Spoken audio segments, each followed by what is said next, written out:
The Great Gospel of John, Volume 1.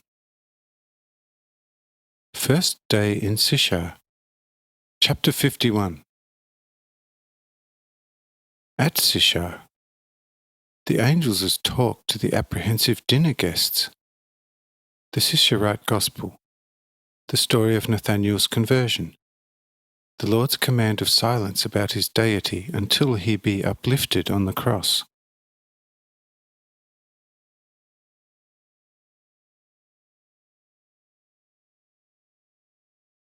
Says the high priest, "Lord, are we to commence eating again? Did we not already fortify ourselves with food and drink at the start of supper? I, for one, am fully fortified and can neither eat nor drink more."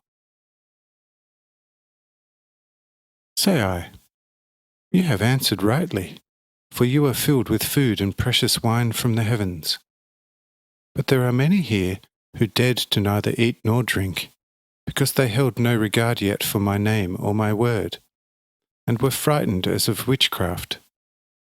But now that they heard our talk and comprehended its lucid truth, their foolish fear left them, and hunger and thirst took its place. Now they would like to eat and drink, but do not dare for all their reverence. Do you think one should let them go like that? Oh, that be far from us. They shall now eat and drink heartily, because they shall henceforth not eat or drink from this kitchen, except once in my kingdom in the heavens." After this correction, I again exhorted the crowds to eat and drink, and also said to the youths, "Don't let them miss out on anything." And the youths once again brought a good amount of bread and wine and all kinds of precious fruits. But some worried about whether to eat the unknown fruits. And the youths spoke, "Dear brethren, eat all these fruits without fear, because they are clean and of exquisite flavour. There certainly are on this earth a number of fruits, grasses, and animals in whose formation unclean spirits are at work, because it is written into the Lord's order. Because here also the devils have to serve the Lord, even if they won't or cannot do so voluntarily. Because just as a slave has to serve his master in chains, just so the devils also must serve. But the blessing is not in such work. And so there are, upon this earth, where not infrequently men, animals, and devils live under one roof, and active after their kind, all kinds of deeds, works, and fruits of a bad and unclean nature and species, of which men should not partake if they desire to avoid all kinds of earthly diseases. And the Lord has through his servant Moses for that reason determined all those things which are clean and good, and has counselled men against using those things upon which unclean spirits are at work. And this is a splendid order. But everything offered here for your enjoyment is most clean, because brought here from the heavens for you supernaturally. Hence, you may enjoy everything fearlessly, because what the Father gives from the heavens is most clean and advances the life of soul and spirit forever.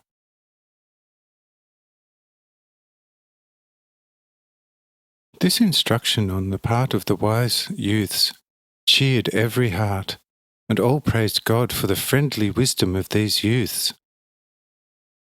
This teaching also was recorded later, maintaining itself in this town and district for many years. But when afterwards this city and district were ravaged by sundry foes, much perished, and this teaching with it, to which Paul once made a mystical allusion in one of his letters where he speaks of all kinds of spirits. Hebrews chapter 1 verse 14, the translator.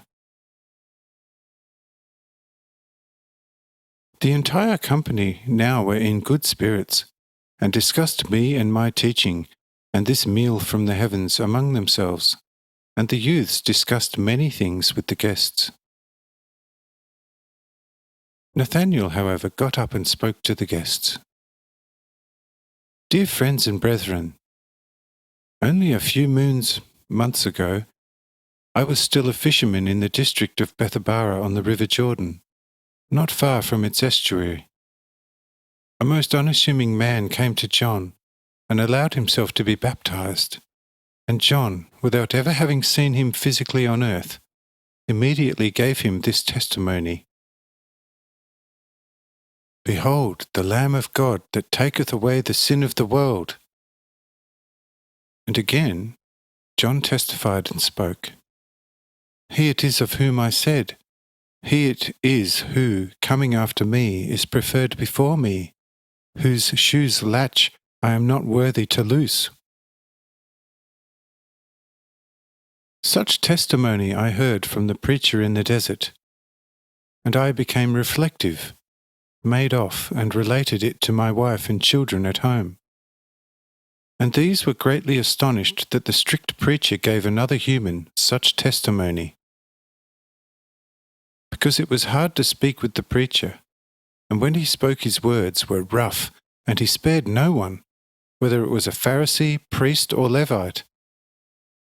All had to jump for life or death over the sword of his tongue. When, however, he who is now a Lord among us came, then John became a lamb among lambs, and became as tender as a lark singing its song of spring. In short, my family could hardly believe my tale, since they knew how John was wont to speak only too well.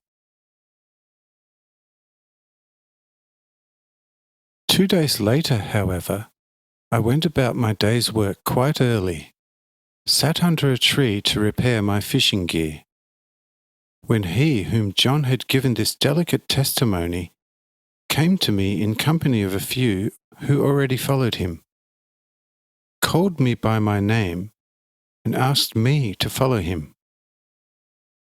And when I wondered at how he knew me thus, since I had not met him previously, he said, "Wonder not greatly, for verily I say unto you, hereafter ye shall see heaven open, and the angels of God ascending and descending upon the Son of Man. And behold, what the Lord had spoken to me then has now most gloriously fulfilled itself here. All the heavens stand open, and the angels descend and minister unto him and all of us. What further proof do we need that he alone is the one who is to come in accordance with the promises proclaimed to all the children of Israel, starting with Adam? I therefore regard him as more than just the Messiah. He is—" Here I interrupt Nathanael, saying, "My dear friend and brother, for the present only, this far and no further. Only after this flesh shall have been uplifted by the Jews, you can say everything that you know about me, unreservedly, but not before, under any circumstances, because men are not ready for this yet." Nathanael accepted that, yet could nevertheless not understand what I meant by the uplifting of my flesh. But he was silent and of sad countenance. But I consoled him and reminded him of what I had told him previously in this matter, and he became cheerful and praised me in his heart. But the morning of the following day began to dawn. Yet no one felt any trace of tiredness or sleep, because all were fortified as never before, even after soundest sleep. All therefore asked me if they could tarry with me for the day, and I acceded to such their devout request.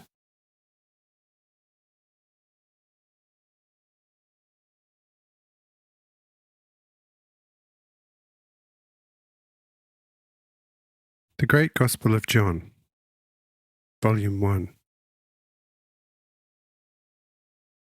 Second day in Sisha.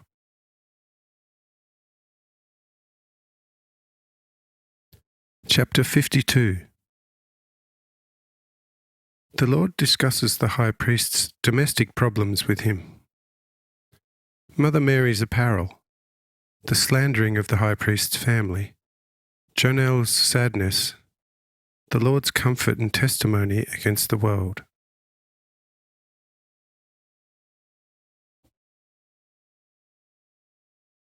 The high priest rose and besought me, saying, Lord, since you have blessed us with the inestimable grace of staying with us for another day, how would it be if you and your disciples, together with also those others who believe on you, and with my own presence, would visit the nearby towns, of which we can count only 3?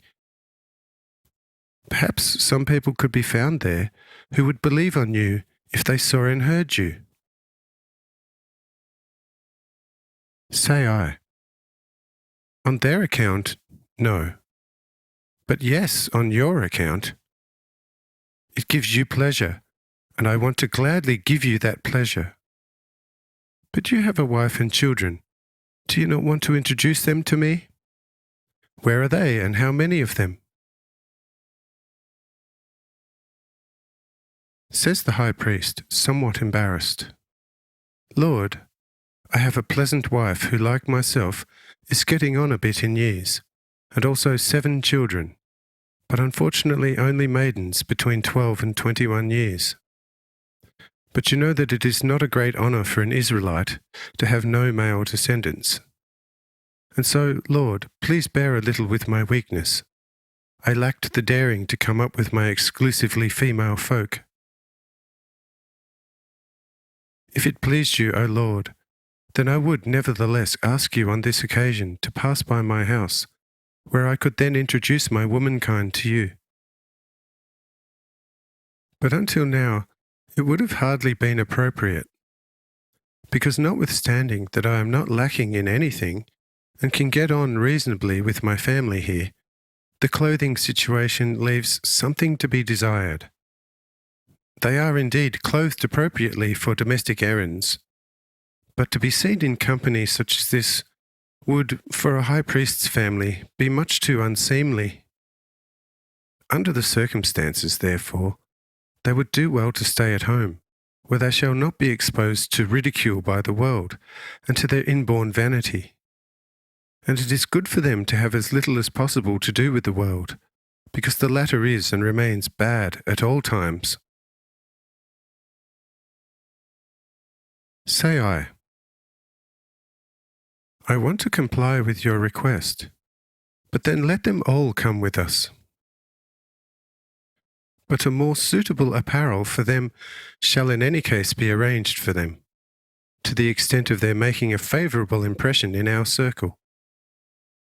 It nevertheless is good and wise of you to keep them away from the world as much as possible, but with our surely non-worldly company they would have fitted in.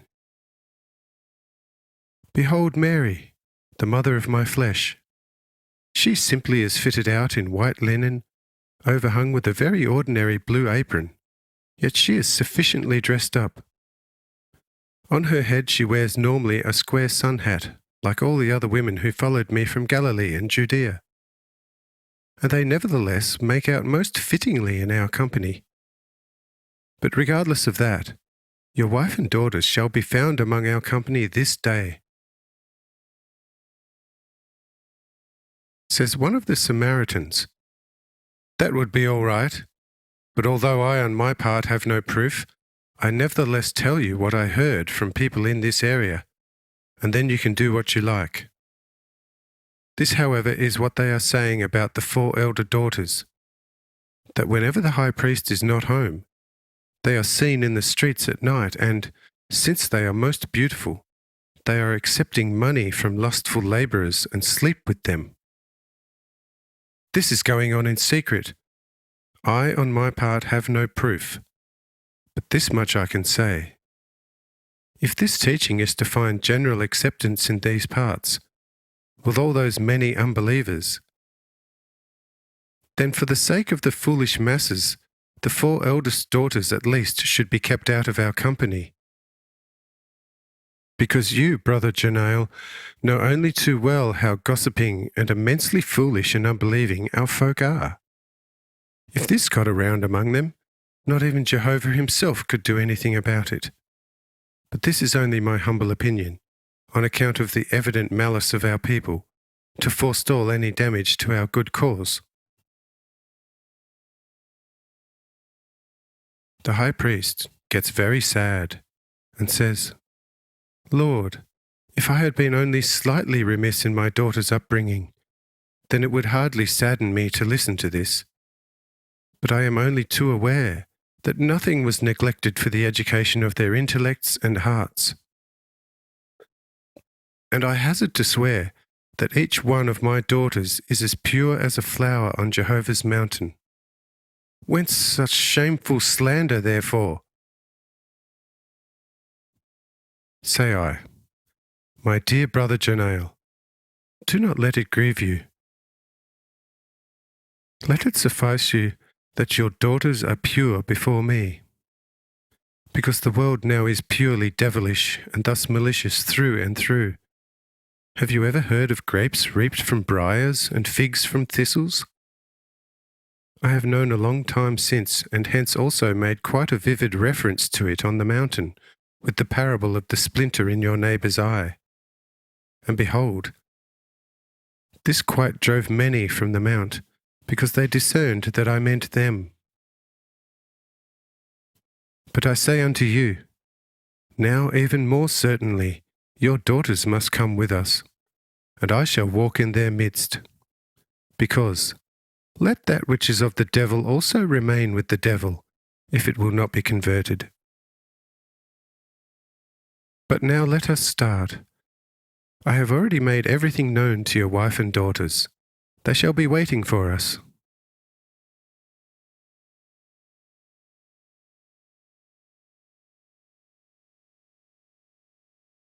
The Great Gospel of John, Volume 1. Second day in Sishar. Chapter 53. At Sishar, Peter's spirited testimony to the Son of God, and his stinging assessment of the unbelieving Galileans. The Galileans' opinion about Jesus and his disciples. Peter's worthy retort. The angel and the Lord punish the evil slanderer. The wicked's atonement.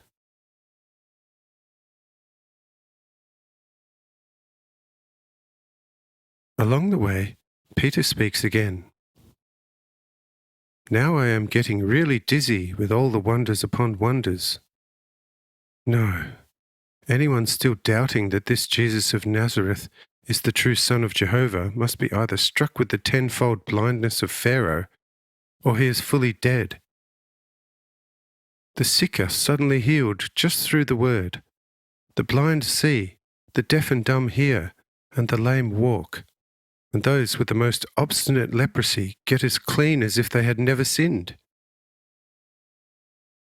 On top of that, the heavens open, and hosts of the most magnificent angels hurriedly sail down, serve and carry on with us as if they had not left the earth since the appearance of the first man. And their beauty is such that at their mere sight one could perish with delight.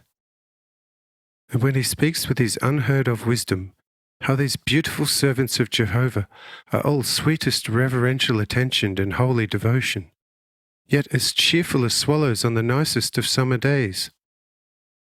Truly, whoever still can say, this Jesus is a magician pure and simple, ought to be slaughtered like an ox, because such a man cannot be a man, but only a talking animal, and should therefore not die like a man, but like a domestic animal. Whilst Peter is ruminating thus, not noticing what is going on around him, one unbelieving inhabitant of this town roughly taps him on the shoulder and says, "In that case, I, as an honest man, shall dutifully prophesy that you shall die as a barest ox."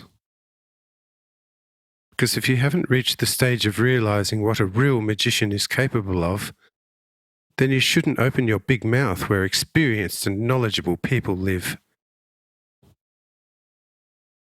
Says Peter, "Tell me, You coarse, dark spirit. Can those magicians of yours also heal all the sick with one word, and open the high heavens where no magician's hand or intellect can reach? Says the local, "Oh, you stupid, blind Galilean! Don't you know that a real magician can make a fish or snake out of a piece of wood?"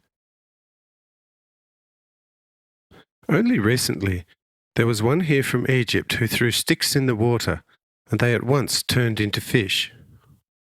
But when he threw the sticks on dry land, they turned into snakes and vipers.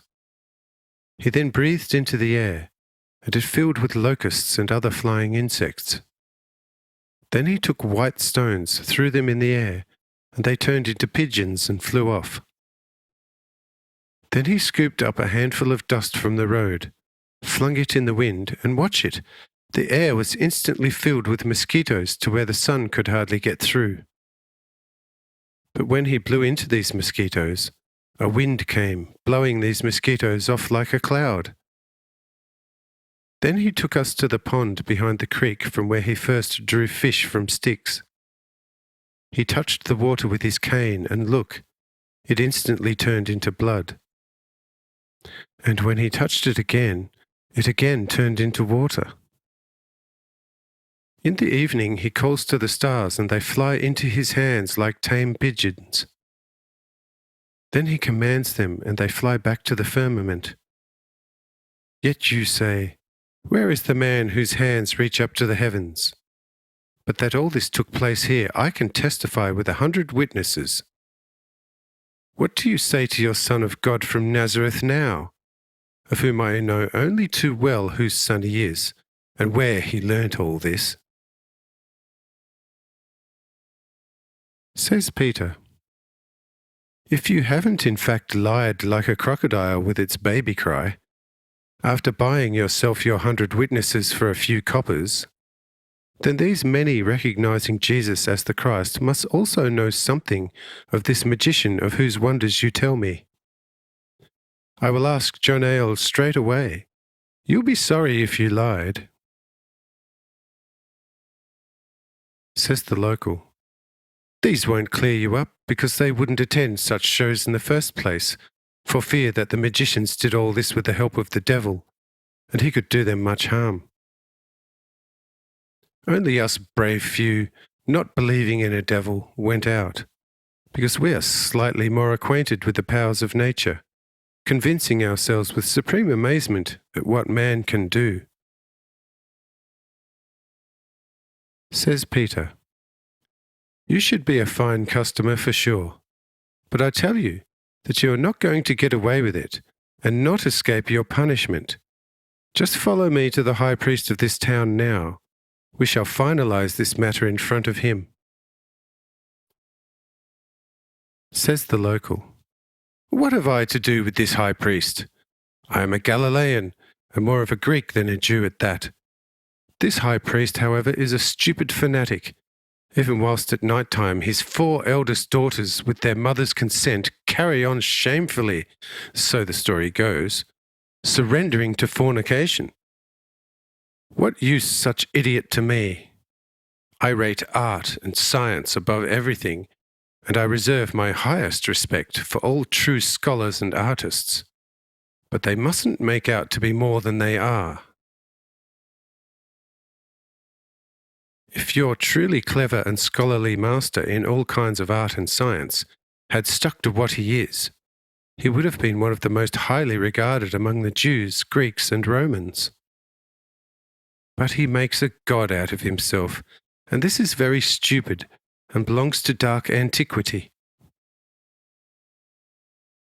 You people, however, are honest and upright souls in your own right. Only your knowledge and experience doesn't seem to go much over fishing. Hence we shall leave further argument aside.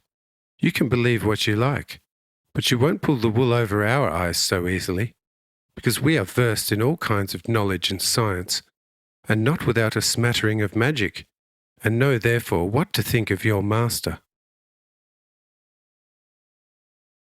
Says Peter, "Friend, you are trying to whitewash yourself in vain.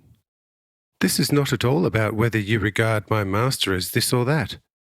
And now, with seeming cleverness, try to make me forget about telling me a rotten lie before.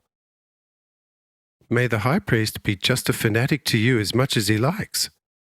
But as a public person in this small town, he is bound to know whether a magician had recently been performing here, as described by you, because on this depends what I am to think of my master. I tell you that I and many of us have left everything, indeed even wife and children, and unquestioningly follow him, since we saw him perform deeds which would not be possible to any human ever. In addition, hearing him speak wisely as no man ever spoke before him, and hardly ever shall after him.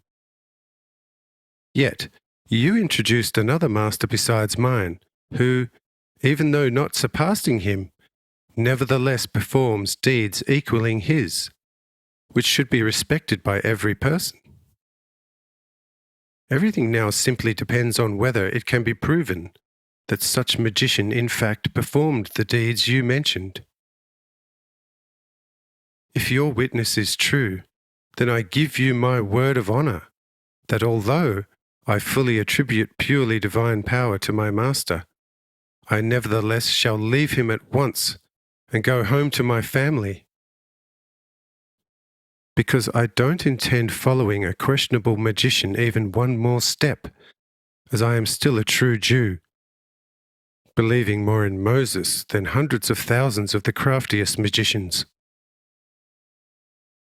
If, however, as I fully suspect, from a purely evil will, you lied to me in order to just cast suspicion on my master, then, as I already warned you, beware. You shall find out that I too, out of the grace of my divine master, am quite capable of effecting certain things, without, however, introducing myself to anyone as a worker of miracles. Hence, just come with me to the high priest, who right now is conferring with your tax collector Matthew, who is bound to know something about your magician as well, because he too was here in town constantly and must know something about it.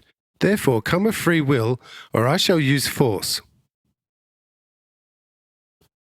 Says the local. Why, since I don't feel like it, force. Just have a look. There are hundreds behind me. Just dare lay hands on me and see what happens. Says Peter. I shall not put my hand on you the way you quite indelicately put yours on me before. Yet you shall nevertheless be holed over. Hosts of angels are travelling with us, whom you don't seem to see. It requires only a hint, and they will immediately have you where I want and must have you. Says the local. These boys clad in white are not going to be your angels. Well, if these are our protective legion, then we'll just hand out a few hooks and you and your protection boys are spread outside the city wall. This remark gets Peter quite beside himself, and he straightway calls upon one of the youths to punish him. But the youth says, I am all for it, as long as it is the Lord's will. But the Lord has not given me a hint yet, and so I cannot accede to your request yet. But if he wants it, I shall act. Peter moves forward to me a little, straight away, and tells me his problem. But I said, even whilst arriving in front of Janael's house, go and bring me this person. Peter was greatly relieved and hurried back and said to the youth, it is his will. Here, the youth gazed at the local, and the latter began to quake, and driven by the youth, followed Peter over to me without protest. But I just looked at him, and the local confessed that he had lied, and that he had never seen such a magician, but that he had only heard of such, and only wanted to see if this disciple was firm in his faith, having otherwise meant no evil at all. Say I, You are one who wants to use a second lie to get out of the first, and hence of the devil. Go and let him give you your reward, since you are such a good servant of his.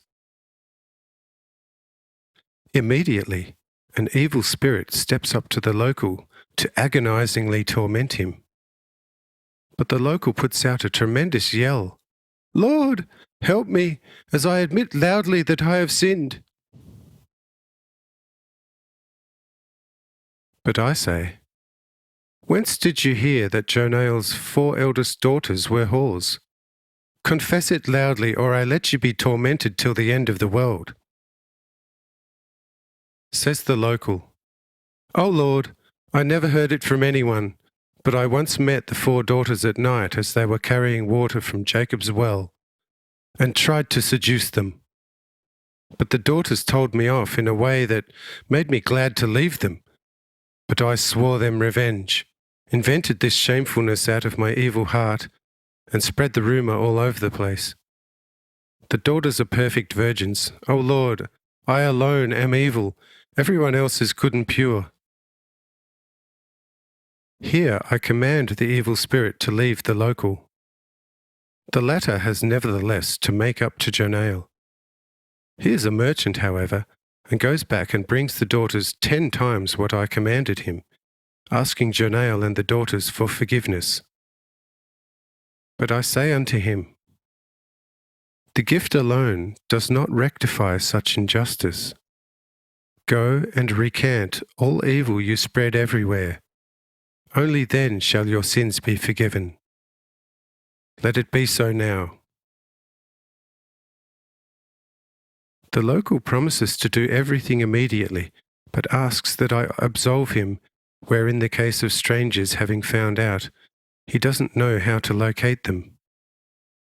But I say unto him, "Do what is possible. Everything else I shall do, and you shall then be without sin." The local is happy therewith, and goes off to undo all the evil he has committed.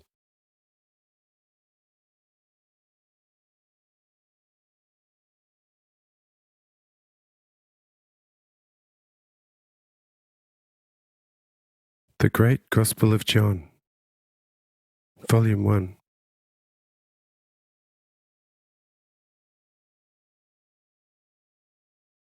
Second day in Sychar. Chapter 54. At Sychar. The Lord with Jonael's noble family, the disciples' annoyance, along the road with the marvellous scene with Jonael's daughters, the Lord's telling rebuke, the whereabouts of the kingdom of God. Abide within love.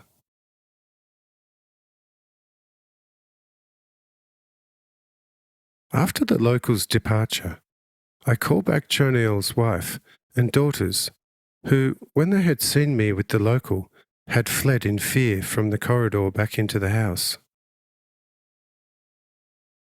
They hurry back in response to my call, hastening towards me with the friendliest, cheerfully reverent faces, thanking me with tears in their eyes for giving them back their innocence, smeared through the evil man.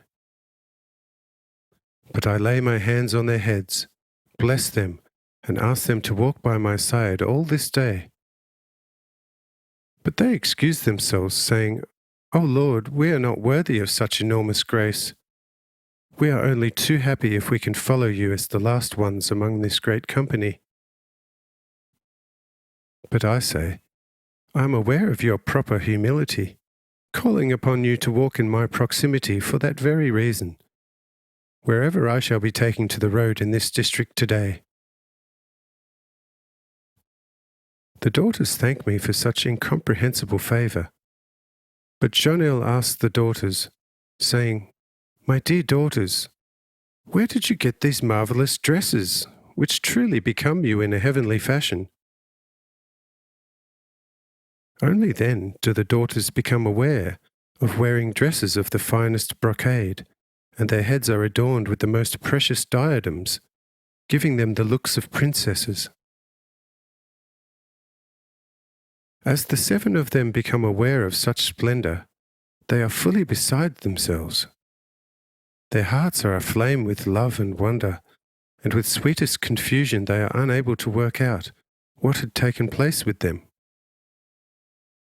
Only after long astonishment do they ask Jakob how this went on, because they were not aware of anyone handing them such regal clothing and diadems. But Jakob, himself quite delighted by the great charm of his daughters, says, "Thank him who blessed you. He has bestowed it on you miraculously." Here the children swarm all over me, crying for love and joy and unable to speak. But the disciples behind me are saying, "If this only were happening indoors, but here in front of several thousand onlookers, the thing is creating too much of a stir." But, perceiving that they spoke thus, I turned around and said to them, "I have been with you for a long time, yet you never gave my heart the joy which these 7 daughters have done. I verily say unto you, these are already along the right way, and have taken the best part. If you don't take this way, you hardly shall find the portals of my kingdom. Because the children who come to me thus shall also stay.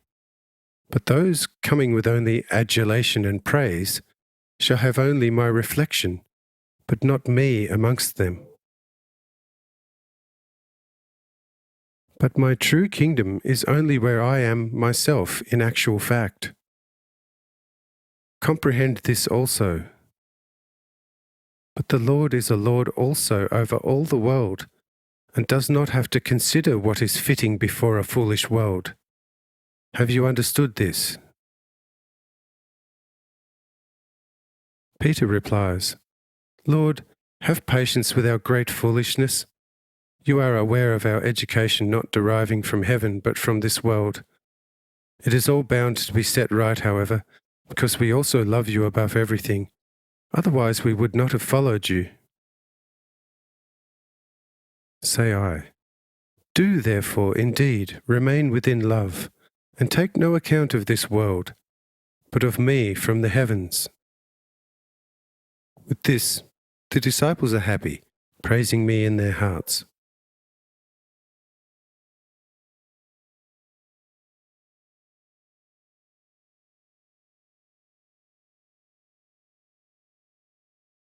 The Great Gospel of John, Volume 1.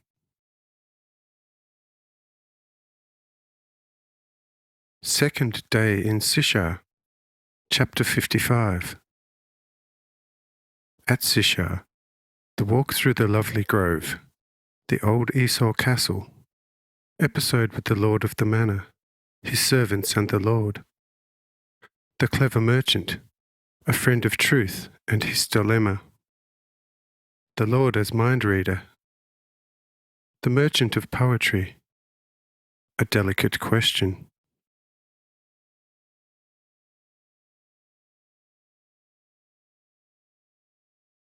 But we continue with our journey, arriving after 1 hour in a clean, shady grove belonging to a wealthy merchant of Sychar.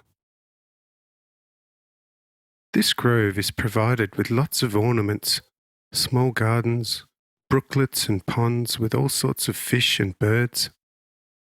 And at the end of the extensive grove there stands an immense castle with massive fortified walls. This castle had been built by Esau, and he lived there when Jacob was abroad. It had, of course, greatly suffered with the vicissitudes of time, but this merchant spent vast sums on it, completely restoring its habitability, frequently dwelling there with all his own, and on this occasion too.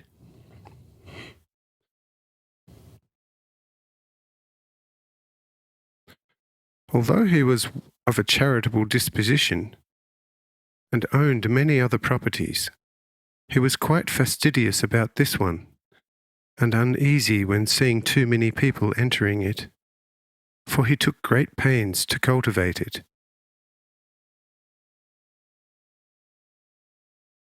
When, therefore, he espied a large crowd moving through the grove and towards the fortifications, he quickly dispatched his many servants and workers to get us out of the grove, and to also find out what we were on about.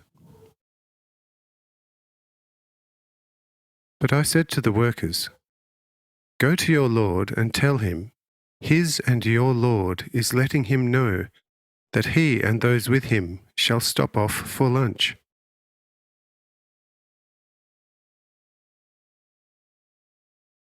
The workers and servants immediately returned to their lord with the message. He asked them whether they were able to work out who I was. But the workers and servants replied, "We have already told you how he said to us that he was your and our Lord. Why do you ask again?" 7 regally adorned daughters accompany him, and there is a measureless crowd in his train. He could turn out to be a prince of Rome, and it would therefore be advisable to rush to the portals and welcome him with all honours.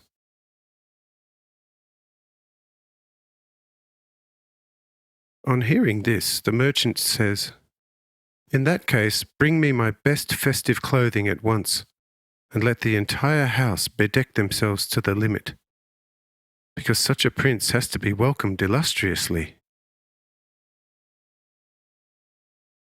Everything throughout the castle now is a run to and fro, with all cooks racing to the larder to move masses of edibles into the kitchen, whilst the gardeners are rushing to the large gardens to collect all kinds of precious fruit. After some time, the castle lord comes out, splendidly attired and surrounded by 100 of his most distinguished servants, bows down nearly to the ground before me 3 times, welcomes me in the name of all, thanking me for the inestimable grace, for he still is of the persuasion that I am in all earnest a prince of Rome. But I gaze at him, asking, "Friend, what do you consider to be the highest station a human being can occupy on earth?" Replies the wealthy merchant, "Lord, forgive your most obedient slave, but I was unable to understand your question of a most lofty wisdom. Therefore, please come down from your immeasurably exalted wisdom and put the question in a manner comprehensible to my unlimited mental dullness." He nevertheless had understood the question quite well, but it was in those times a silly form of courtesy to not understand even the simplest question, where the questioner was one of exalted rank, so as to highlight the wisdom of the high personage. But I say unto him, "Friend, you understood me quite well, but pretend to not have understood me, merely on account of the old courtesy rule, which, however, has already gone out of vogue. Put this old silliness aside, therefore, and answer my question." Replies the merchant, "Yes, if I may dare to answer your exalted question straight out, then with your permission, I deem myself to have understood your exalted question. And my answer therefore would be that I naturally regard the emperor and his office as the highest a human can occupy on earth." Say I, "But friend, why do you contradict yourself so immensely in your own heart against your own dictum, running thus? Truth is highest and holiest on this earth, and an office-bearer who is a steward of the office of truth and justice discharges the highest and most exalted office on earth. Behold, this is your maxim. How can you declare as highest the office of an emperor who as commander-in-chief occupies an office of brute force? which definitely does not always base itself on truth and justice, thus flatly contradicting your inner convictions. Here the rich merchant is stunned, saying after a while, "Lord, exalted one, who gave my adage away to you? I have never expressed it aloud, yet of course I thought it thousands upon thousands of times, because we are only too well aware that with plain truth the best results are not always achieved, and one has to often sacrifice it for political considerations to escape unscathed among men. But it seems that in yourself too, exalted princely son, I have detected a great friend of truth and justice. You may deem it appropriate for me to meet you with cherished truth, because high-ranking lords never want to hear truth." Here, the merchant comes out with a rhyme to the end of this verse, but the equivalent English words do not rhyme. The translator. "And therefore highly regard flattery, after which alone they strive, all human rights being nothing to them. Whatever they want they take, preferably by force. Whether the poor complain about injustice, now or in times past, that is all one to the great who bask in high esteem. That's why one has to be political and talk with them refinedly. Otherwise, prison and galley follow, multiplying mankind's torment and pain. Say I, you have spoken well and truly. In this case, I am of similar opinion.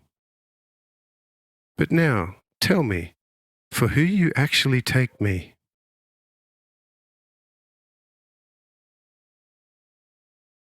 Says the merchant, "Lord, this is a ticklish question.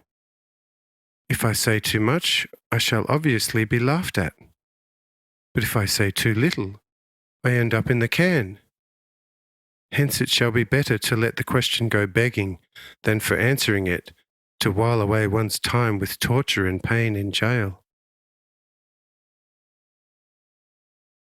Say I, "But if I give you the assurance that you needn't fear either, then you shall surely be able to answer. Therefore, say it straight out as to who you think I am." Replies the merchant, "A prince of Rome, since speak I must." Says Jakob behind me, "This might be far too little. You'll just have to guess higher. The prince won't do." The merchant is startled and says, "In the end, could it be the emperor himself?" Says Jakob, "Still far too little, hence guess a little higher." Says the merchant, "This I shall leave alone well and truly, because there is nothing higher than an emperor of Rome." Says Jakob, "And yet there is, verily, something much higher.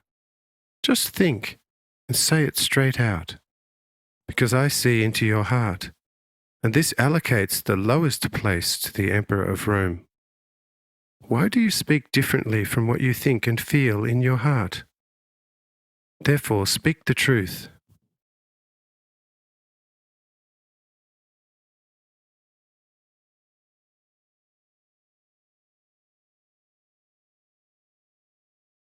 The Great Gospel of John, Volume 1.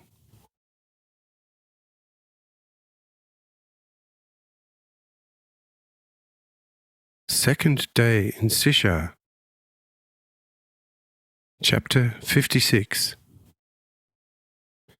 At Sishar, the cautious merchant's extensive answer to the ticklish question about the Lord's identity, about adverse experiences of witnesses to truth on earth, examples of thieves and deceivers, Jonel's presentation of the lies, as the cause of evil on earth.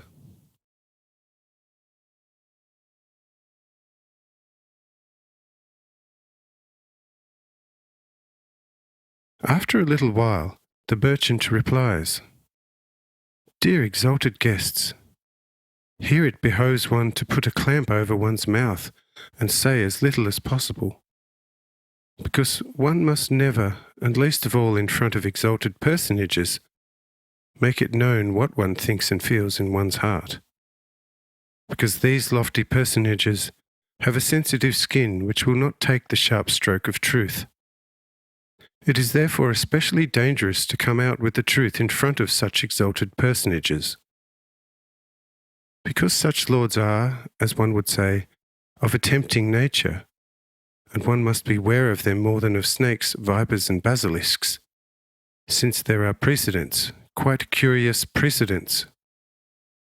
Let everyone think what he will, but in his transactions let him be a good patriot, and he shall get along with all men, but only as little speaking as possible, otherwise one may easily make the most unpleasant acquaintance with the henchmen.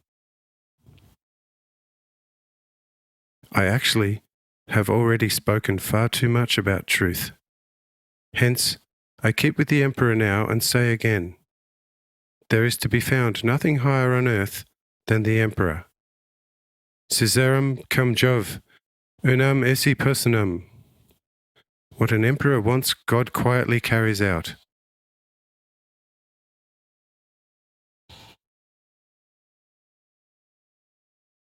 Hence away with the truth from earth. If any truth exists, it is not good for the human race.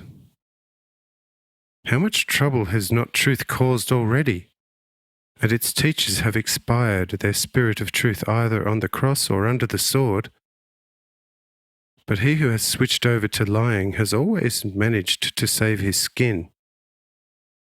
Unless here and there, where his lying was too stupid, he had to look to his feet.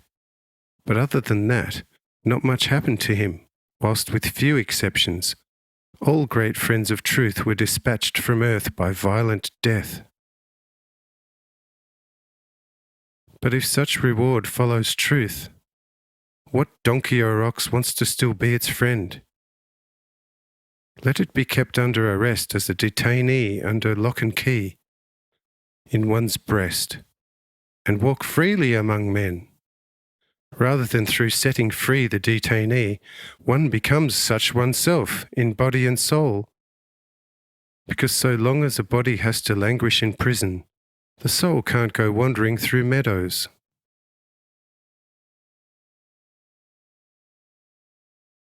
Neither have I heard of truth ever bringing about anything good. A few examples will shed more light on this. A thief is arrested as a strong suspect and brought before the strict judges. If he is good at lying, he shall be released, due to lack of convincing evidence. But if the ox speaks the truth, he shall be punished with all severity. To the devil the truth. Or in the course of a deal, someone has the wool thoroughly pulled over his eyes by a sharpie. The deceived fellow, as an owner of many other businesses and wealth, does not notice the deception and is quite happy. Thereupon, a friend of truth, who became aware of the deception, comes and shows the deceived one how and to what extent his merchant deceived him. Only then does the deceived one become sad, goes to court at great expense to have the deceiver punished. Did this truth bring him any advantage? No, it only awakened anger and revenge in him, leading him to still greater expenditure. But the deceiver, skilled in lying, not only suffered no harm through the truth of the informer, since lying got him through, but it placed the traitorous informer behind bars for slander. Question: what reward, once again, did truth yield to its friend? Hence away with truth from this earth. It alone is accountable for all of men's afflictions, as Moses also says in Book 1. For in the day that thou eatest from the tree of truth's diversity, thou shalt surely die. And thus it is, and remains to this hour. With the lie you rise to the throne, and with truth you go to jail. A lovely surprise for friends of truth. Therefore, go and seek truth wherever you will. Only leave me out of it. Whatever my larders hold and what grows in my gardens is at your disposal. But the holiest of holies in my heart is mine alone, as a gift from Jehovah. But to you and all the world I give what I have from the world, and that is the grace of the world. But God's grace I keep for myself.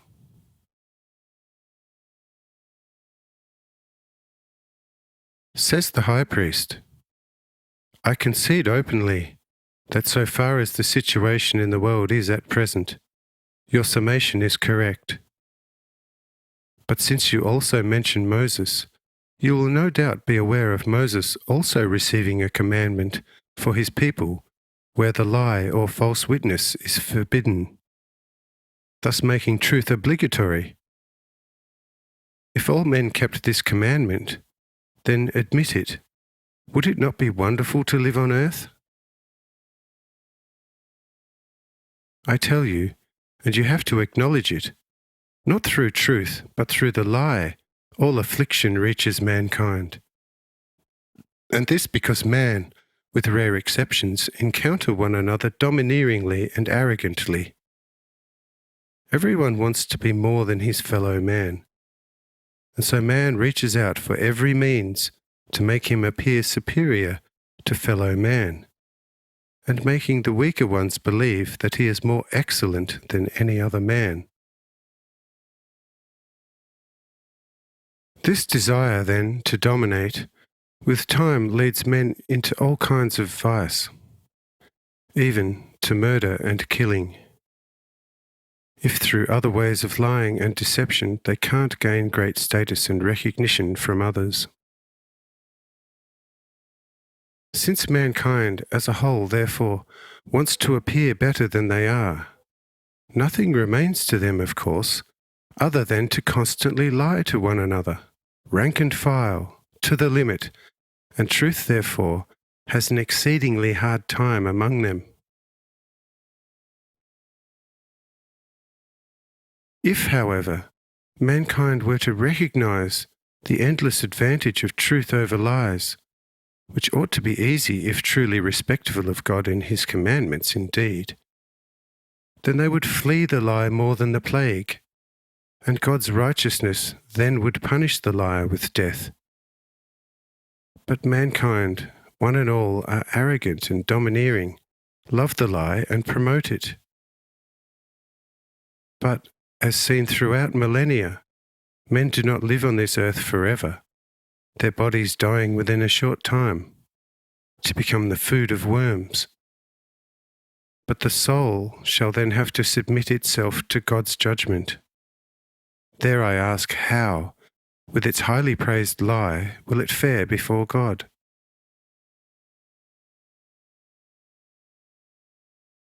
But I on my part maintain it is better to be crucified for the truth in the world than to once be brought to shame before God and hear his pronouncement, "Depart from me everlastingly."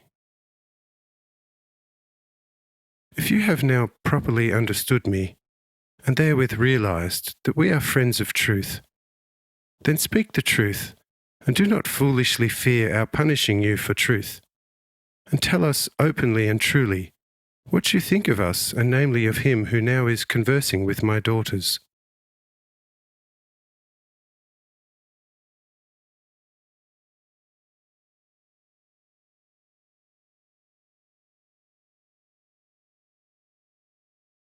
The Great Gospel of John, Volume 1.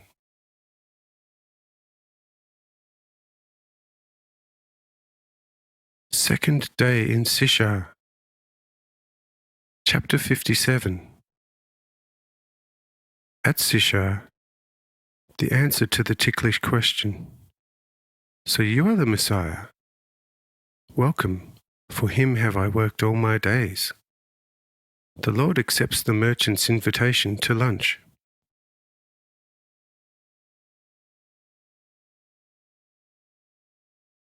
Says the merchant, "Friend, you now have conversed with me in the fullness of wisdom, telling me what I have only too often felt within me. But I can't understand your insistence on my saying what I think of you and in particular him. What I had thought of him to be from the start, you said he wasn't, yet something much more. But how one can be more than a god of the world, I do not understand. Jehovah alone is terrestrially and spiritually more than the worldly emperor god. Yet surely he is not going to be that." Says Jonael, "I tell you, observe our company more closely. Maybe something shall stand out after all. What do you make of the many glorious youths you see in our company? Observe them and then speak." The merchant says, "Up till now I took them to be noble lads of the emperors and sons of Roman patricians, although, on account of their fine white skins and colour, to rather be disguised girls from Caucasian Asia Minor. Because truly, notwithstanding my former dealing in such merchandise, with Egypt and Europe, and mostly with Sicily and its big Romans, their penchant for voluptuousness, forms of such inexpressibly glorious kind, nevertheless, I have not struck before. Will you not tell me whence they are?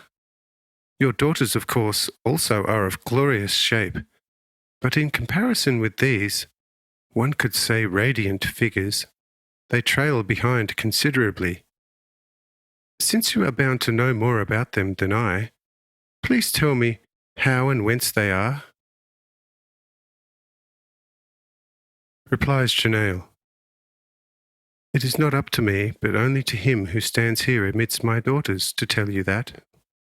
Hence turn to him, he will clear you up."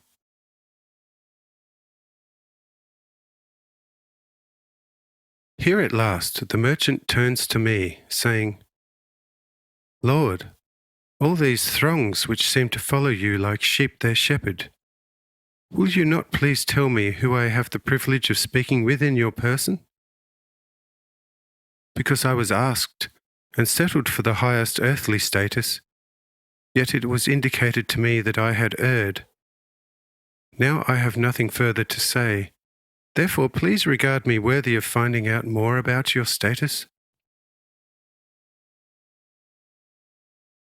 Say I, "You too are one of those who will not believe without seeing signs. But when seeing them they say, 'Behold, this either is a disciple of the Essenes or a magician from Egypt, or even from the land watered by the river Ganges, or he is a servant of Beelzebub.' What can one do then? But if I tell you straight out who I am, you won't believe me. You voiced your opinion, and it was wrong. But when Jonael told you that I was more than your worldly god, you said, 'Only Jehovah is greater than an emperor,' and secretly guard against the supposition that I am more than an emperor of Rome, to whom you concede highest rank only for fear of his worldly power, but whom in your heart you despise more than the plague, and his power more than swarms of locusts. Yet it is already the 3rd day of my stay in Sishar, and only an inconsequent walk to the city from here. It would greatly surprise me if you had not received news of me from your colleagues in town." Replies the merchant, "Ah, so it is you of whom I was told already yesterday and today, that he is the Messiah, supporting it with marvellous deeds. You are supposed to have restored beautiful Iriel's old house and fitted it out miraculously and regally. And I was also told of a pungent sermon you delivered from the mount, with which many were offended, as it was supposed to have been brimmingly anti-Mosaic. Now then, you are he. Now I am happy you are visiting me, and hope to get to know you better. Do you know that I am not averse to this idea, and firmly believe that the Messiah will and must come? The time would, according to my estimation, be about right, as the pressure from the Romans is barely tolerable. And why could the long-awaited Messiah not be you? Oh, this I would soon and easily accept. If you are sure of your power, knowing how to properly present yourself thus, then I am at your service with all of my great wealth. These heathen pigs from the west shall soon clear the land of our fathers. Because verily, I have spent all my powers from my youth exclusively on amassing as many fortunes as possible on account of the awaited Messiah, so that a great army of the most martial and boldly cunning warriors can be bought for good wages. I have already established contact with quite a few of the most valiant peoples of the Far East, and it only needs a few messengers, and in the space of a few moons, a dreadful might shall be massing in these parts. But now no more of this. In my most spacious house we shall be able to resume our meditations. But lunch should by now be readied for you all. Therefore do come, all of you, to eat and drink to your heart's content. Say I. Right then, let it all stand till then. Then we shall discuss and finalize things. Therefore, lead us all to your big hall. But those men at the far back leave here. These don't belong to mine, but only to the world.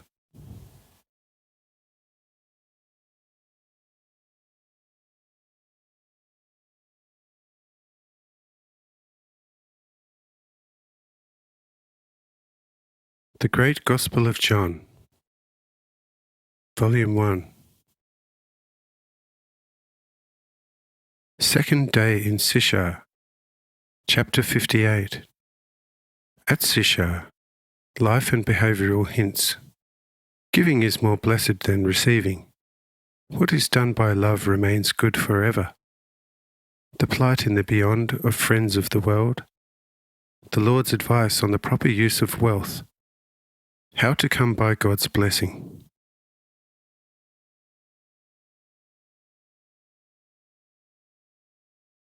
Says the merchant, I know them. They are tough Sycharites who are pagan rather than children of Israel. But the most miserable among them are those from the region of the Galilean Sea. These are sheer servants of matter, and no longer have an incline of anything exalted and divine. Pure spectacle heroes. A magician from Persia is more to them than Moses and all the prophets, and a voluptuous whore from Central Asia preferable to gold and precious stone. I know them only too well, but to keep them quiet I shall banquet them at the summer house, because not to serve them should be the end. Say I. Do what you like and can, because it is more blessed to give than to receive. But in future, give only to the needy and poor. And if someone wants to borrow money from you but is rich, and it is obvious to you that he can repay you handsomely, then don't lend. Because once you have loaned to him, he shall soon secretly turn into your foe, and you shall find it hard to get back your money and interest. But should a destitute come to you, and you can see that he won't be able to repay, then lend, and the Father in heaven shall restore it to you 100-fold in different ways already on earth. And then turn the money you loaned to the poor into a great treasure in heaven, awaiting you high above the grave in the beyond after this earth life. I say unto you, whatever was done by love on earth also remains done in heaven forever. But what mere worldly intellect does shall be swallowed up by the soil of the earth, leaving nothing for heaven. But of what use to man all earthly treasure work if his soul suffers harm? He who worries about earth and flesh is a fool. For just as man's flesh has its end, so will it be with the earth. When, however, the end of the earth shall once have come, for sure, on which ground shall the poor soul have its dwelling then?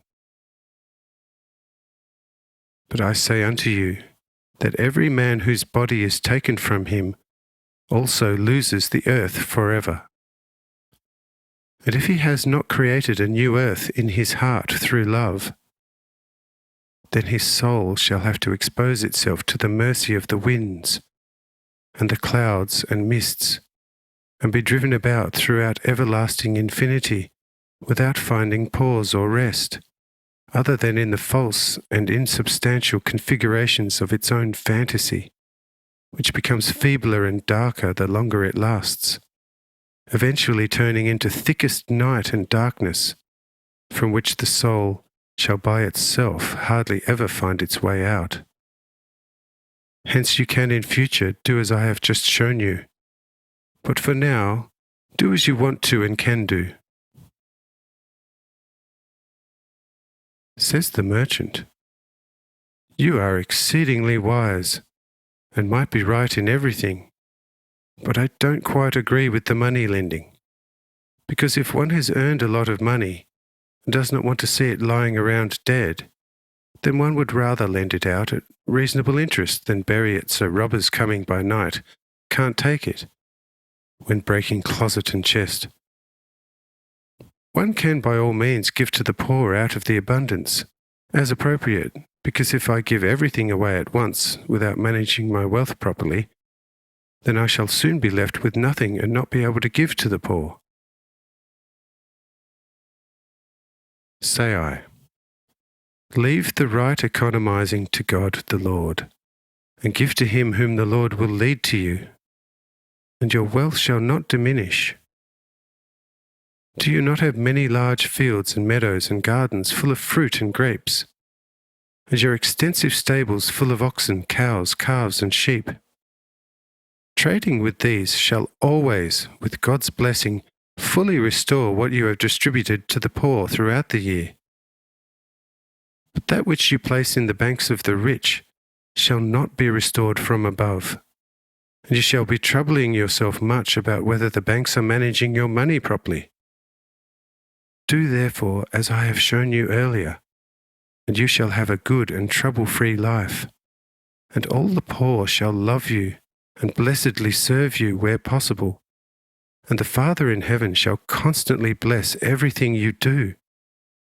And behold, this shall be better than the ever-growing bank interest worries.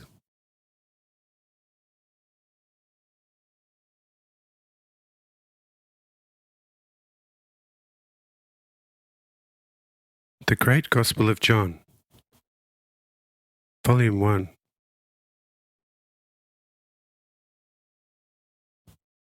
Second day in Sychar. Chapter 59. At Sychar, the weakness of the merchant's trust in God's providence, his deep reverence for Jehovah, and his charity towards the poor. God is to be loved more than feared.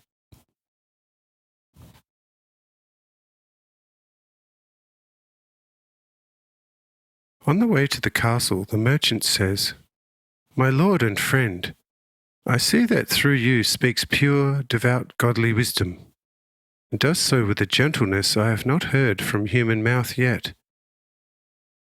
But to abide by your teaching, a strong trust in Jehovah is needed, which I am lacking in spite of my strong faith.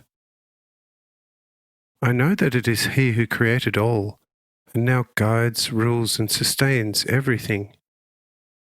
Yet I cannot adequately visualize as to how, as the supremely high spirit, he could or wanted to get involved in personal affairs.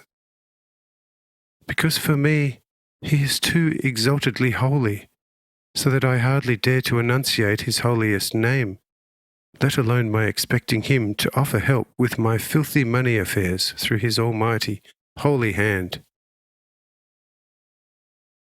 Yet I too give to the poor who come to me, without keeping a dog to bark at the destitute so he would not approach my threshold.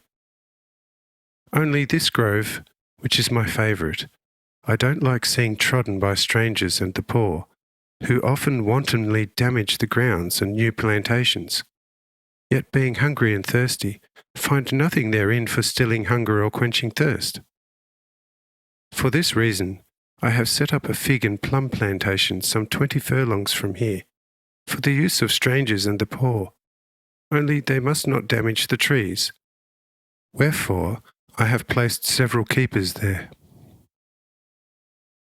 From this, you can see that I think of the poor. Yet be it far from me that I should ask the most exalted Spirit to manage my monies, either terrestrially or celestially. If he wants to do something, and really has already done so, which I don't doubt, then that is his holiest free will.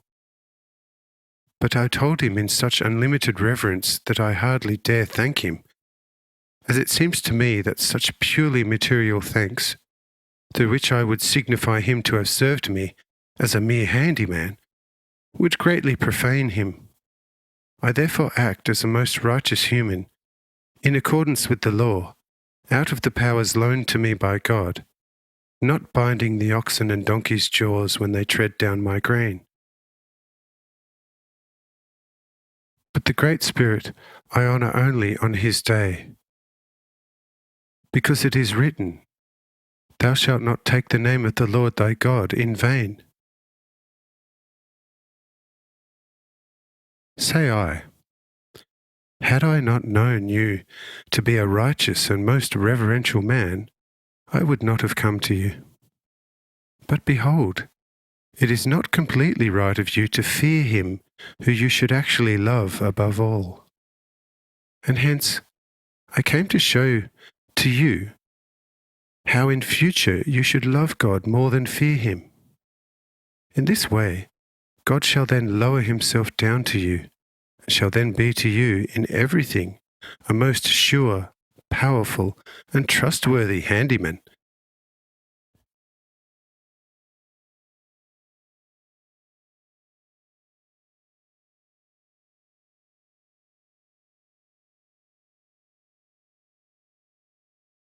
The Great Gospel of John,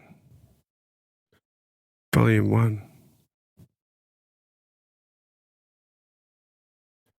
Second day in Sishar. Chapter 60.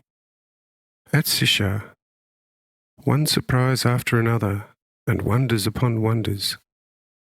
The Lord, as guest of the merchant, serves the latter at the old Esau castle, with celestial fare brought to the newly created hall by celestial servants.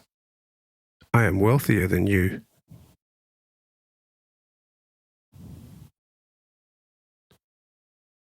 After these my comments, we have reached the courtyard of the castle with measured step, even as his entire domestic force comes out to meet the merchant, absolutely astonished and lost for words, with their governor taking the word and saying, Lord, Lord, this has been some state of affairs. None of our cooking staff can get any food ready. Everything goes wrong. We wanted to at least set the tables with fruit, wine, and a proper amount of bread. Yet all the rooms are so thoroughly locked that we could not open a single door even with all force. What are we going to do? The merchant, half surprised himself and half enraged, says, This is what it is like when I just set foot outside. Nothing but tumult upon tumult. What are the cooks up to? Have I not often hosted 10,000 guests, yet all went well?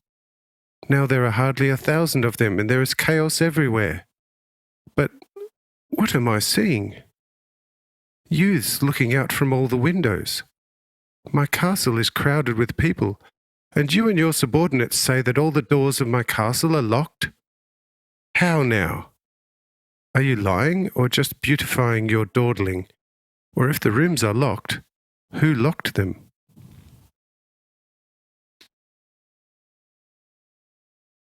The governor is stuck for a reply for his lord, and this castle lord's entire large domestic team are suffering great embarrassment and consternation on account of his visible rage, but all are at wit's end. But I say to this merchant, Dear friend, suffer it to be so for now. Behold, when earlier on your servants and guards came to me in the grove, sent by you to inquire about who I am and what I am on about with such a big crowd, I, as Lord, desired of you to give us a good lunch. You were quick to comply, even though you didn't know who he was who took it upon himself to ask lunch for so many. At first, your servants and you took me for a prince of Rome, and hence you were at even greater pains to accommodate my request. But when, after much instruction on our part, you were finally brought to recognize that I am the Messiah, you were happy in your heart, and thought even more to host me and the whole company to the best of your ability, so that I would be pleased to stay with you pending the gathering of your material host from Central and East Asia against the Romans, so as to under my command drive from God's land all foes, who are all heathens and do not believe in the one true God. After you had made up your mind about that, I, too, secretly decided on something, and that is, that although in your own house, you shall be my guest, and not I yours. I therefore commanded my splendid servants, and behold, everything is in prime readiness. You shall partake of the truest heavenly fare at my side. The fruit of your gardens, however, and whatever your kitchen has produced, serve to yonder abusers and big mouths from Sishar, who are still beating about in your grove with uncontrollable rage at not also being counted among the invited. I mean, you should have no problem with that, because behold, when I am conscious of someone's right will, then I already accept same as the completed deed. With you, I had discerned such will, and so I released you from the costly works, since I am wealthier than you, and therefore do not want to be sated by you, but want you to be sated by me.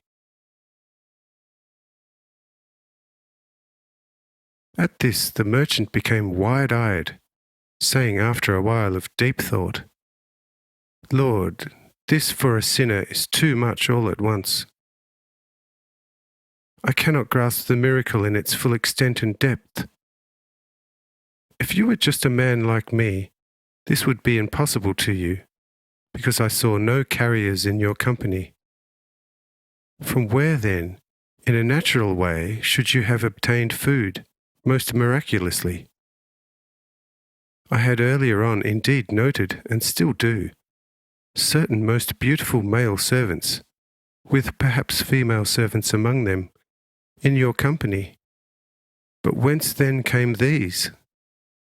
The chambers of my castle are many, and these mostly exceedingly spacious, 10,000 people being capable of being accommodated therein with ease. But now I am seeing these most beautiful servants looking down from all the windows. Hence I ask, whence did they get there? Say I, Friend, when you are about to travel abroad to buy and sell, you too take servants with you according to need. And behold, so do I. I have exceedingly many of them. You could hardly ever contemplate their number. When therefore I take to the road, Why should my servants and workers stay home on such occasion? Says the merchant, Lord, this is completely in order.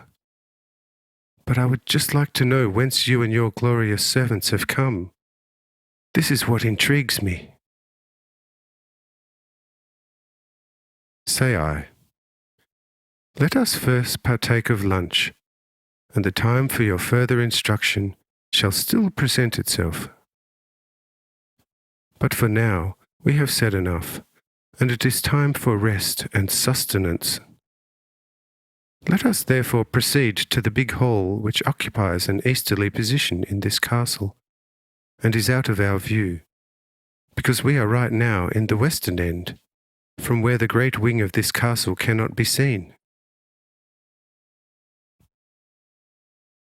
Here the merchant almost faints from admiration, and after a while, of exceeding astonishment, says, Lord, now this thing is getting almost too marvellously thick for me.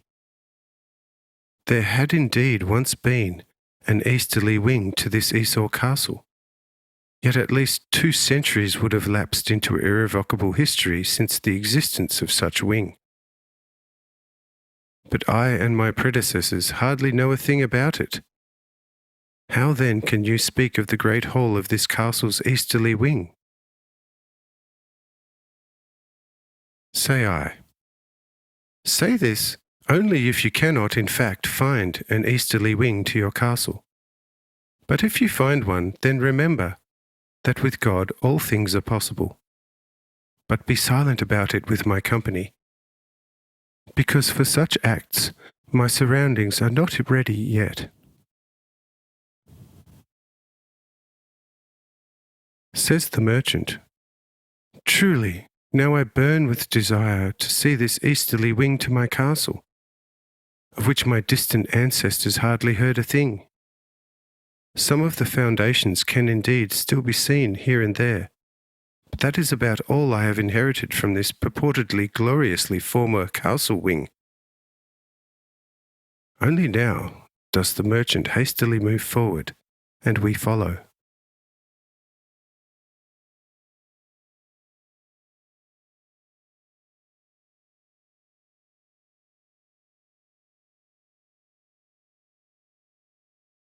The Great Gospel of John, Volume 1. Second day in Sishar, Chapter 61. At Sishar, continuation of miraculous surprises. The angels as the builders of the glorious chamber. The exceedingly astonished merchant senses the Son of God in Jesus.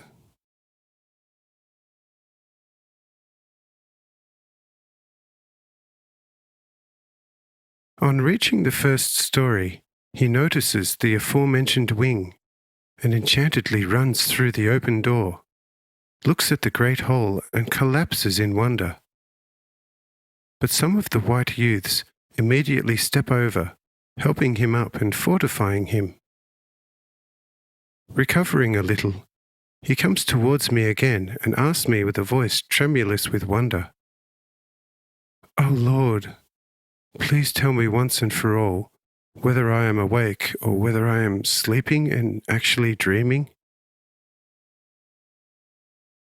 Say I, the way you ask, you seem indeed to be more asleep than awake, but you nevertheless are awake, and what you are seeing is solid reality.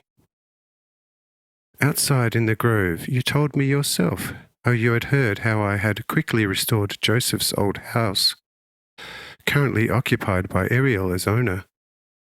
Now then, if I could re-erect Joseph's house, then surely I should be able to renew Esau's old fort.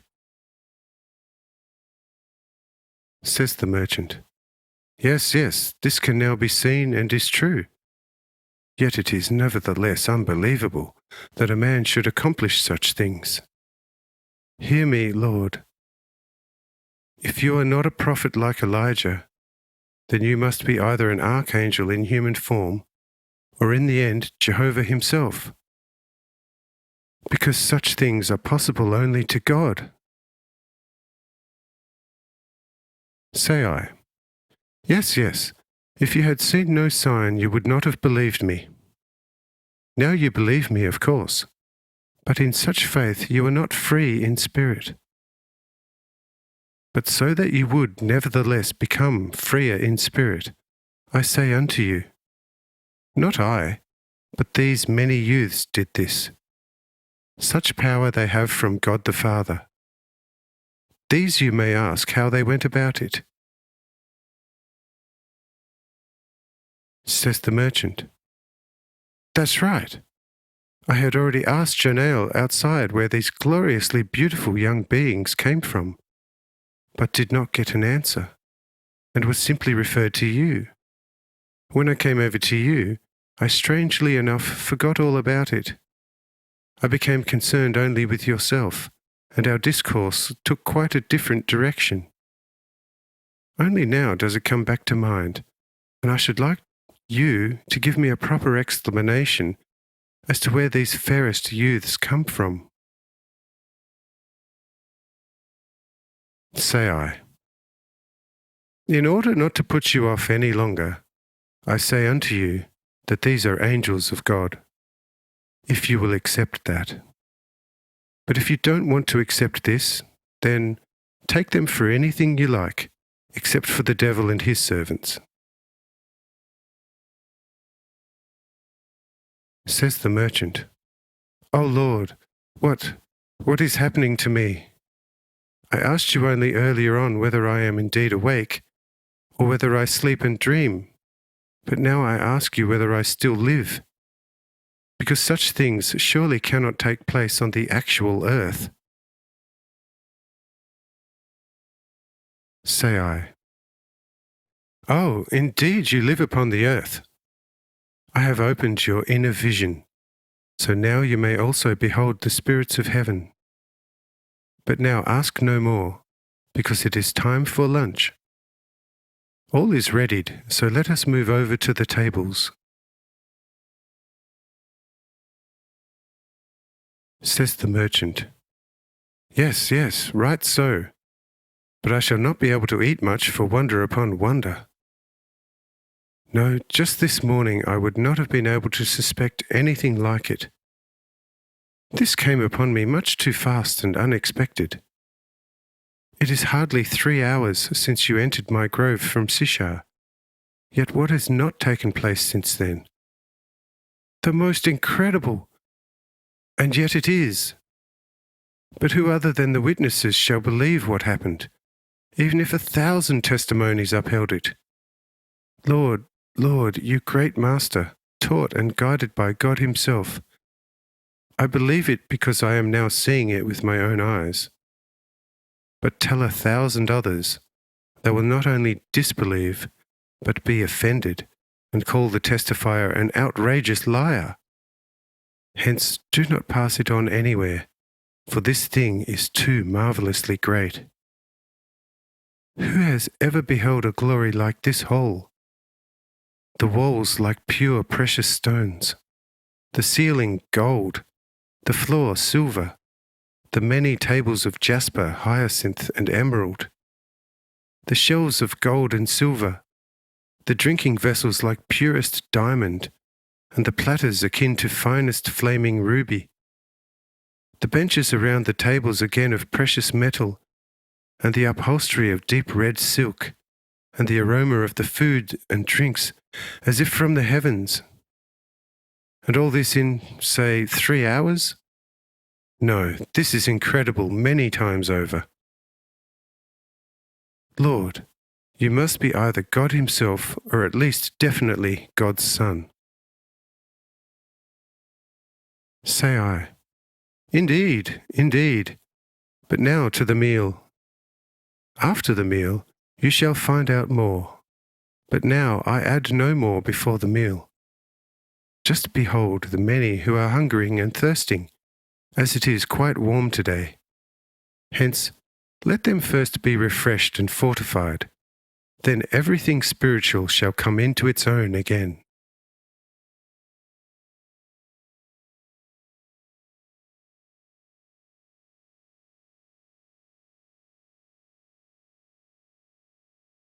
The Great Gospel of John, Volume 1.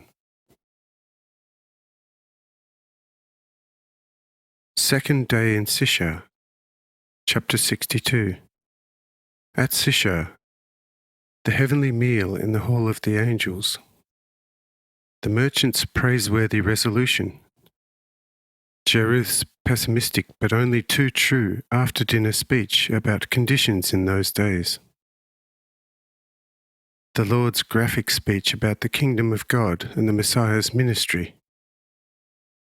The whereabouts of departed human souls before the Lord's ascension.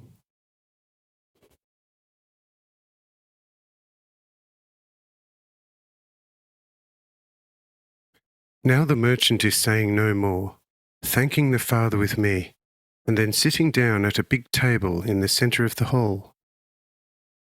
I and all my disciples, Jonel and his wife and daughters, Ariel with her husband Joram, and the mother of my body between them, sit down at the same table. This makes the merchant exceedingly happy, so that he says, Lord, for deeming me worthy with your sitting at the table I sat down at, I want to in future give the poor 1/10 of all my land's produce, and pay their taxation to the Romans for 10 years in advance. After this time, however, I hope to God, your and our Father, that he shall rid us of this plague through you, O Lord, to which end I have outside already offered you my fullest help with all my resources. O Lord, only rid us of this plague, and make that the Jews of Jerusalem would once again associate with us. They have distanced themselves sky high from the old truth. With them reign only selfishness, domination, and glitter. They no longer think of God, and there is no trace of love for fellow man. They scorn Gerizim even whilst converting Jehovah's temple into a den of money changers and hawkers. And if accused of despoiling God's holiest of holies, they curse and revile him who dares to call them by their proper name. Lord, this must change. It cannot stay like that. And if it does, then another sin flood can be expected soon. All around the world, nothing but heathens upon heathens. Yet in Jerusalem and Judea, there are Jews, priests, Levites, scribes, and Pharisees and money changers 10 times worse than all heathens. In short, the world is worse now than in the days of Noah. If no help arrives, with the Messiah taking up a flaming sword, then we shall evidently get to building a new ark. Lord, do therefore whatever is in your power. I shall always support you. Say I there too. Dear Jeruth, behold my youths. I say unto you, I have such numbers of them that they should not have room on 1,000 times 1,000 earths. Yet just one of them suffices to destroy the whole Roman Empire in 3 moments. But although you are better than the Jews, you yet share their total misconception about the Messiah and his kingdom.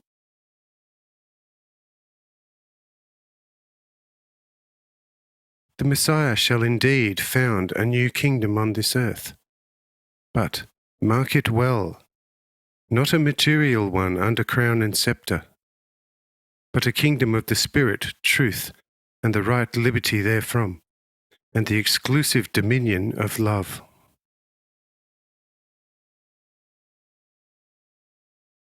The world, however, shall be called upon to enter upon this kingdom.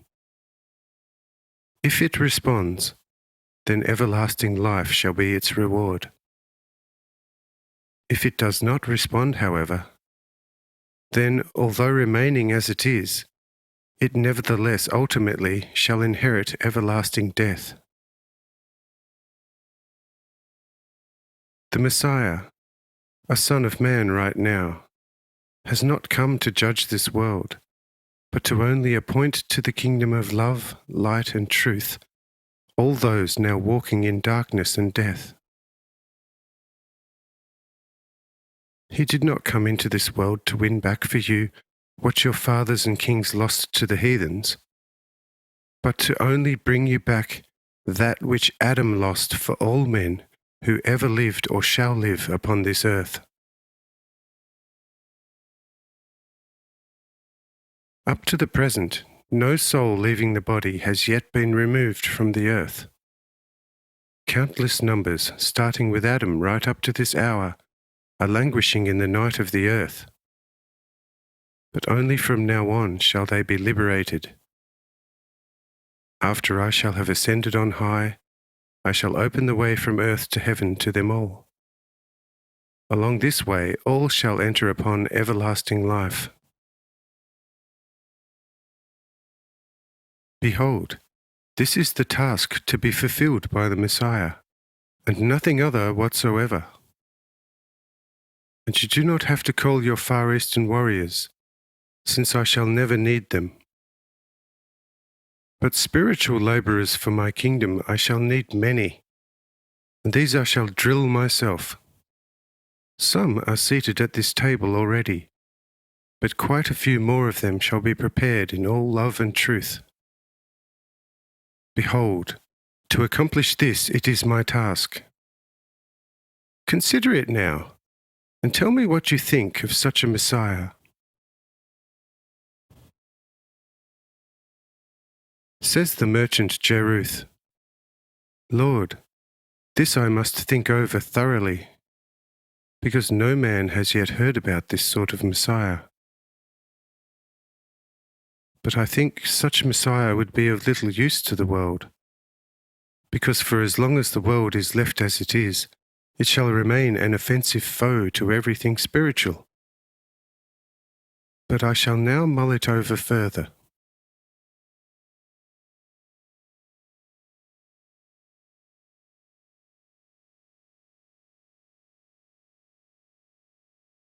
The Great Gospel of John, Volume 1.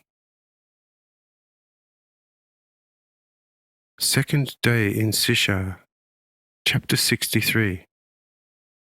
At Sishar, the good effect of the heavenly fare, and above all the heavenly love wine.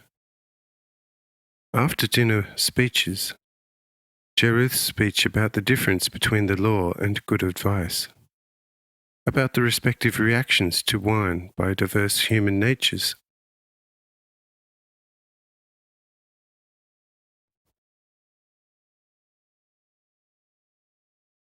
Everyone is eating and drinking, and even Jeruth himself, steeped in thought, eats and quite swills it down. All transformed to love through the glowing heavenly love wine, he says to me, Lord, a great thought just struck me. If possible, I would like to obtain vines from whose grapes I could press a wine of this nature.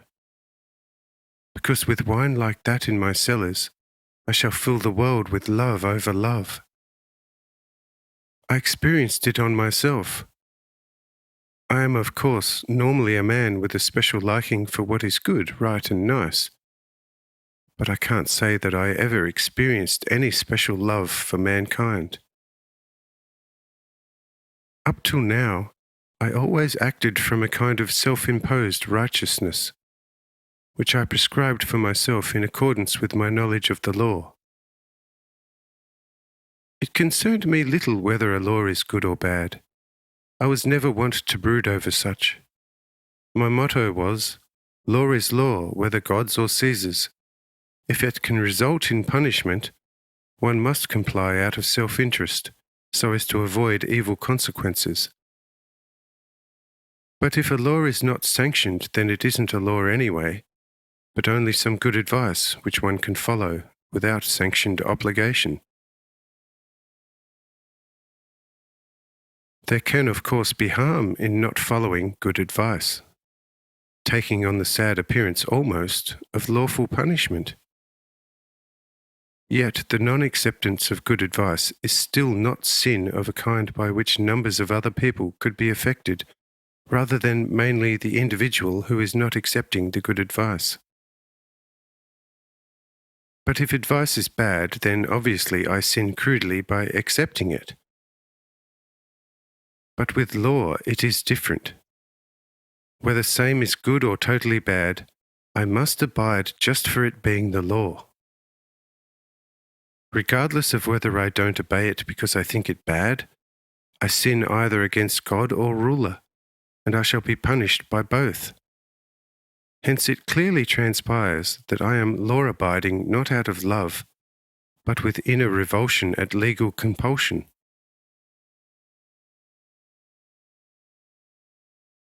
Now that I have drunk this glorious grape wine from the heavens, however, I see nothing but love over love, and could embrace and kiss the whole earth. On top of that, I see a similar effect on all those who drank from this truly heavenly wine. Hence, I should like to establish a big vineyard from these vines, and let all mankind drink from this wine, and they should be transformed to love in quick time, the way I see it. If it were therefore possible to provide myself with such vines, I would be the happiest man on God's good and beautiful earth.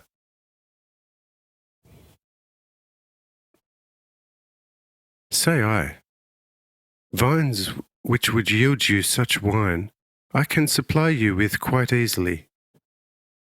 Such supposed effect on mankind, however, you shall be unable to bring about. Because this wine indeed enlivens man's love, provided it already resides in man. But where there is no love but only evil in man's heart, there the evil in him is animated the same way love was in yours. And he is then only transformed into an accomplished devil, and shall go about doing evil just as enthusiastically as you want to do good. Hence, one has to be mindful of whom one wants to serve up this wine for enjoyment. But I intend nevertheless to let you have a vineyard of these vines. But be most mindful about who you want to drink such wine. Of a truth, much good can be effected by animated love. Yet it is better for it to be animated by God's word, because enduring therewith, whilst with the consumption of this wine it lasts only for a while, and then expires like the wine itself. This keep well in mind, or you should effect much evil in place of good.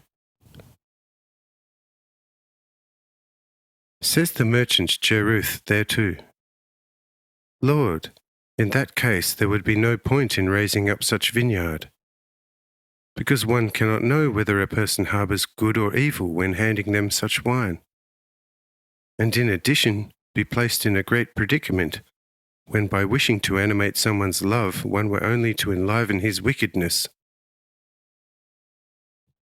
No, in that case I would leave the raising of such vineyard well and truly alone. Say I, it is all the same to me. I shall do for you whatever you wish. But I say unto you, each variety of wine grown on earth has more or less a similar property. Just let various people drink from your own produce roughly the quantity that you have already drunk from my heavenly wine, and you will see how some will go over into love completely, whilst others will begin to rage and throw fits, to the extent of you having to tie them up with ropes. But if terrestrial wine already calls forth such reactions, how much more the heavenly wine?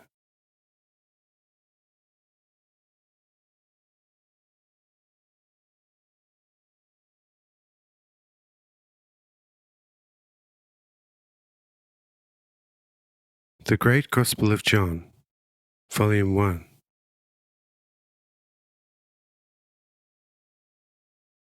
Second day in Sishar, Chapter 64. At Sishar, Jeruth gives up wine, caring instead for the poor and receiving 2 guardian angels. Nature and mission of angels, Jeruth's commendable speech about the blessedness of human weakness.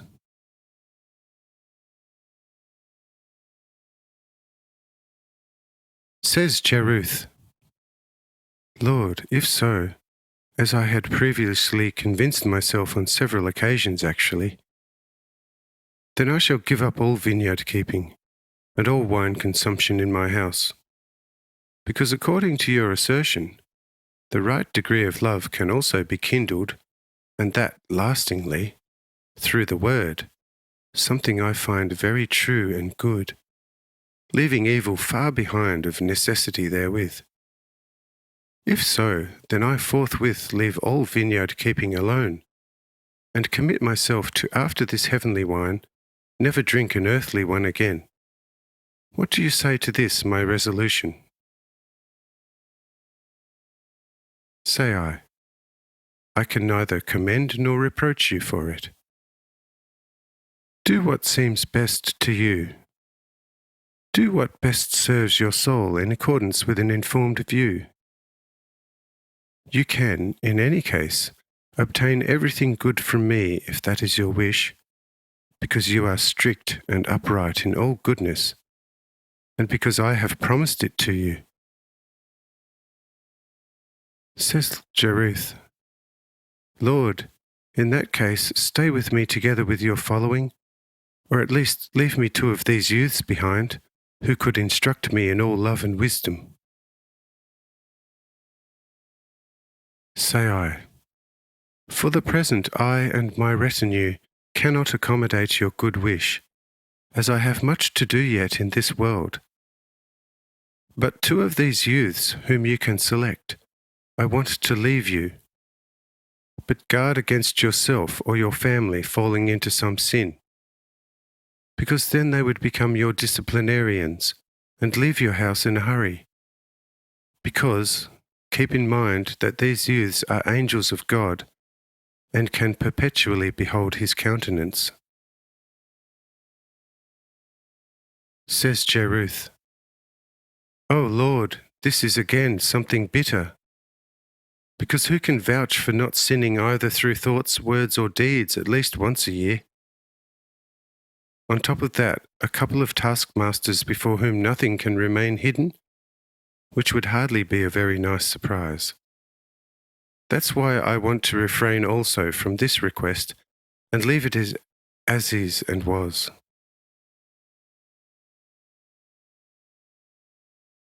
Say I, very well, let it be as you wish.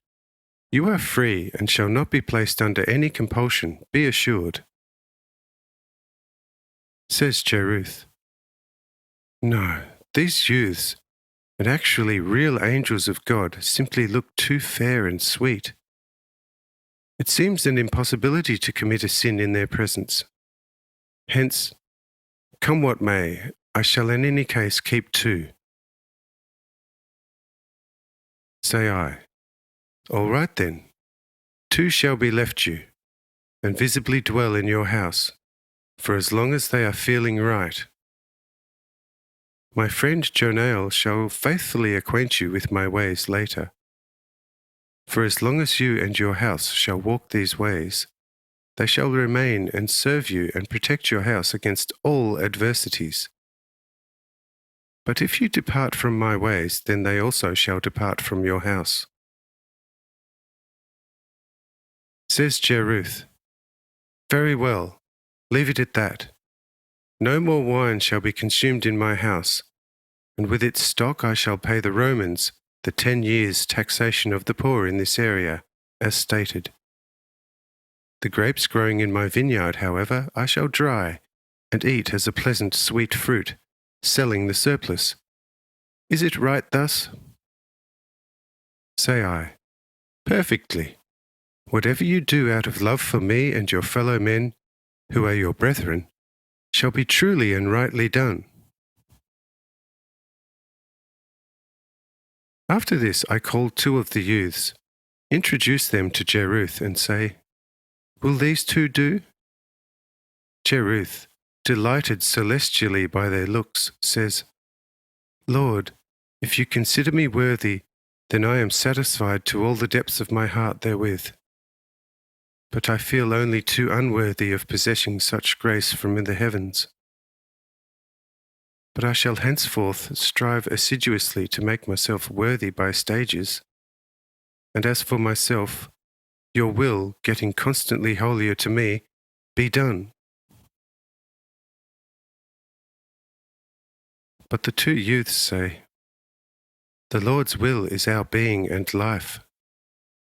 Wherever this is being implemented actively, there we are the most active co-workers, having power and strength for this to excess.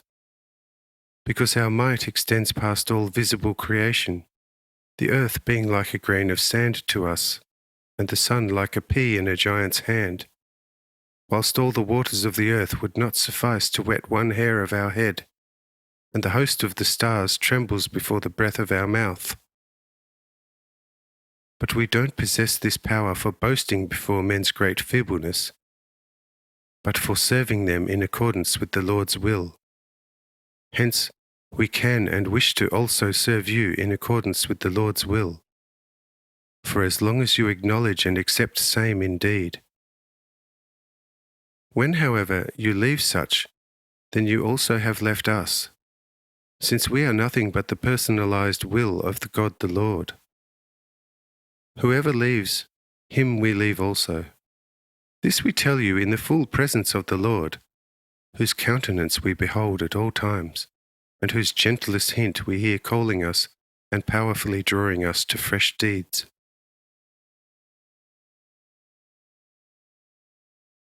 Saith Jeruth thereto, fairest youths, that you possess a great power, incalculable to us mortals. This I understand and grasp quite clearly. But I also am capable of much, some of which perhaps you may not be capable of yourselves. In that I am proud in my weakness, wherein resides neither power nor strength. But there nevertheless lies a strength in this weakness, due to which I can recognize, accept, and carry out the Lord's will. Of course, not to the same measure as you, yet the Lord is certain not to encumber me with more than I am capable of bearing up to. And in this sense, my weakness seems quite honourable to me, since it is of great import that in the end man's weakness still can carry out the same will of God as your immeasurable strength and might. And if I have understood the Lord correctly so far, then it may yet be that the Lord prefers the action of weak children, and that ultimately the power and deeds of the great and mighty spirits of heaven may yet have to let itself be led by the weak little children of the earth. For coming to sit at the little ones' table, because if the Lord himself comes to the weak, then it seems to me at least that he shall make strong the weak. Say the youths, yes, so it certainly is, and rightly. Recognize God's will, therefore, and act accordingly, and then you already have our power in you, which is nothing other than purely God the Lord's will. We of ourselves have neither strength nor power, and all our strength and power is nothing but God's will fulfilled in and through us. Say I, right now, from every side, we have now fortified ourselves, and thus, all you beloved, we shall get up from the table and recommence our journey. All get up, give thanks, and follow me into the open.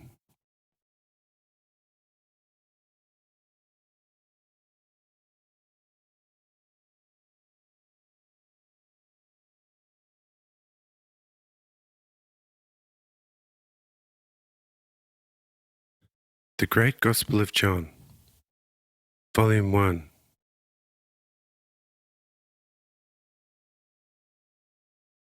Second day in Sishar, Chapter 65. At Sishar, Jeruth accompanies the Lord. The guardian angel's service, seen with Roman mercenary soldiers.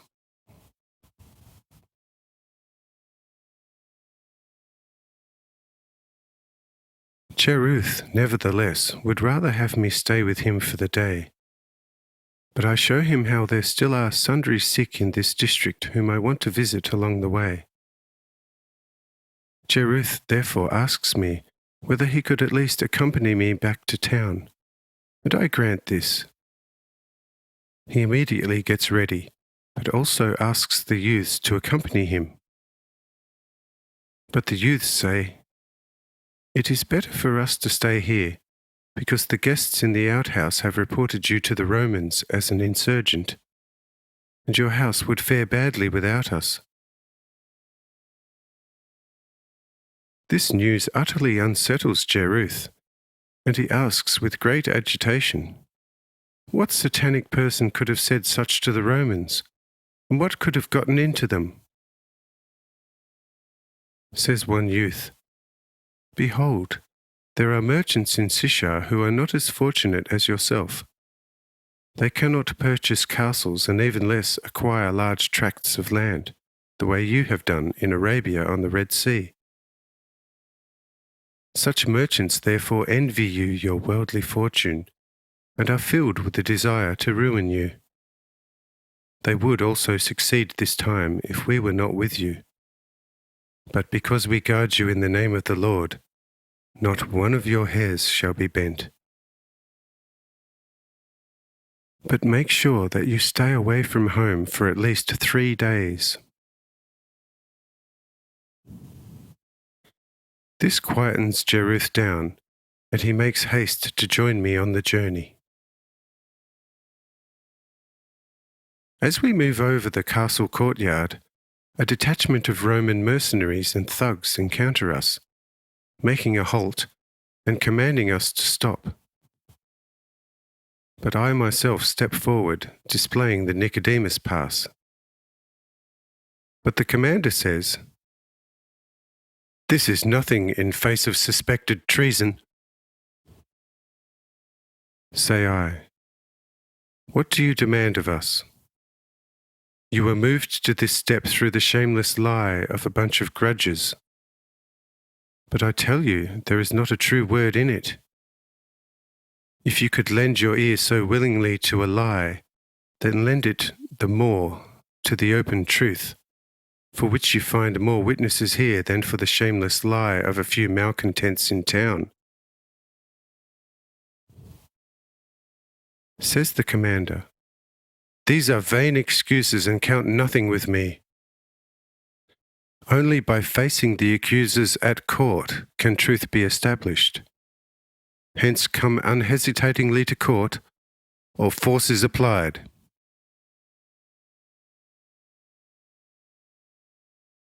Say I, "Over there is the castle. Its master only was reported to you as a revolter. Go there and see if you discover any trace of a revolt. But if you want to force us to follow you to your unjust court, then we can counter you with proper force, and we shall see who eats the humble pie. Do therefore what you will. My time has not come yet. I have told you that no guilt resides here, but he who is in the right should also defend it by word and deed." The commander looks over our large numbers and gives the order to catch and tie us up. The mercenaries and thugs fall upon the youths first, trying to catch them, but the youths dodge them so smartly that not one can be caught. As the soldiers and thugs are exhausting and scattering themselves in trying to catch the youths seeming to disappear in all directions, I say to the commander, "It seems to me that it is getting hard for you to catch us." The commander heaves after me with his sword, but that moment one youth rips away his sword, throwing it beyond visibility and so destroying it. Say I to the commander, Now then, with what will you heave and stab at me now? The commander says with raging fury, So this is how Rome's authority is respected here. Good, I shall know how to report this to Rome, and then look at your area shortly and tell if it's still the same one.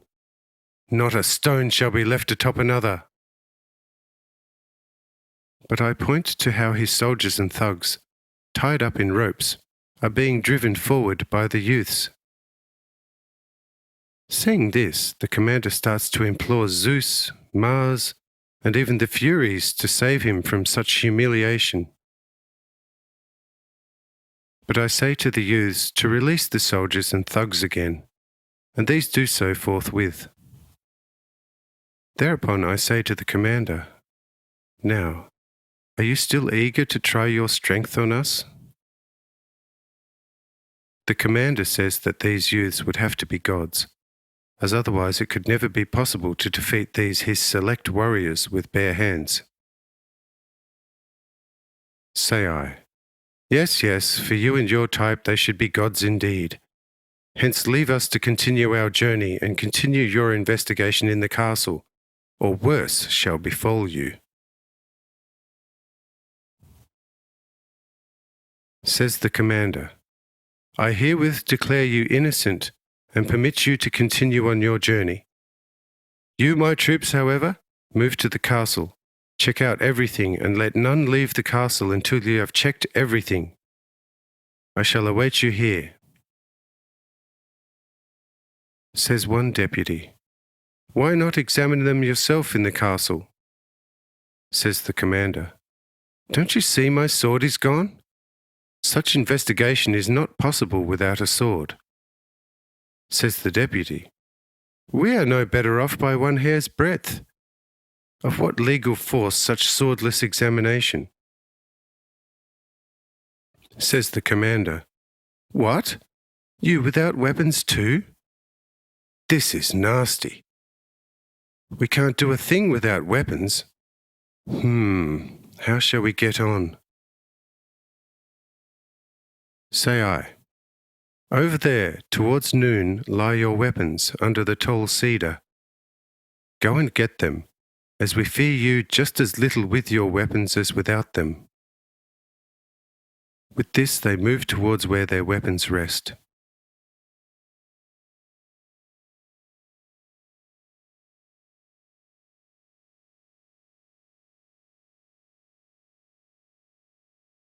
The Great Gospel of John, Volume 1.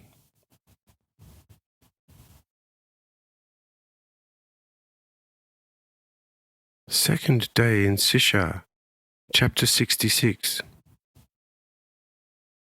At Sishar, healing of the palsied near the village, his joyful thanks with song and leaping.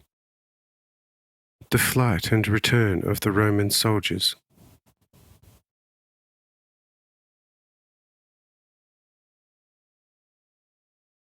We nevertheless press on eastward and soon reach a tiny village, some 20 furlong distance from the castle. The entire community joyfully rushes out to meet us, asking softly what they can do for us. But I say, Do you not have sick among you? They affirm it, saying, Yes, we have one fully suffering the gout.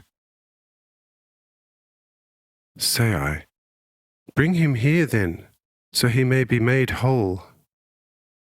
Says one of them, Lord, this will be hard. This sufferer is so paralytic that he has not been able to leave his bed for nearly 3 years, and his bed is hard to move, being fastened to the ground. Would you be prepared to go and see him? Say I, Since the bed is hard to move, why don't you wrap the sick in a mat and bring him over here? In response, several of them hasten to the house where the gout-stricken is lying, wrapping him in a mat and bringing him to me in the street and saying, Lord, here is the poor sufferer. But I ask the sick one whether he believes that I can heal him. The sick looks me over and says, Dear friend, you look indeed like you could. You sure seem to be a proper healer. Yes, yes, I believe it. Say I there too. Now then, get up and walk. Your faith helped you, but beware of a certain sin henceforth, so as not to relapse into gout, which would be more acute the second time than now. And the sick gets up forthwith, taking up the mat and walking. Noticing only then that he is completely healed, he falls on his knees before me, thanking and finally saying, Lord, in you there is more than human power. Praise be God's power in you. Oh, blessed the body that bore you, and over-blessed the breast that fed you. But I say unto him, and blessed they who hear my words, keeping them in their hearts and living accordingly. Says the sick, Lord, where can one hear you speak? Say I, you will surely know the high priest Jonael of Shishar, who sacrificed at Gerizim. Behold, he has my word. Go and learn from him. Says the healed, Lord, when is he at home? Say I, he is standing here beside me. Ask him and he will tell you.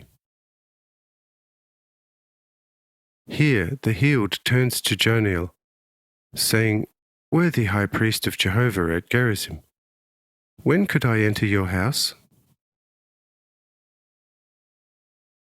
Says Jonael, Your work till now consisted in just lying down, and in the patient bearing of your suffering.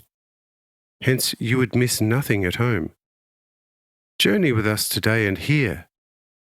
There shall be quite a few more happenings, and tomorrow you shall find out everything. Says the healed, If considered worthy of travelling in such society, then I follow you with much joy, because, dear friend, when one had to languish away in a hard bed for 3 years, with often unbearable pain, and now through a divine miracle suddenly be healed from the nasty malady, then one appreciates health. And what joy it is to walk with straight limbs. That's why I should like to do like a David, dance and leap before you, praising the great goodness of the Lord with exceeding jubilation. Says Jonael, Go and do thus, that before our eyes it should fulfill itself as written from the Lord. Then shall the lame man leap as an hart. Isaiah chapter 35, verse 6, the translator. With this, the healed throws off the mat, moves quickly ahead of the company, and starts leaping and jubilating, not letting anyone hinder him in his joy. Because after only 2 or 3 furlongs, those Roman mercenaries and thugs, together with their leaders, who were scattered onto a side track by the 2 angels at the castle, are disturbing his joyfulness, asking him what he is doing. But not letting himself be disconcerted, and not seeming to regard the commander's question, he says while still hopping and leaping, When men get merry, the livestock gets sad, because man's happiness brings death to the cattle. Hence make merry, make merry. Thus the healed carries on. This annoys the commander, and he forbids him such noise. But the healed says, Why forbid my joy? I was bedridden for 3 years with gout. Had you come to me and said, Arise and walk, with me getting well with such pronouncement, as I am now, then I would have divinely worshipped you together with every one of your holy words from your mouth. But since you are not such, and your power sheer nothing compared to my Lord's, I obey my mighty Lord, and hence once again, make merry, make merry. Now the commander forbids him such spectacle in earnest, threatening punishment. But at the same moment 2 of the youths came to the merry ones, saying, "Don't let yourself be hindered in your joy." Seeing the familiar youths, the commander yells out to his unarmed band, "Retreat! Look, 2 more servants of Pluto!" At this command, the band take to their heels in a manner not seen before. But the healed now leaps and jubilates the more, yelling after the retreating, "Make merry, make merry! When men make merry, the cattle get sad." Then he quietens a little, and returning to Joniel, he says, "Friend, if you don't mind us talking whilst we walk, you could acquaint me with some of this Lord's new word, who gave me my health. Because if I am to make such word into my law, then I have to know it first." Says Joniel, "Behold, we are nearing another village, which according to the new Roman constitution is a small town. Here the Lord is bound to venture into more. You shall be following us into town anyway. In my house or that of Uriel, however, you shall find accommodation for as long as it pleases you. There you shall be familiarized with everything. We are not far from town now. This locality we are coming to already belongs to the town, according to the new Roman order. But since it serves mainly as a Roman stronghold, they severed it from Sishar, encircling it with a rampart and elevating it to a place with a name of its own. The area is not big, and with 1,000 paces we shall have it behind us. Then we turn left, with hardly 7 furlongs remaining to Sishar's buildings. Hence, have just a little more patience, and your wishes shall be met." Says the healed, "Oh, by Abraham, Isaac, and Jacob, if this area is under Roman occupation, then we shall fare badly, since only a few moments ago the Roman centurion had to retreat from us most abysmally." Says Joniel, "This we shall leave to the Lord, who is with us now. He shall work out everything extra well. But I already see a detachment of warriors heading our way with a white flag. This seems a good sign to me." Says the healed, "Oh yes, as long as it is not the usual Roman battle ruse, because in this the Roman and Greek legions excel."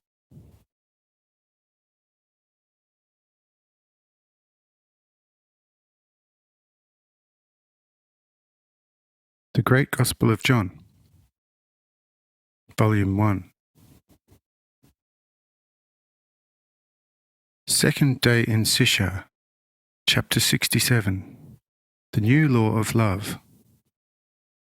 At Sishar, memorable discussions about the Messiah, Satan, and the divine order. The Lord as proclaimer of the new law of love. Jehovah's presence in the gentle breeze.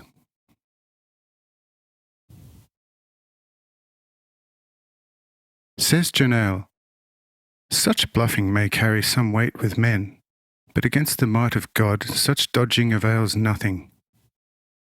Only pure and true love achieves anything with God. Everything else is but chaff in a hurricane. Therefore be not troubled, as God is with us. Who should then prevail against us?" Says the healed, "Indeed, indeed, right you are. But God was undoubtedly also with Adam. Yet Satan knew how to grab him with artful cunning. And Michael, after a 3-day battle, still had to cede Moses' body to him. God is without doubt almighty indeed, but Satan is filled with the worst cunning, and this has already inflicted much harm to the people of God. Therefore caution is necessary near a tiger, as long as it lives. Only after it is dead can one breathe freely without precautions. Janelle says, "You have to keep in mind that in former times the Lord allowed Satan to act in this or that way. For the first created spirit, Lucifer, had to be allowed a long time for his freedom test, because he was not only the first, but also the greatest of the created spirits. However, this time has come to an end, and the Prince of Darkness will now be considerably restrained and no longer be able to move as freely as before. Therefore, if the right love for God is dwelling within us, we shall find it easier to walk on earth than was the case formerly under the hard yoke of the law. From Adam until our time, the law of wisdom was reigning, and such wisdom and a strong and unconditional will was required to fulfill such a law within oneself. But God saw that men would never fulfill the law of wisdom, and so came into the world himself in order to give them a new law of love, which they will easily be able to fulfill. For in the law of wisdom, Jehovah let only his light radiate among men. The light was not he himself. It only flowed from him to men, just as men have gone forth from him, but nevertheless are not Jehovah himself. However, Jehovah himself does come to men through and within love, takes spiritual residence in man in the fullness of truth, and thereby makes created man similar to himself in everything. Then Satan is no longer able to harm, by his cunning, a man thus armed. For Jehovah's Spirit within man sees always through Satan's ever so concealed tricks, and has at all times plenty of power to disperse Satan's total helplessness. The prophet Elias described the present situation of mankind, when Jehovah comes to men directly in love, as a gentle rustling passing the cave. But Jehovah was not in the great storm and in the fire. Thus the gently rustling is people's love for God and their brothers, wherein Jehovah himself is dwelling, whereas he does not dwell in the storm of wisdom and the flaming sword of the law. And since Jehovah himself now is with us, for us and among us, we don't need to fear Satan's tricks nearly as much as was the case only too sadly in antiquity and in the past. And you can look the bloodthirsty Roman tiger in the eye quite more bravely and untroubled. Did you not notice how an entire legion just now took to their heels most ignominiously before the two youths? Yet such youths are accompanying us in great numbers. And should we fear Romans approaching us with white flags? Not even in a dream, I say, never mind in actuality. The healed looks surprised, after a while saying, "What did you say? Jehovah now among us? I thought this man who helped me was only the awaited Messiah. How can Jehovah and the Messiah be one to you?" I have no trouble understanding that Jehovah's power shall show in greater fullness through the Messiah than all the prophets combined. But I would not have dared to even think, let alone voice it, that the Messiah and Jehovah would be one. Besides that, it is written that one should not imagine Jehovah under any likeness. And now this human, who of a truth possesses all the attributes of a Messiah, should be Jehovah himself? Well, this is all right with me, as long as it is all right with you as the chief priest. That the Messiah could be some special God I thought straight after my healing, because according to Scripture, we all are gods more or less, depending on how Jehovah's law is kept. But that he should be Jehovah himself. Well, If that be so, then we should act differently. He himself has healed me. This means coming up with quite different thanks. Here, he wants to come over to me at once. But Janael holds him back, advising him to do so when we get to Sishar, and the healed is happy with that.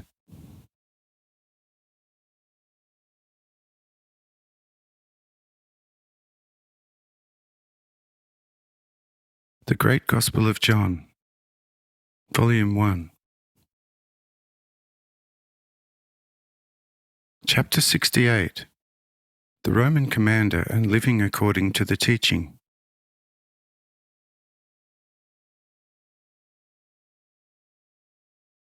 But now the Roman war deputation had arrived, and their leader handed me a written entreaty from the commander-in-chief of this fort, by which he implores me, for the sake of public weal, to take no notice of what occurred, and to persuade the company not to divulge what took place, because it would bring him harm, while benefiting no one, but that it would benefit all more than harm them, if they made the Roman commander-in-chief into a friend rather than an enemy. Jakob, too, ought to keep silence, and be assured of being left in peace at home. But would I, in any case, visit him at his residence, as he has secret and important things to discuss with me? My response to the bearer of the writing was, "Tell your master that he shall receive in accordance with his request. But I shall nevertheless not come to his residence, but that if he wants to speak to me about secret and important things, to await me at the entrance to this area, and I shall tell him what that is which he wants to discuss."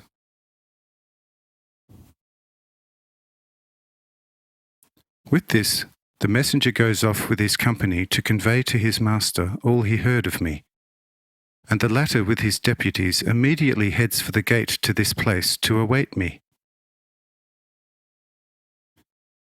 Jakob, however, asks me whether such invitation can be trusted, because he knows this chief commander's great cunning, who is a supreme commander. This one is supposed to already have dispatched many to the other world in this way. I said, "Dear friend, I also know him, both as he was and now is. The youths have instilled lasting respect in him, and he regards them as genii, and me as a son of their god Jupiter. And he now wants to find out how much substance there is to it. But I know what I shall tell him." Jakob is satisfied with this, even as we arrive at the gate where the commander-in-chief and his officers are waiting for us. He immediately steps forward, greeting me friendly, and bent on pressing his concerns immediately. But I was faster and said, "Friend, my servants are not protecting spirits, and I, in no way, a son of your Zeus. And now you know everything you wanted to know of me and intended asking me." The chief is stunned by my openly telling him at once what he had only thought, yet intimated to no one. Being intrigued for a while, he again asks me, "If you are not such, then tell me who you and your servants actually are, because you must by all means be more than ordinary men, and it would please me to accord you the proper honours." I said, "Any man asking sincerely and honestly is worthy of an equal answer. You have now asked me honestly and sincerely, and shall receive a like answer, and therefore listen unto me. For a start, I am that and he standing before you, namely a man. There are of a truth many on earth who look like me, yet they nevertheless are not men, but merely human shells. But the more accomplished a true man, the more power and strength in his cognition and will, prolific in action, prolific in effects. Says the chief, "Can every man achieve a perfection like yours?" I said, "Indeed, if he does what I teach for his perfection." Requests the chief, "Then let me hear your teaching, and I shall try to do thus."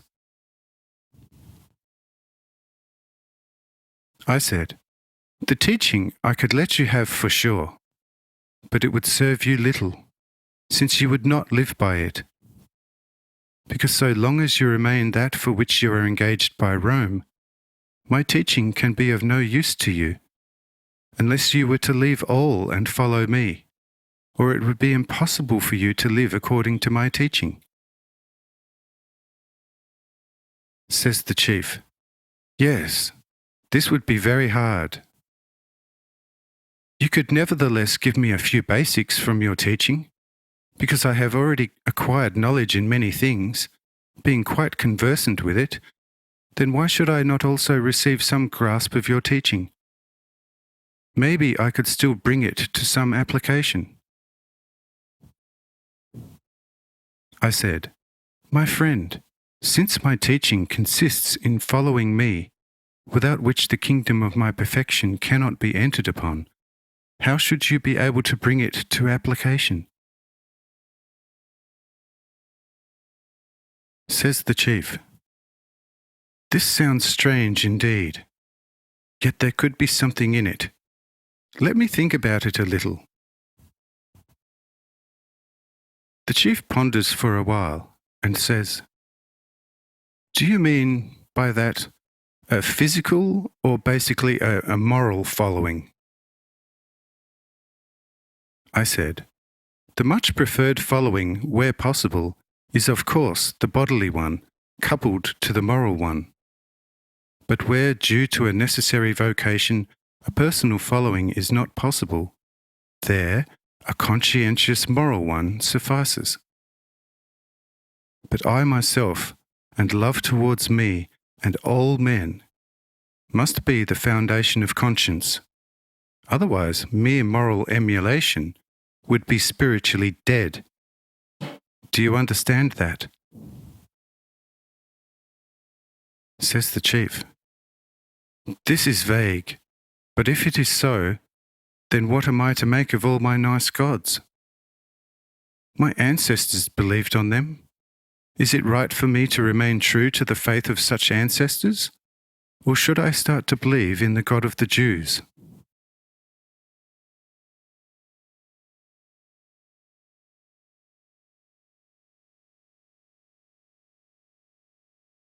The Great Gospel of John, Volume 1, Chapter 69. The Insignificance of the Gods, the Mystery of Love.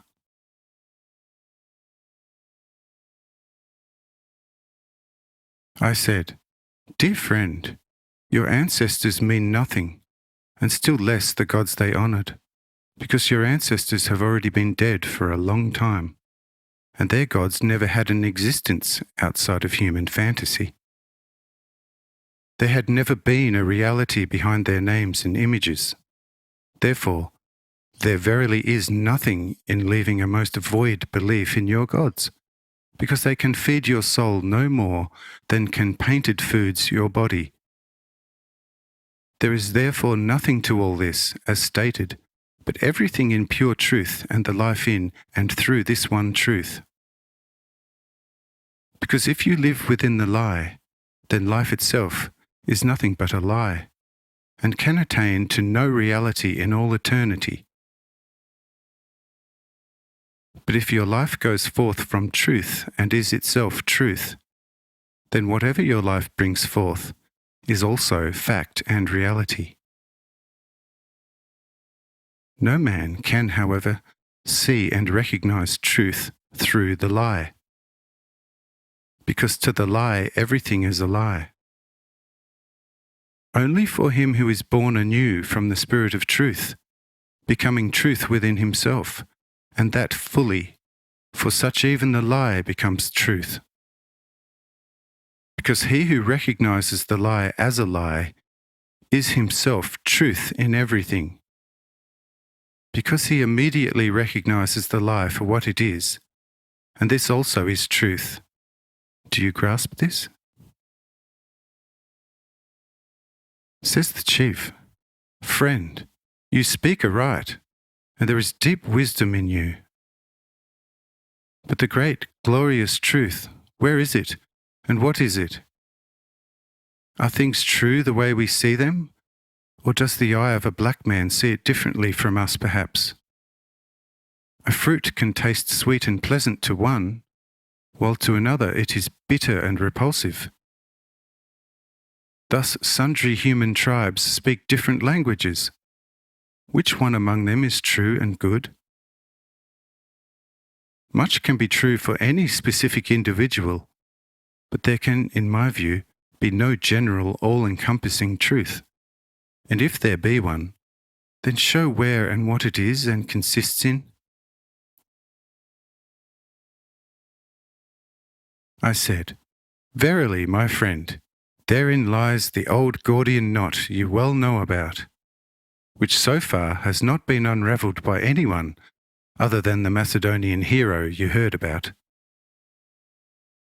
Whatever you can see and feel by means of the flesh has affinity with the flesh and its tools, and is similarly changeable and transitory. So whatever is changeable and transitory, how could same offer you substance for ever constant and immortal truth? There is only one thing in man, and this great and holy one is love, which is a proper fire out of God, dwelling in the heart. Within this is love, and nowhere else is truth, because love is itself the arch foundation of all truth in God, and out of God within every man.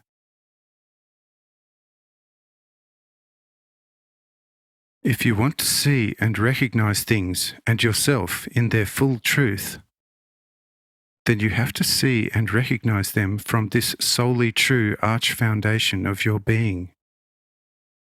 Everything else is delusion, and man's head and what is in it belongs to the sphere of your familiar Gordian knot, which no one can unravel with mere deliberation. Only with the cutting power of the spirit of love in man's own heart can he hew through this knot, and then begin to think, see, and recognize in the heart, and only then along such path to get at the truth of his own and every other being and life. Your head can create countless gods for you, but what are they? Verily I say unto you, nothing but vain, lifeless patterns produced by the brain with its loose mechanisms. Only in the heart shall you find a God, and this one is true, because the love in which you found the only true God is itself truth. This truth, therefore, can be sought and found only in truth. But the head has done its share if it has delivered you the key to truth. Yet everything that urges and draws you towards love can be a key to truth. Therefore, follow such attraction and urge, and enter upon the love of your heart, and you shall find the truth which shall free you from all deception.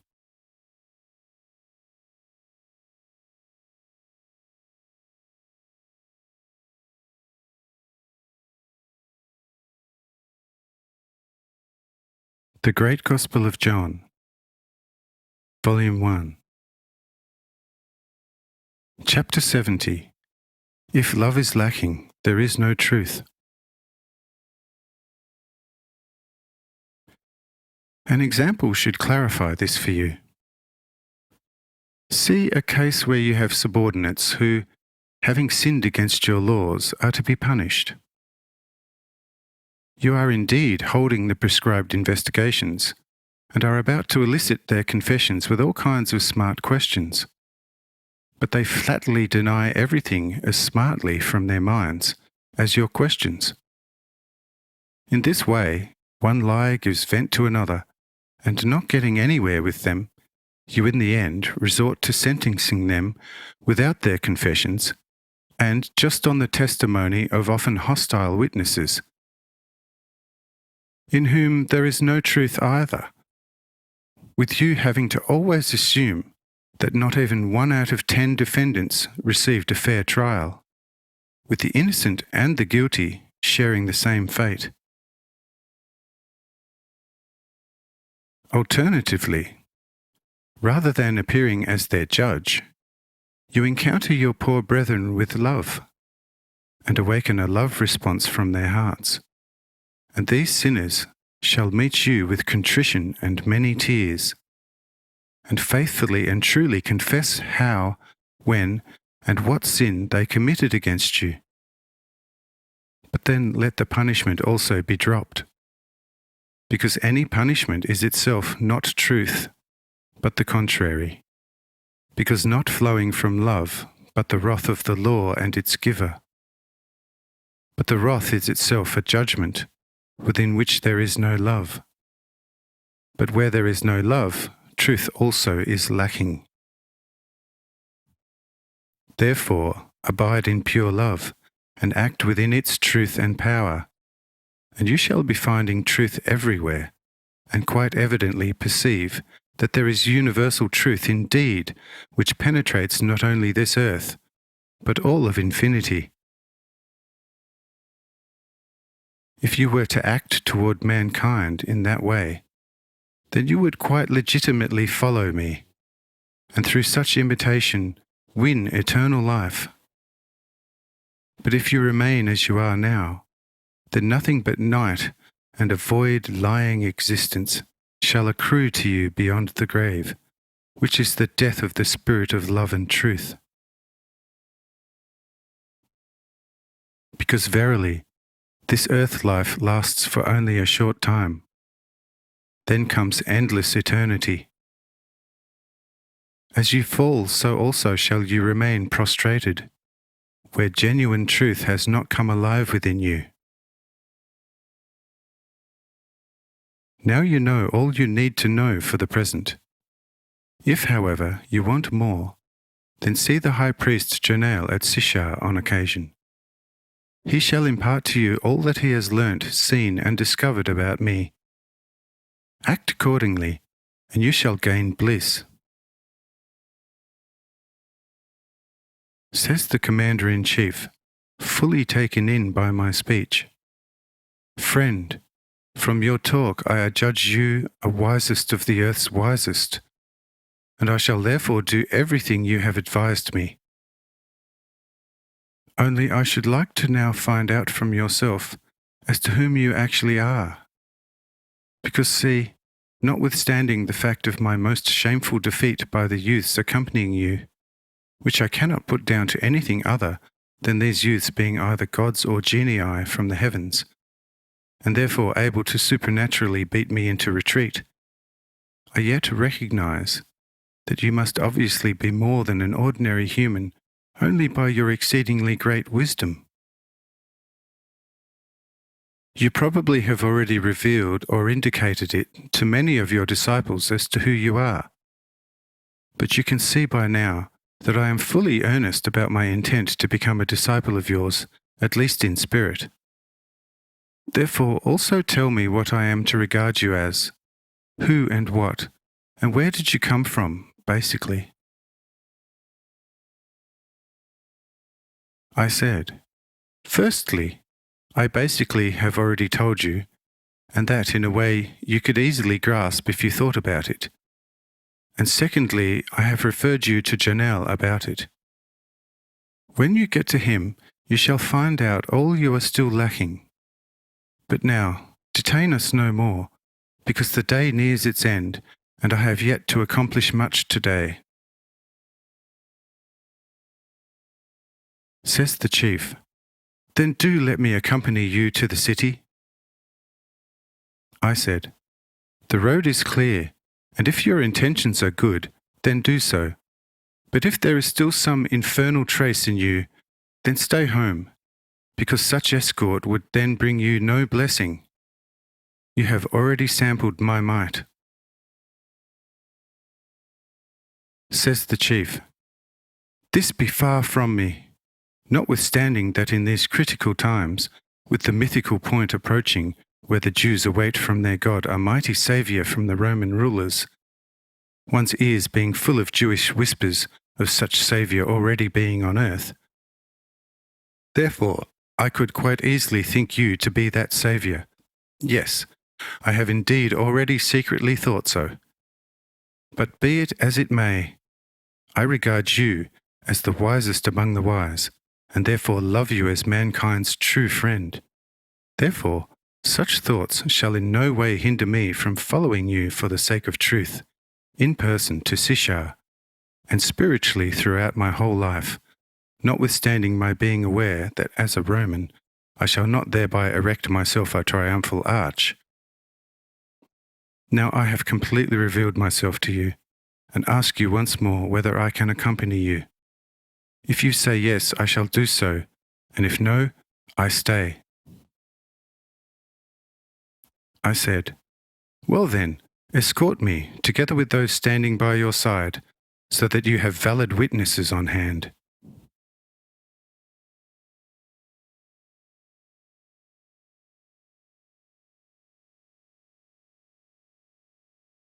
The Great Gospel of John, Volume 1, Chapter 71. The Lord witnesses of the Father.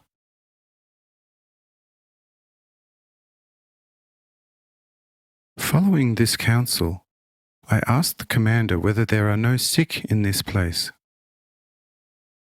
Says the chief, "Friend, if you are also conversant with the art of healing, then heal my wife, because she has suffered some secret malady for a year already, which no doctor could identify. Perhaps the depth of your wisdom could identify this sickness and help my wife out of it." I said, "I say unto you that your wife is well. Send for her." The commander immediately dispatches one of his servants, whom the cheerful wife already meets at the doorstep, betaking herself with him to the chief. The latter is astonished beyond all measure and says to me, "Friend, you are a god." I said, "You people then are all the same. When you see no signs, you don't believe. Yet you are blessed that you believe, although on account of the signs. He who nevertheless does not believe in spite of the signs, which I work, has sunk into death. But in future, only those men shall attain bliss who believe just on the count of the truth of my word, without signs, living in accordance with it. These shall then discover the only living sign within themselves, called life eternal, and this no one shall be able to take from them." You are now joyful that I have made your wife whole, just through the will of my heart, and ask yourself unceasingly, how is this possible? But I say unto you, if a man were to live in accordance with inner pure love, and then came upon such truth, having no more doubt in his truth, he then could say unto one of these surrounding mountains, "Arise and cast thyself into the sea," and the mountain would arise and cast itself into the sea. But since no such truth resides in you or many others, you not only cannot work such deeds, but on top of that, have to wonder many times head over heels that I, who am imbued with such truth in all fullness, perform deeds before you which can be accomplished only through the might of the innermost living truth. Only within such truth does faith, which in man is the right hand of the Spirit, become living in power action. And the arm of the Spirit reaches far and performs great things. If through such truth you shall have sufficiently strengthened your spiritual arms, then you shall be doing what I have now done before you.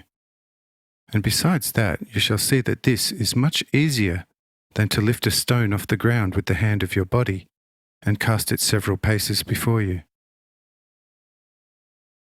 Therefore, live in accordance with such my teaching. Be doers, and not just idle hearers and admirers of my words, teachings, and deeds. And you shall receive within yourselves that which you now so highly admire in me. However, all that I show you here, I do not do by my own power, but by the power of him who taught me before the existence of the world. And he is the one whom you call your Father, although you do not know him and have never known him. He, however, of whom you say that he is your Father, the same it is of whom all things are, such as angels, sun, moon, and stars, and this earth with everything in and on it. However, as this Father taught me before the whole world, even so I teach you, so that the Father, who now lives in the world, would dwell and witness in you as in me, of the arch-primordial pure truth, out of the eternal arch-foundation, which is called the love in God, which is actually the very being of God himself. Therefore, do not be overly carried away by the signs that I work before your eyes, that you may not beget a dead faith under judgment profiting nothing, but live and act in accordance with what I teach you, and you shall then come by that which now you admire in me and wonder at beyond measure, because you all are called to be perfect. Now you know all. Do so, and you shall come to discern from within whether I told you the truth or not. Prove my teaching through the deed, therefore, with all diligence and remote from half-heartedness, and only then shall you find out whether this teaching is of man or of God.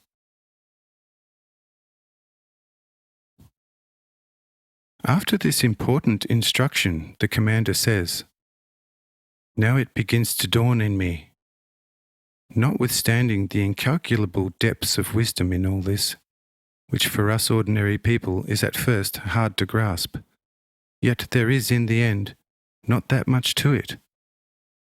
For if insight can be gained only through the deed, then I leave all further brooding over it, after first getting initiated into the entire teaching by Jakob, then moving earnestly into full action.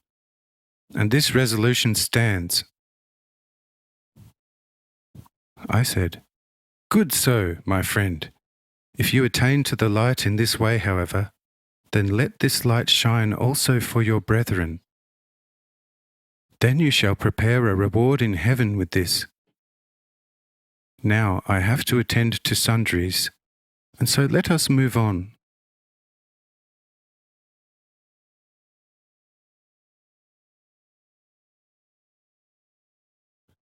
The Great Gospel of John,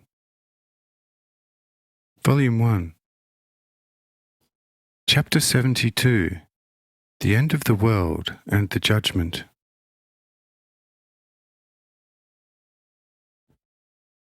A start is made, with the Commander-in-Chief, together with his healed wife and 2 of his senior deputies escorting me.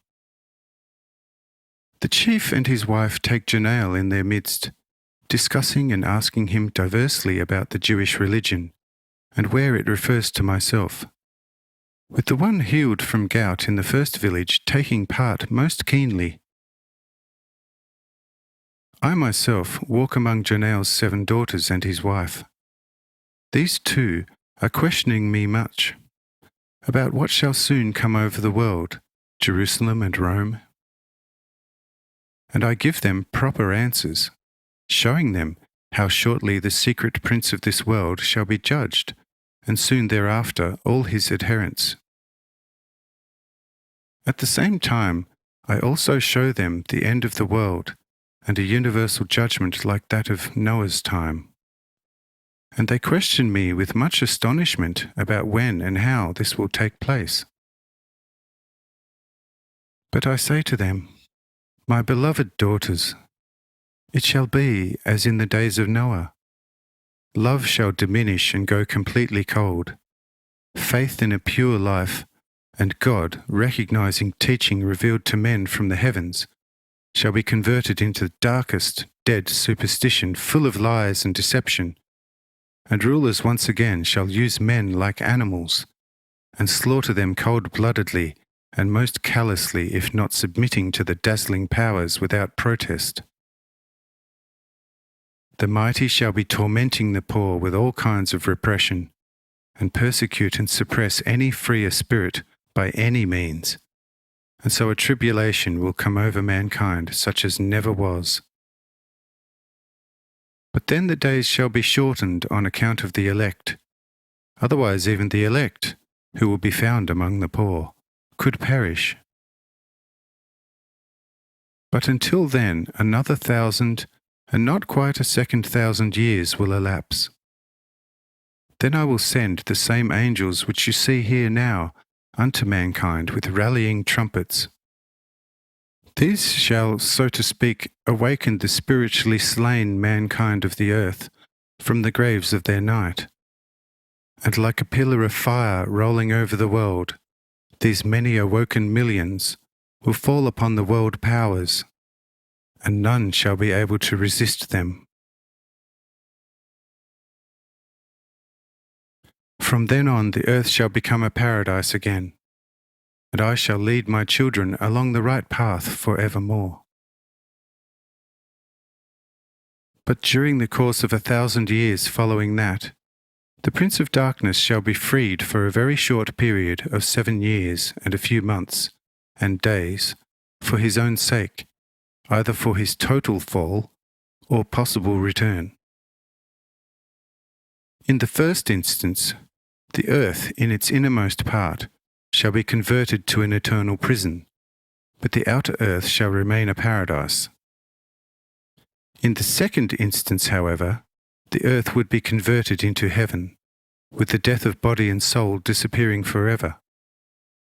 Whether so and how, that, for the present, not even the foremost angel of the heavens must know. This only the Father knows. But tell no man at this stage what I have revealed to you, until you will, after a couple of earth years, hear that I have been raised. But the daughters ask wherein such raising shall consist in. And I say to them, When you shall have heard, then your hearts will be sad, but be comforted, for then I shall 3 days thereafter be in your midst, to bring you testimony myself of the New Testament and the keys to my eternal kingdom. But see to it that I then find you pure as you are now, or you shall not be able to become my brides forever. They and their mother promised to most diligently keep what I commanded and advised them.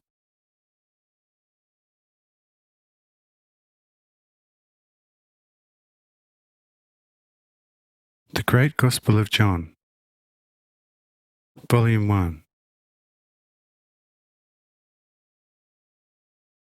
Second day at Sisha, Chapter 73. At Sisha, the Lord with his at Ariel's, John the healed and Janel. The Lord praises and blesses their sensible comprehension. The Lord and Jeruth. With this we reached town, and namely at Ariel's house, now also Joram's. Jeruth and the commander with his wife and the 2 deputies can't get over its new beauty, and the healed palsy also is astonished beyond all measure. in the end saying loudly, "This is possible only to God." As a boy, I had often mischievously caught lizards within the dilapidated walls of this castle or dwelling, which Jacob had built for his son Joseph. And now it stands here perfected as Jacob himself was certain to not have built better. No human power accomplishes this overnight. Now I know where I stand and know what I shall do. My name is John. Just remember this name. This John is he whom my disciples, after my sending them out in the second year to teach the people, once threatened for healing and casting out devils in my name without my explicit authority. Luke chapter 9 verse 50, the translator. Says Janelle, "Friend, your will, mind and words are good, but you still lack one thing, a proper recognition of God's will. Hence, call on me in the next few days, or even remain here, and I shall acquaint you with God's will more closely. Only then will you be able to put into action in its proper order all you now have a good mind of doing." Says the healed, "May God the Lord inspire you for it. I shall do as you shall advise me, because I can see you are a real friend of this great prophet and are bound to have a proper light from him. This prophet, however, is above all, and I think it is precisely he of whom David prophesied thus: 'The earth is the Lord's, and the fullness thereof, the world, and they who dwell therein. For he hath founded it upon the seas, and established it upon the floods. Who shall ascend into the hill of the Lord, or who shall stand in his holy place? He who hath clean hands and a pure heart, who hath not lifted up his soul unto vanity, nor sworn deceitfully, he shall receive the blessing from the Lord, and righteousness from the God of his salvation. This is the generation of them who seek him, who seek thy face, O Jacob. Lift up your heads, O ye gates, and be ye lifted up, ye everlasting doors, and the King of glory shall come in. Who is this King of glory? The Lord, strong and mighty, the Lord mighty in battle. Lift up your head, O ye gates, even lift them up, ye everlasting doors, and the King of glory shall come in. Who is this King of glory? The Lord of hosts, he is the King of glory." Psalm 24. And I, John, who have been healed by him, here openly testify that it is he in person of whom David sang and prophesied thus: "Hence all glory to him forever." Says Janelle, "Friend, you now stand upon solid ground. But between ourselves for the present, the time is not yet for speaking thus. But when, as he said himself, he shall depart from here, perhaps to Galilee, only then shall we start teaching the people. And when he shall then shortly return to us, he shall find our gates of proper width and the doors of the world of sufficient height for his entry, meaning our hearts as wide and our love for him raised above the stars, because the gate is our heart, which is to be opened wide, and our pure love for him the door which shall be raised above everything."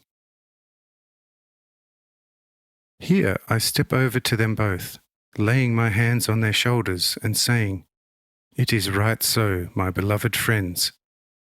Wherever you shall meet in my name thus, there, even if not visibly, I shall be among you omnipotently and fortifyingly. But I can hear a racket in the city streets. Let us be quiet. We shall see what spirit fills and leads these people." Jeruth steps up to me right away, saying, "Lord, this is an evil racket and bodes no good. If you like, I shall order 2 legions here at once, and peace shall at once be restored." Say I, "Let be." If need be, I verily have proper guards on hand, but you could conceal yourself somewhat in the house, that no one would see and recognize you, because no good spirit resides in this town among men, and they could later do much damage to your properties. Says Jeruth, but I still have the 2 youths. This shall protect my properties. Say I, notwithstanding, let it be for the moment. For if I were in need of human help, I could also ask it of the chief who is also here. Jeruth is satisfied and betakes himself to Uriel's house.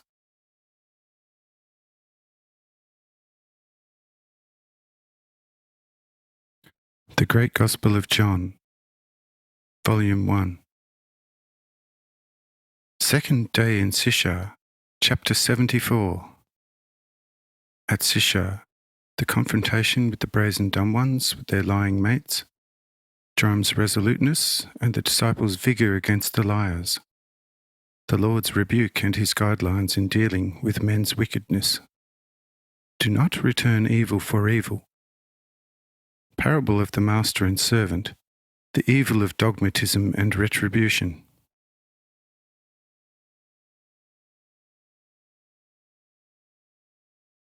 Soon thereafter, a fairly large crowd, armed with sticks, comes to menace us. With the 10 who were made dumb by the physician on the first day in their midst. And the crowd menacingly demands that the former's tongues be loosed.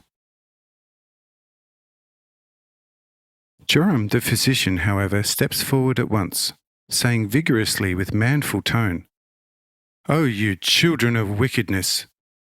Is this the new way of coming to God to beg for mercy?" The crowd steps back somewhat, yelling, "Who is God here and where is he? You are not holding out to be God yourself, or else yonder magician from Galilee, you wide-shouldered blasphemer." Joram replies even more vehemently, "Who is your magician from Galilee, you miserable wretches?" Screams the crowd, "Yonder Nazarene carpenter named Jesus it is, whom we know only too well, and his mother is here too, together with his brothers and sisters. We know his father too, who is supposed to have died a year ago, from grief we hear, because his wife and children didn't want to obey him, and are supposed to have deceived him in every direction." At such disparagement, Joram is filled with rage. He hastily steps up to me, with Jakob and John joining him, saying, "Lord, Lord, Lord, will you not let fire fall from heaven to consume these fellows? The impudent lies these fellows dare yelling screams to heaven." Say I, "There now, children of thunder, let them lie. Is there a fire that burns more fiercely than that of the lie? Do them good on top of that, and they shall run off with glowing coals over their heads. Remember that. Never return evil for evil, and bad with bad." The 3 relent, and Joram asks what he should do for these miscreants. Say I, "Do what they ask in my name, and tell them to depart." And Joram speaks to the crowd, "In the name of the Lord, let all speak who are now dumb among you, and then go their way home, giving God the glory." Upon these words of Joram's, the tongues are loosed of all who were dumb, yet none bar one, who at least exhorted them, praised God. But when the others said, "You fool, did Jehovah make us dumb? An initiate into magic inflicted this harm, and are we to praise the heathen god of magic? If we did this, what shall we expect from the Almighty, true God of Abraham, Isaac, and Jacob?" Thereupon the somewhat better one also left with the other 9, not daring to give me the due honour. Joram and all the mine were angry about that, and Simon Peter also stepped up to me full of anger and said, Lord, it is good that it please you, but if I had but a spark of your spiritual power and might, I would know what I had done with these stupid and evil blasphemers of your name, over holy to me. Say I, Simon, have you already forgotten what I taught on the mountain? What good can you achieve by returning evil for evil? If you were to cook a meal which in itself is tasteless, will you gain anything by adding gall and aloe, instead of seasoning it with salt, milk, and honey? If you add something still better to an already good meal, then certainly no one will call you stupid. But if you make an already bad meal worse, with still more inferior ingredients, where is the man who will not say to you, Look at what the fool is doing? Behold, that much more is it with men. If you return them evil for evil, then ask yourself whether their wickedness is improved. If, however, you return good for evil, then you shall soften the evil in your brother, and perhaps in the end make a good brother of him. If a master has a servant to whom he entrusts much, whilst the latter, knowing the master's goodness, commits a sin against him and hence merits punishment, and being called to account for his faithlessness, meets his master with rage and vituperates against him, will this soften the master towards his servant? I tell you, no. There the master shall only get angry over the faithless servant, have him bound and thrown in jail.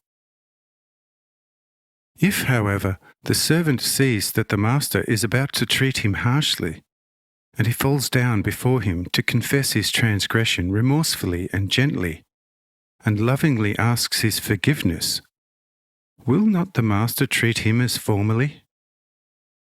No, I say, through the servant's gentle contrition, the master shall not only become gentle and pliable, but shall do good to his servant besides. Hence, do not repay evil for evil, if you want all to become good. If, however, you are going to judge and punish those who have sinned against you, then you shall, in the end, all turn evil, and there shall be no more proper love and goodness in any of you. The mighty shall take it upon himself to punish those sinning against his laws. The sinners, however, shall in turn enkindle with revenge and attempt to ruin the mighty. Question: what good shall come of all that? Hence, judge and condemn no one, that you may not be judged and condemned. Have you all now understood this my most important teaching, without which my kingdom can never have a place in you?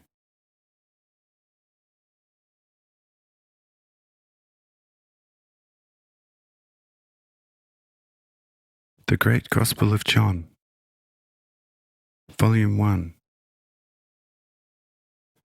Second day in Sisha, Chapter 75, Dealing with Criminals. Says Simon Peter, Yes, Lord, we have indeed understood it profoundly. Yet this thing has its drawback in that, in my opinion, and in line with your teaching, if all punishment is to be abolished, then the transgressors would soon multiply like the grass on earth and sand in the sea. Wherever a law is given, it has to be sanctioned with a corresponding punishment, or it should be as good as no law at all. Or can a law prevail without sanction? I said, My dear Peter, Here you judge like one blind judges the colour of light. Go and look at the zoos of the dignitaries. There you shall see all kinds of animals: tigers, lions, panthers, hyenas, wolves, and bears. If such beasts were not kept in powerful cages, what life should be safe in their vicinity?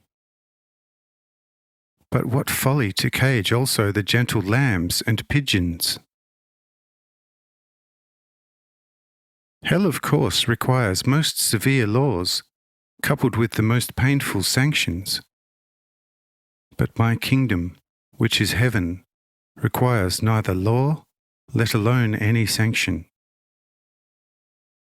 I have not come to educate you for hell through the sanctioned severity of the law, but for heaven through love, meekness, and truth.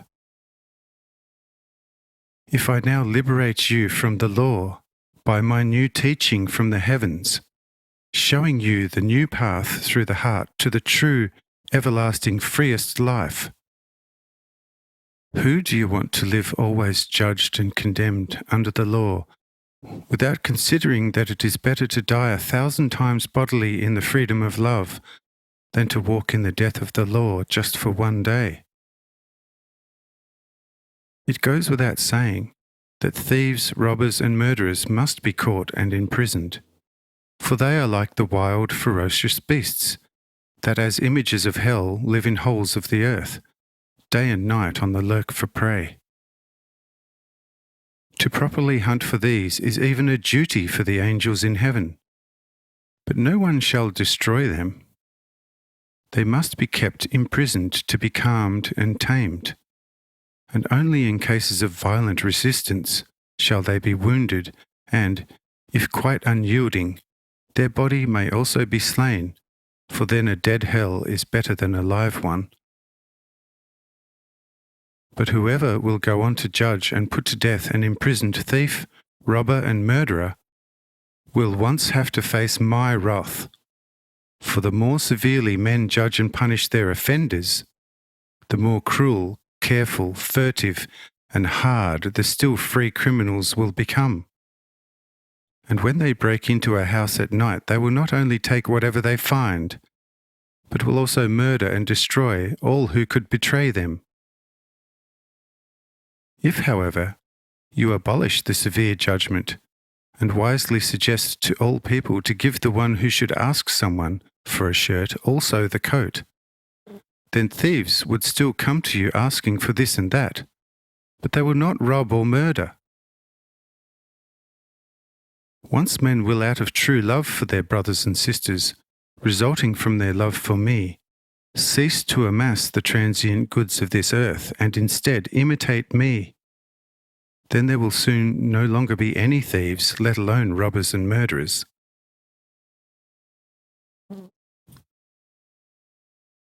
Whoever thinks that through severe laws and increasingly harsher judgment, all offenders will eventually be eliminated is grossly mistaken. Hell has never yet lacked those.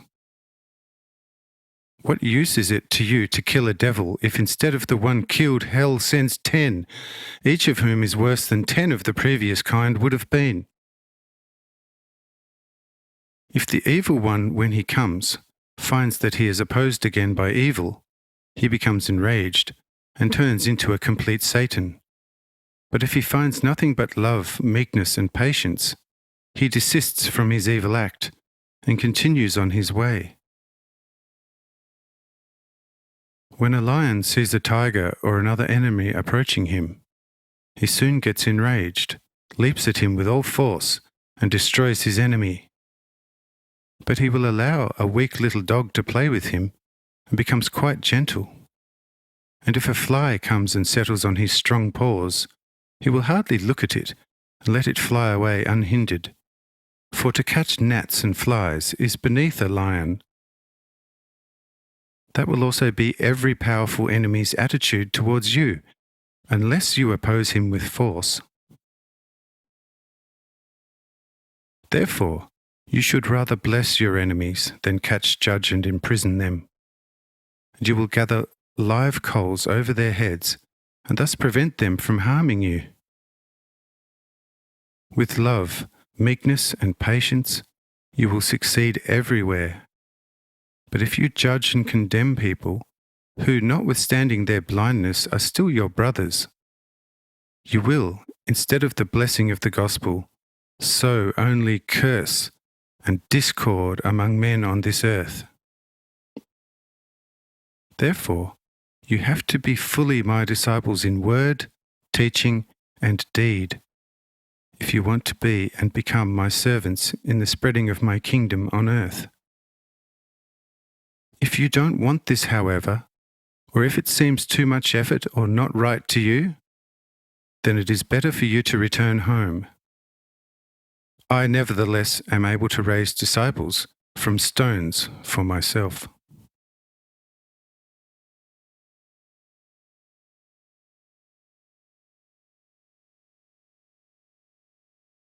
The Great Gospel of John, Volume 1.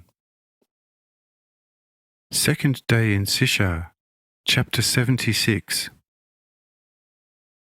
Man knows what is good, but does what is evil.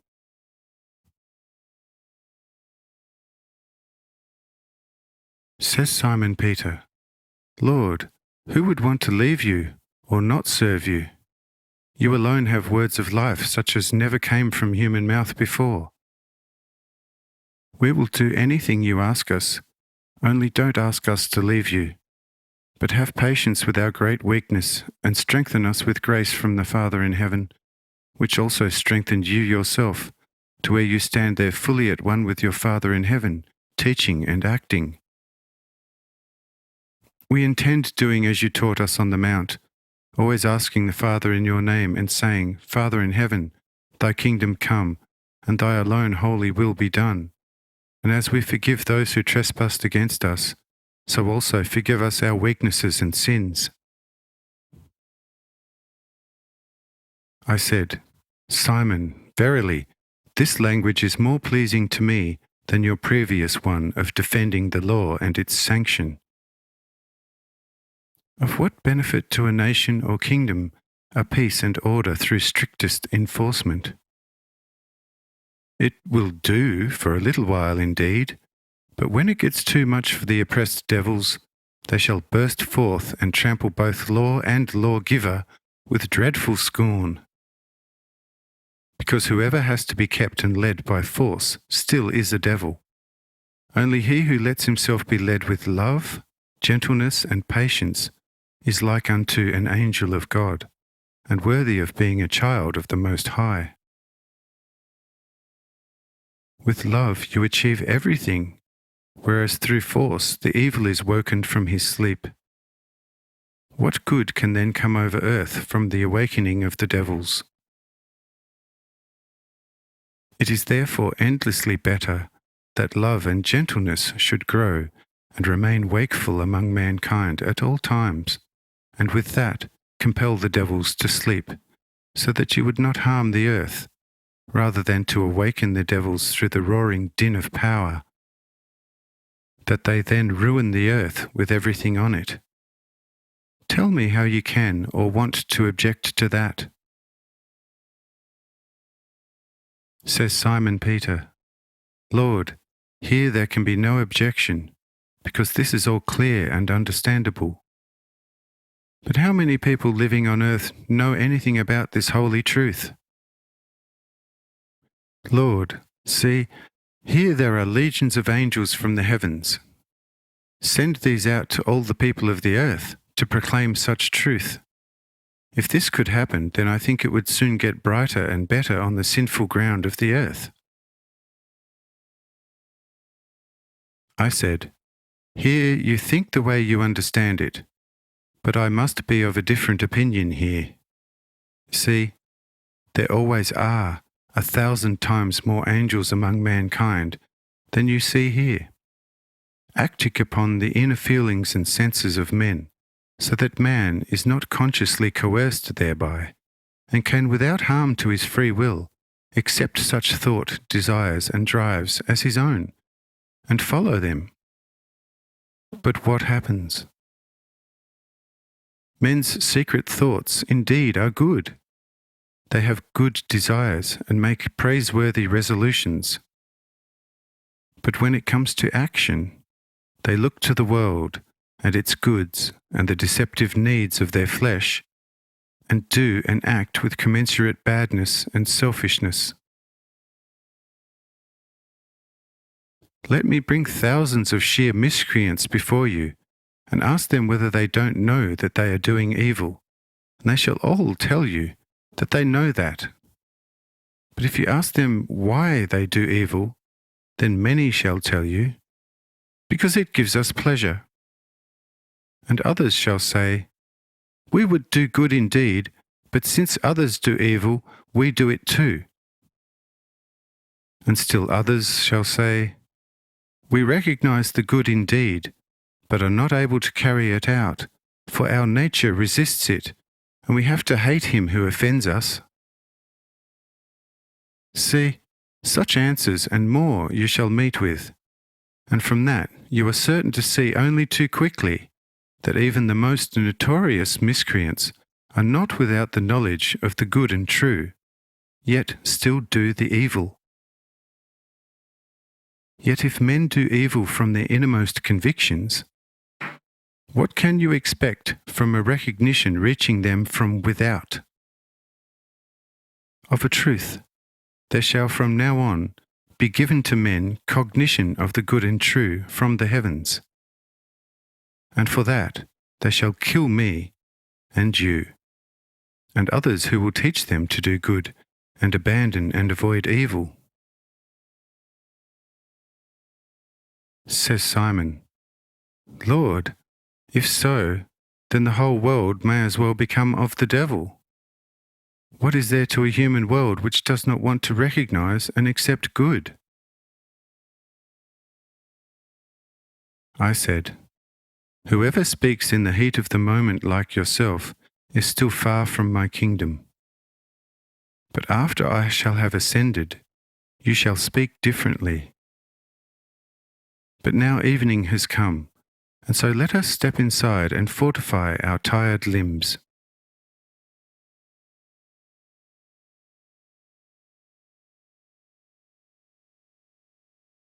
The Great Gospel of John, Volume 1. Second day in Sishar, Chapter 77. At Sishar, the Lord and the troublemakers, the commander's dark thoughts about mankind's depravity. Jonel indicates trust in the Lord. He shall do it in his time. Upon these words, many who earlier had moved to this spot during the talk with Simon Peter now thronged towards me, clamouring for signs, saying, if you could work signs before the blind, who have no knowledge or understanding, and hence cannot evaluate them, then do them also before us. If they are genuine, then we also shall believe on you.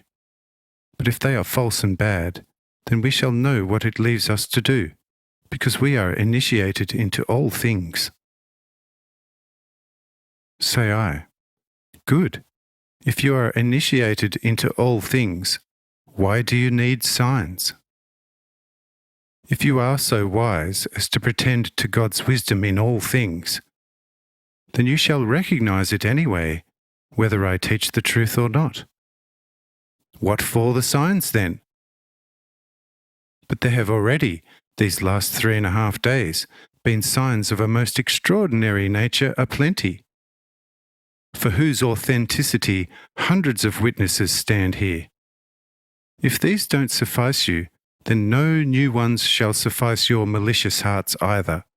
Hence, be gone from here of your own accord, if you don't wish to be removed by force. Cry those being dismissed, who will, who can, and is allowed to remove us by force?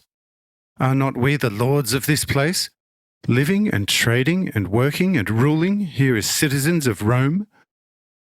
We can indeed remove and drive you out at once, but not be removed by you, simple-minded Galilean, as would please you.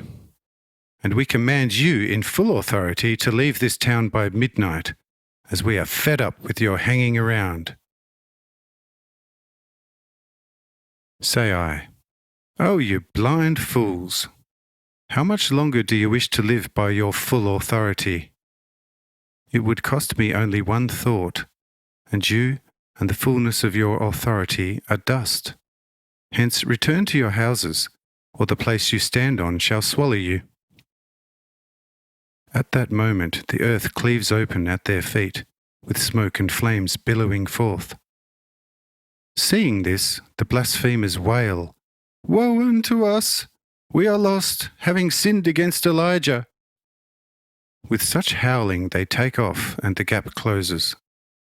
But we quietly move into Joram's house.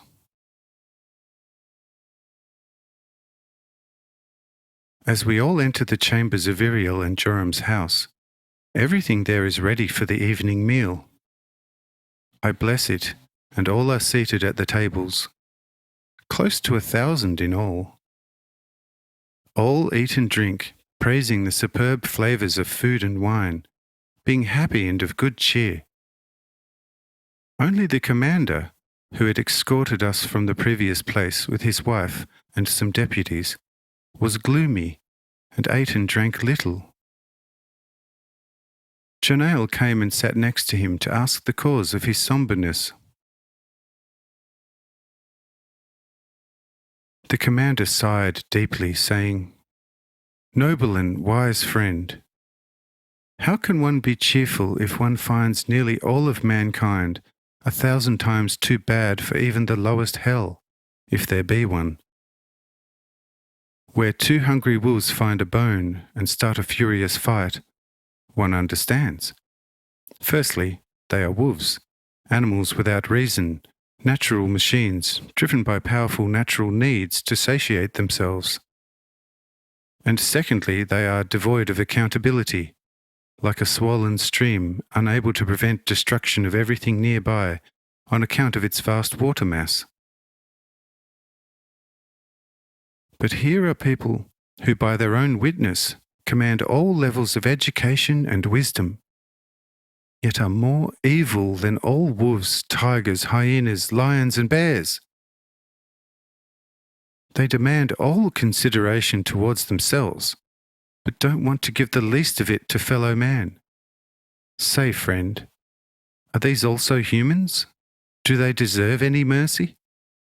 No, say I, 1,000 times no. Just wait, you barbarians. I shall kindle you a light that you won't know ever again whether you are coming or going."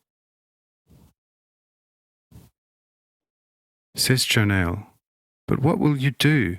If you bump them off, you shall make enemies elsewhere. These shall inform on you in Rome, where you may get into ill repute and possibly suffer expulsion to Scythia. Hence leave revenge exclusively to the Lord, and be assured that he shall find the exact measure for this people." Read the story of my people, and it will show you to a hair's breadth how the Lord at all times punished their sins most severely and often relentlessly. And I tell you, the Lord of heaven and earth is unchangeably the same as he was from eternity. He is long-suffering, full of greatest patience, and never leaves the nation without teachers and signs from above. But the people beware once his patience runs thin. Once he swings the rod, he does not relent until all the nation's limbs are broken and the bones tenderized like thin mush. Whatever you would accomplish here with only much dangerous effort, he can do with his most feeble thought. But so long as the Lord himself is minded of tolerating such people, we shall not lay hands on them.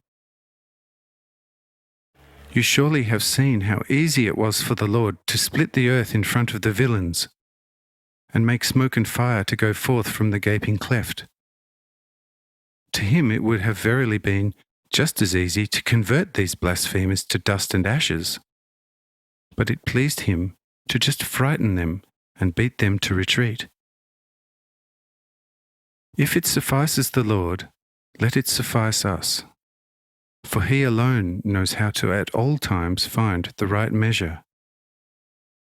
But if the Lord is visibly well disposed whilst amongst us, even showing some joy in us few, why should we be sullen and sad? Be happy and of good cheer, and glad of God's grace, leaving everything else to him.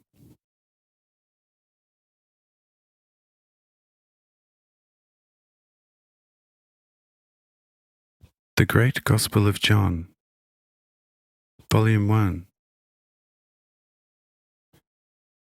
Second day in Sishar, Chapter 78. Gentleness and patience more effective than anger.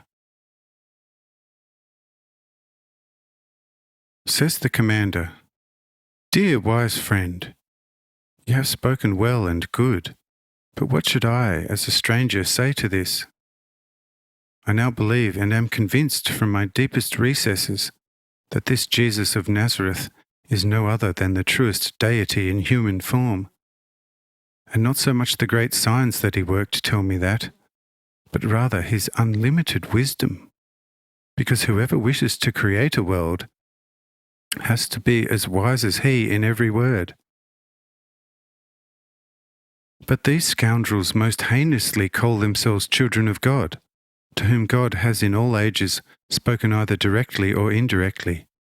And now that he comes to them himself physically, they scorn him like common street urchins, and even want to remove him from town. Friend, I am a Roman, a crooked pantheist by religion, hence a blind pagan. Yet I will give my life for this new faith. If it were heathens in these parts, I would forbear towards them. But since they call themselves children of God, who is supposed to be their eternal Father, and they scorn him thus, I cannot show them forbearance as a stranger. God the Lord they had a mind to expel.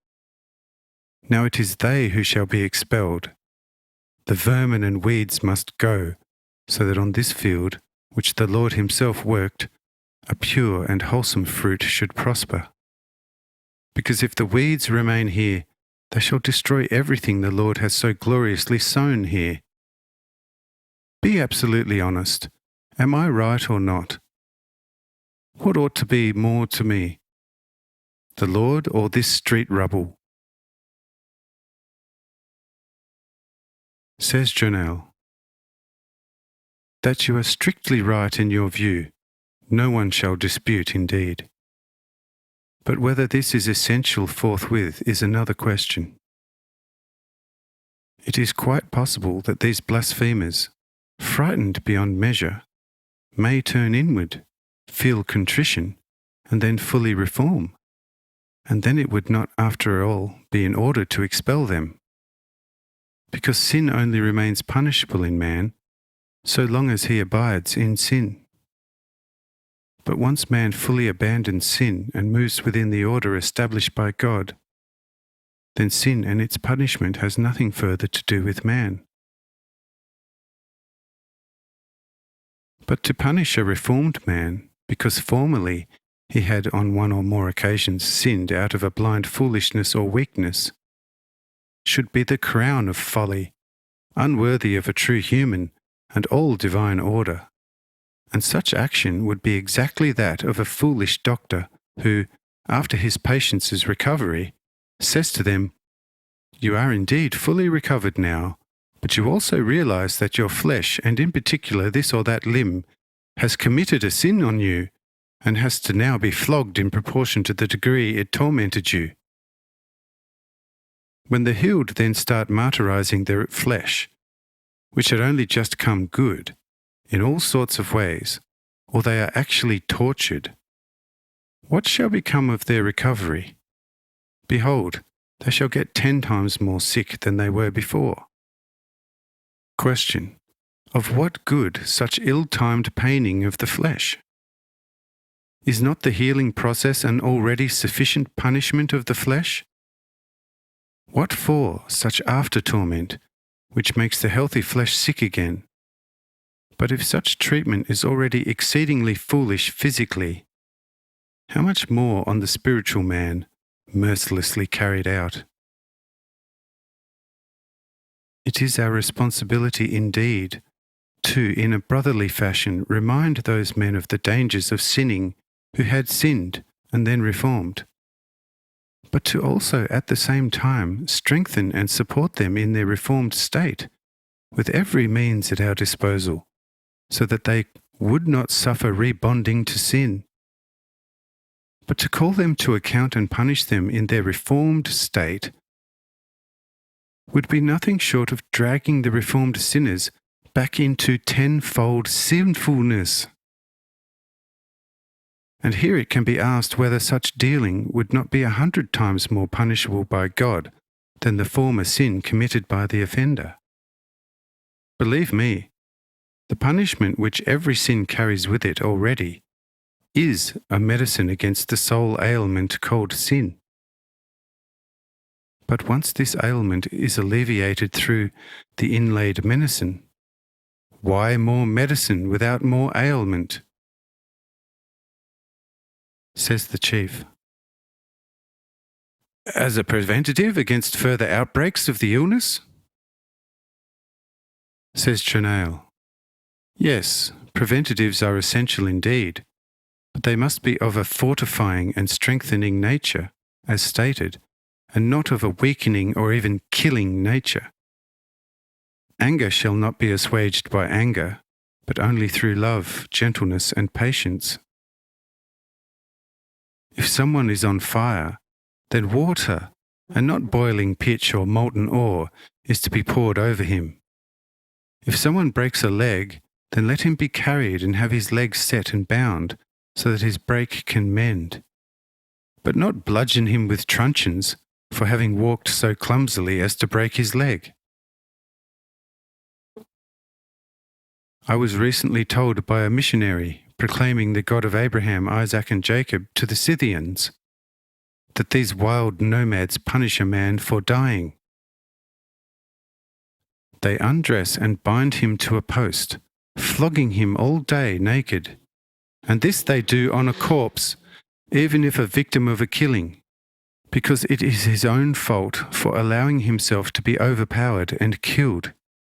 The killer, on the other hand, is praised for triumphing over the other and preserving his own life. As stupid as this may sound, it yet resembles ourselves if we want to make still more dead someone who through sinning a soul sickness already is spiritually dead. A sick verily has need of physician and medicine, but to punish him for having had the misfortune of getting sick, this, my dear friend, belongs to deepest Scythia. I trust you will have now understood that it is better to follow the Lord of life than to forestall him with pride and clumsy hands, and to therewith wantonly and either devil fashion or through sheer stupidity destroy his great divine plantation.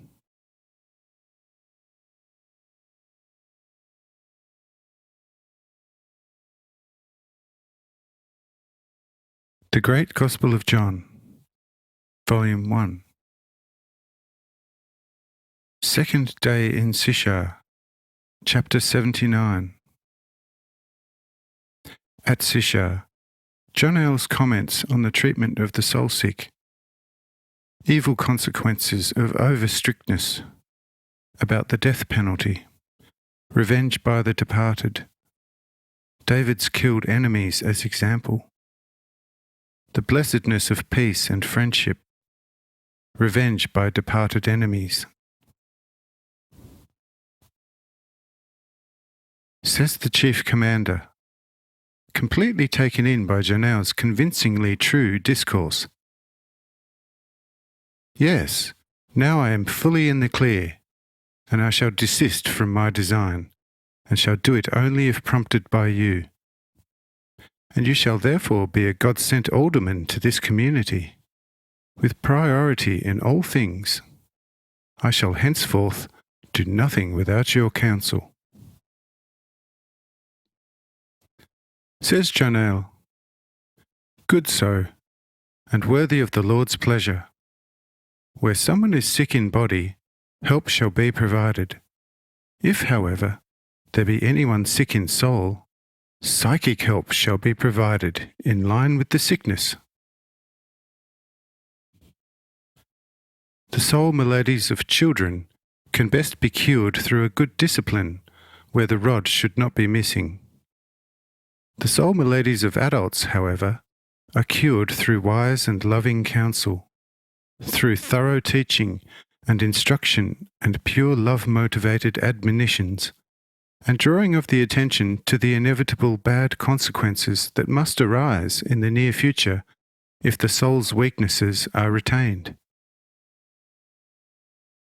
If with very stubborn, that is, blind and deaf souls, this has no effect, only then would it be time to subject such being to a more severe and strict treatment, at the bottom of which, however, love for the fellow man must be present in abundance, for the blessing of a more severe treatment can result only from that.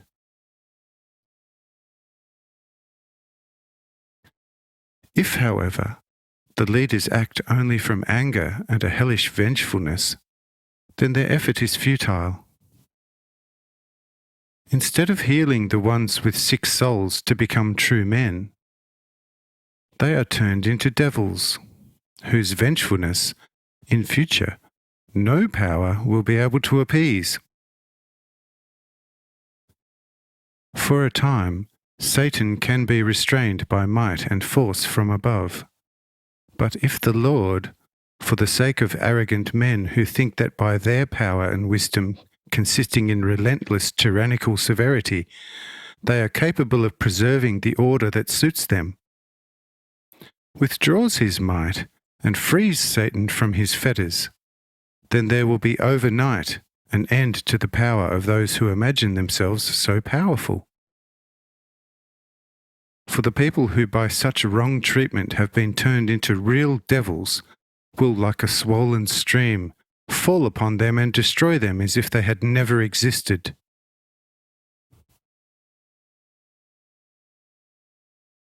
The worst effect has capital punishment. For what is the use to kill a person's body if one cannot keep this soul and spirit captive, wherein dwells the real force for acting and accomplishing? Whoever believes that he has rid himself of his enemy when he has slain his body is smitten with tenfold blindness, for thereby he made for himself from a weak enemy whom he could see 1,000 invisible ones who persecute him day and night and harm him in body, soul, and spirit. Look at a war where not seldom many thousands are bodily slain. The victor believes in his blindness that he has rid himself of his enemies whose bodies he has destroyed. But what a mighty error that is! The souls and spirits of the slain, thanks to their direct influence on the earth's weather, devastate during several years the various crops, thereby inevitably calling forth high cost of foods, which cause famine and all kinds of fatal epidemics and pestilence. These then, within a short time, snatch away more people than soldiers of the enemy had been slain. Now weakened in the power his land should give him, he must, in order to exist, hire for a high price mercenaries from foreign lands. Thereby he and his land run into debt, and when after some years he has completely impoverished his land, and people can no longer pay his debt and soldiers, he will soon be persecuted and cursed from all sides. His people, whom he conquered, will, driven by excessive misery, rise against him, and the external enemies will not let this opportunity pass and wage war on him. And he, the celebrated victor, will in such a fight never be crowned victor, but despair will seize him with the claws of a tiger and mangle him spiritually to the innermost fibre of his life. And look, all this is the doings of bodily slain enemies.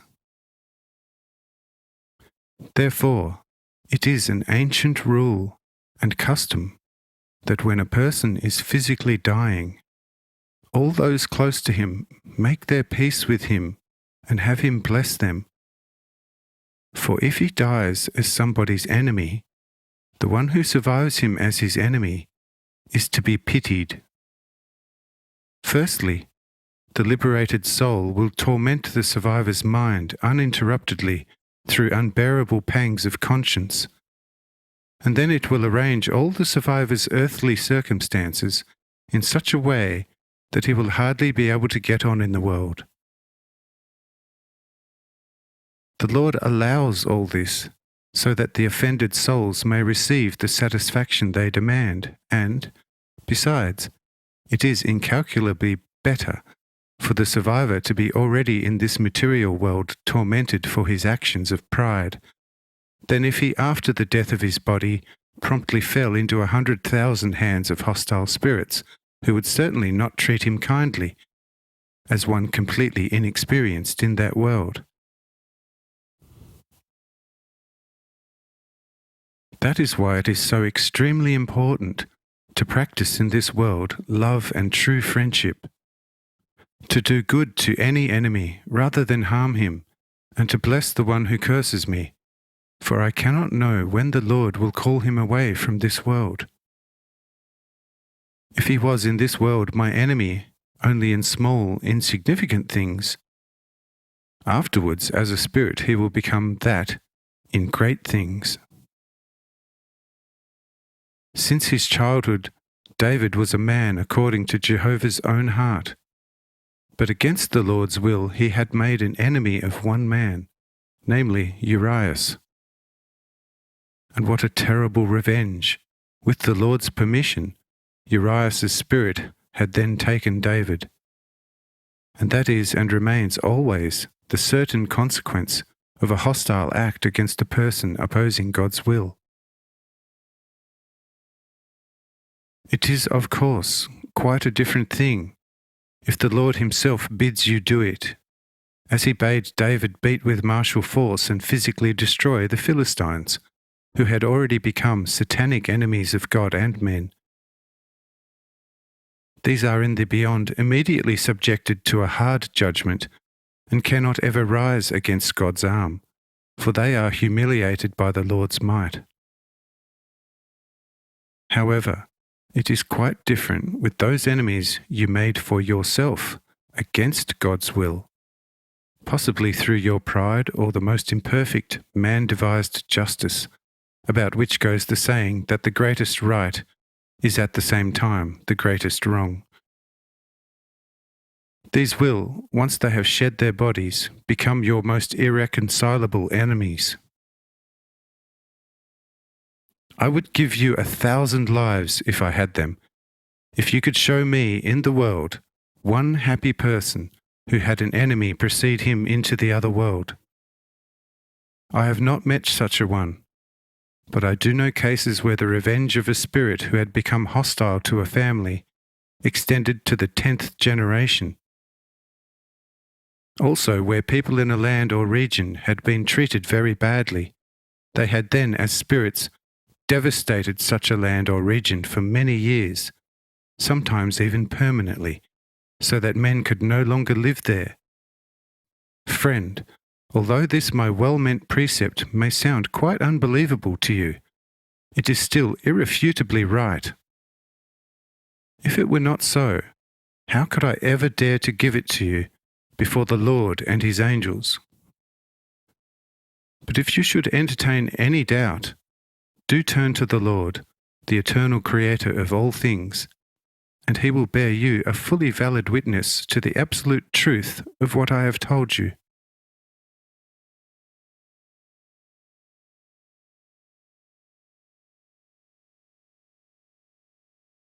The Great Gospel of John, Volume 1. Second day in Sishar. Chapter 80.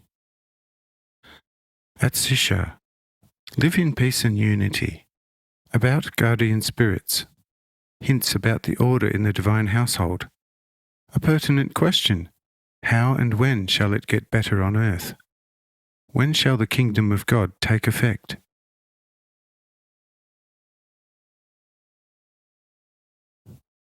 At this, the commander, as also many of the other guests present, is quite astonished and says, "If this is so, life on earth is a dangerous thing. Who could hold his own?" Say I, "Everyone who lives according to my teaching. But whoever lives according to his self-conceit, which is usually saturated with self-love and pride, and cannot from all his heart forgive and bless 10 times more the one who offended him in some way, will sooner or later have to taste the inevitable consequences of hostility against which he can by no means expect any protection from me, unless he has paid his debt to his enemy to the last penny. Therefore, do live in peace and unity with everyone. It is better for you to suffer an injustice than to do even an apparent justice to someone. Thus you will not educate avengers for yourselves, and the spirits who otherwise would have become your enemies will then be your guardian angels and ward off many a calamity threatening you." But why is all this so and must be? Here I say, because it has to be so in accordance with my will and unchangeable order.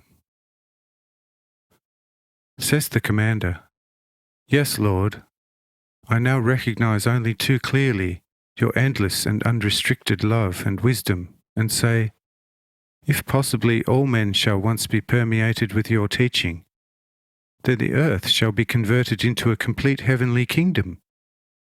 But, and this an immense but, when will this occur? When I think of the vast earth to which no explorer has yet found beginning or end, and the numberless humans inhabiting its unmeasured surface, then I become dizzy to my deepest fibres. The leading attribute of all the many inhabitants of the great earth seems to be crudest malice. The vast majority are saturated through and through with animalistic selfishness and the haughtiness of furies. Wherever on the wide earth some small peace-loving people settled, achieving some sort of living standard through communal action, it was soon sniffed out by the fine snouts of wolf and tiger men and pounced upon. These poor were vanquished and made 1,000 times unhappier than in their former natural state.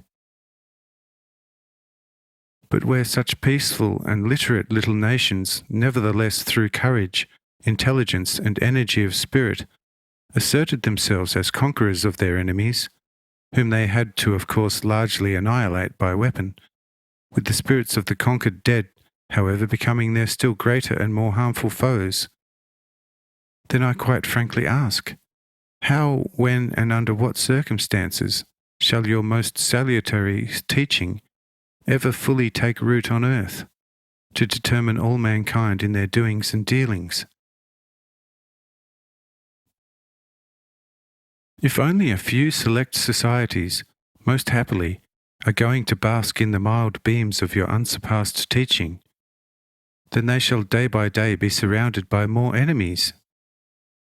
If they willingly surrender, they shall be nothing but slaves of their conquerors, having to tolerate every inhuman oppression as well as the prescription in the end of their compliance and practice of your teaching.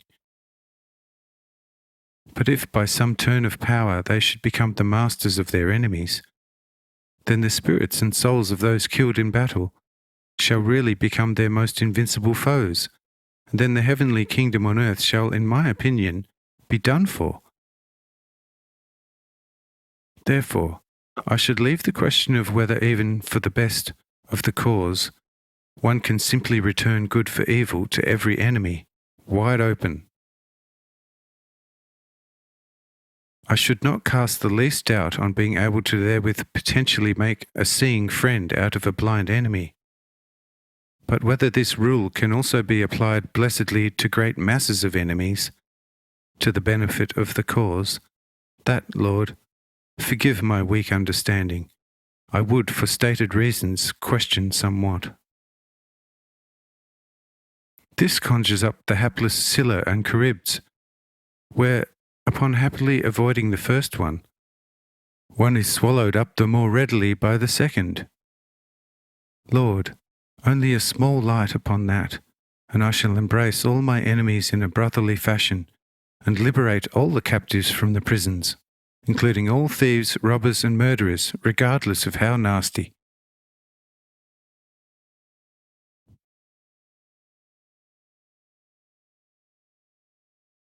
The Great Gospel of John, Volume 1.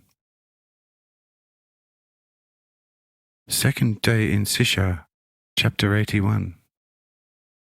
At Sishar, the Lord's instructions regarding the treatment of criminals, the death penalty and its effect, a hint for judges, the main reason for God's incarnation, the erection of a bridge between here and the beyond, guides for the ignorant in the beyond, commendable request.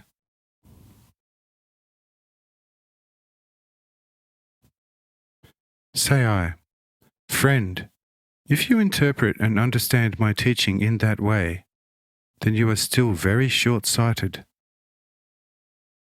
Janelle also already told you that in the case of a combat initiated by God, or for unavoidable self-defense, the souls of people killed in those circumstances are immediately placed under severe judgment, preventing them from causing any effects upon either their rightful conquerors or upon the earth itself.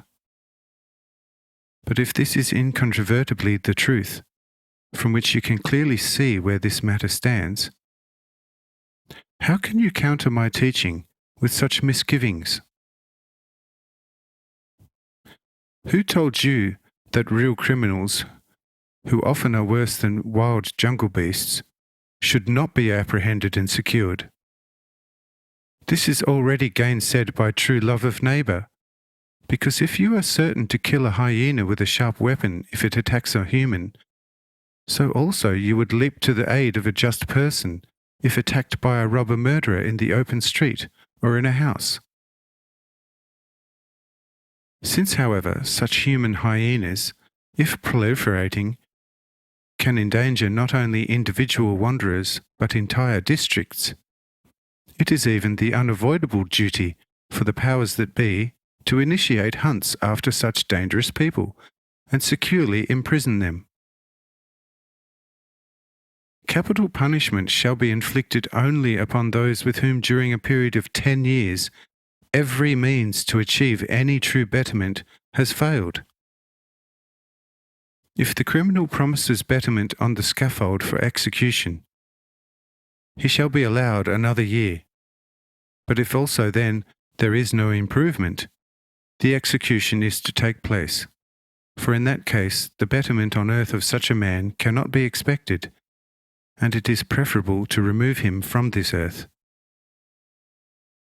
If, however, the lawful authority in power wishes, in agreement with the community, to change such a criminal's well-deserved death penalty to life imprisonment and continue their efforts at betterment, they have the right to do so, and I will not call them to account for it. These types of enemies of those men living in accordance with my teaching have no retroactive power after their physical death. This is a recourse open only to spirits who, whilst striving for higher aims on earth, nevertheless were killed in a most cruel fashion by tyrannizing, exceedingly arrogant and self-seeking and domineering and hence illegitimate rulers. Where such executions, bereft of all finer feelings, make enemies through such judicially most unjust proceedings, then such enemies shall as spirits take revenge on these executioners, because I grant retroaction to such spirits, but never to basically evil spirits. I trust that your doubts are now cleared up. Says the chief, yes, the Scylla together with the Charybs now have been removed, and I am now in the clear on this. But how your truly holy teaching is to move along a path free of obstacles through the night in which mankind now lies buried is to me as unclear as ever. According to your own statements, a supernatural passage on the one hand would not be much help to men, because it would only create machines out of a mankind that should and is due for liberation. Along a natural path, however, it shall cost much blood and require an exceedingly long time. Indeed, I would assert that, although not imbued with the gift of prophesying, the way I know the human race quite extensively in Asia, Africa, and Europe, that in 2,000 years from now, not even half by far of earth dwellers shall bask in the light of your teaching. Am I right or not? Say I. There, fundamentally, you are by no means wrong. But there is not as much to this as you think, because it is not so much the most widespread acceptance of my teaching on this earth, but rather the erection at long last, through my present advent and my word and teaching, of a bridge between this material and yonder spiritual world, whose everlasting realm lies beyond the grave. Whoever in this world shall accept my teaching in all earnest shall cross this bridge in the carnate state already.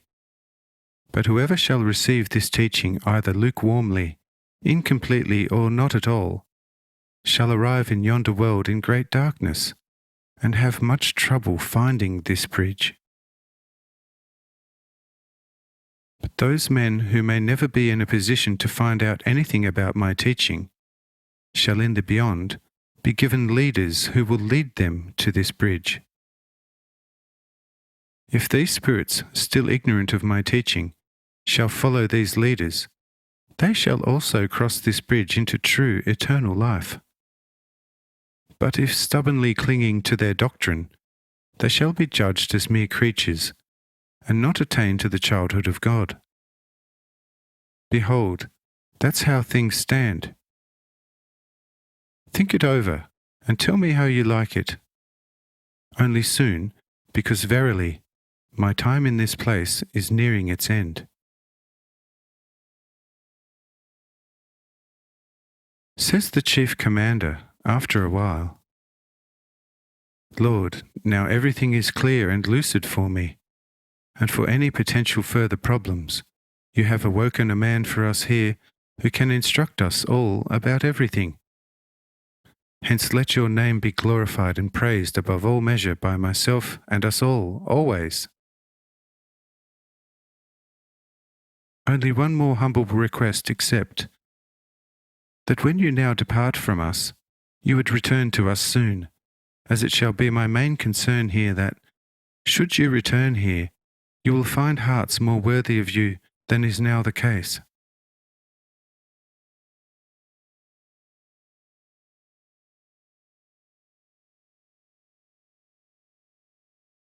The Great Gospel of John, Volume 1.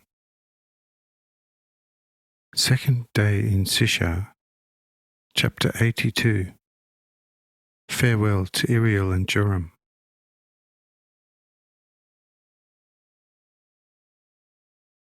John, chapter 4, verse 43. Now after 2 days he departed from there and went into Galilee.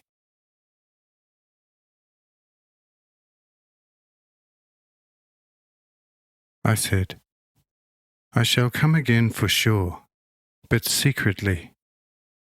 Not all of the district shall then be finding out about my presence, because more people shall continue to settle down here due to the great oppressive taxation in Judea and Galilee.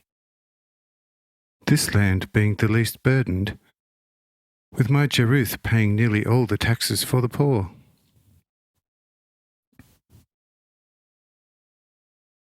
John chapter 4, verse 44. For Jesus himself testified that a prophet hath no honour in his own country.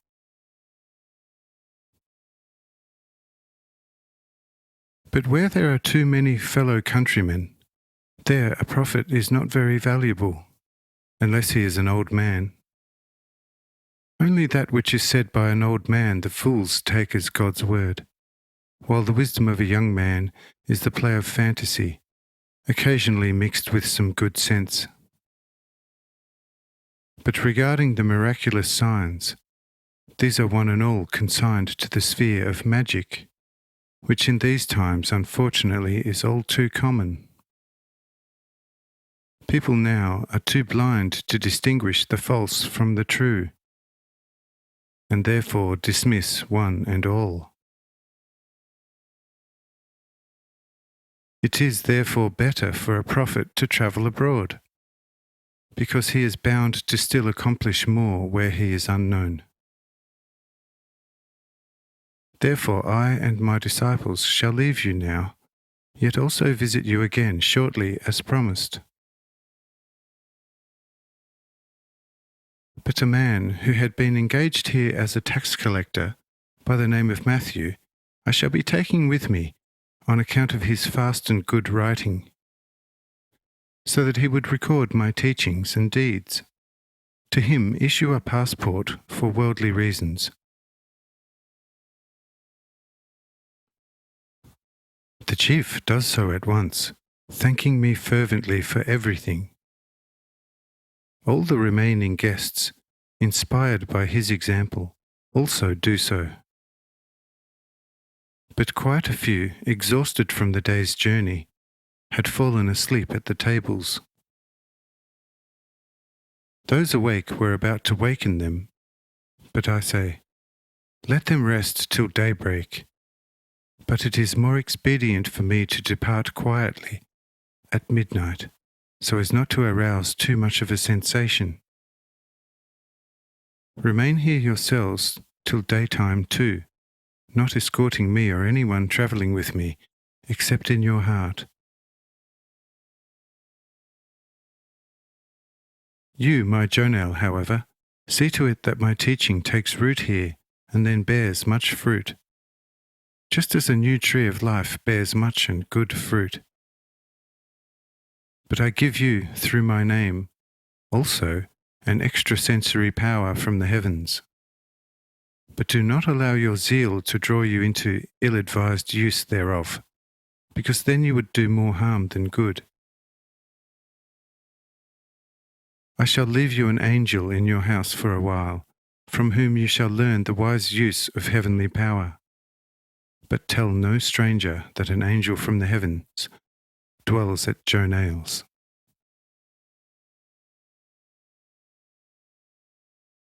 At this point, Uriel and Joram also come to me weeping, unable to speak for love and gratitude. But I bless them and say, be comforted. Shortly I shall be coming to you again.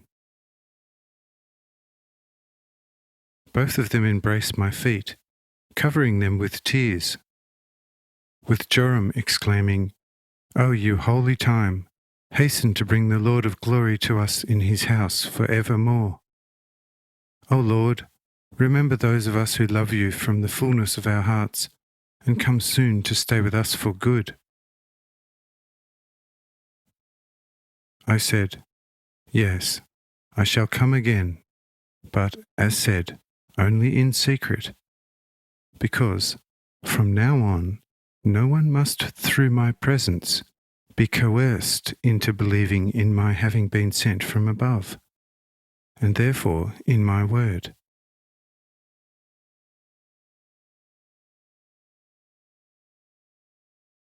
The Great Gospel of John, Volume 1, Second Day in Sisha, Chapter 83.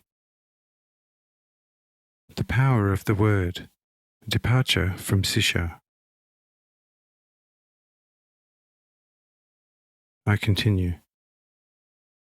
The teaching itself must justify the truth. Whoever will henceforth fail to live according to the word will die in the judgment of the same word that was spoken to him and which he had not believed and trusted. For just as I, out of myself, have received the power from the Father, whether or not to give eternal life to everyone who has the will, the same can be done also by my word. For my word is invariably the almighty and everlasting expression of my will. He who fully absorbs my word and unfailingly acts and lives according to it, thereby absorbs me with all my love, wisdom, might, and power, and has thus become a true child of God from whom the Father in heaven will not withhold anything he has.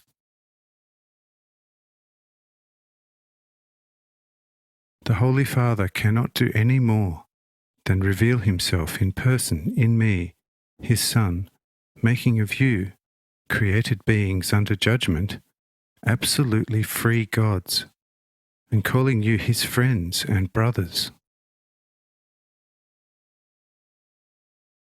Do consider at all times who he is who is now revealing this to you, and what you are receiving with this revelation.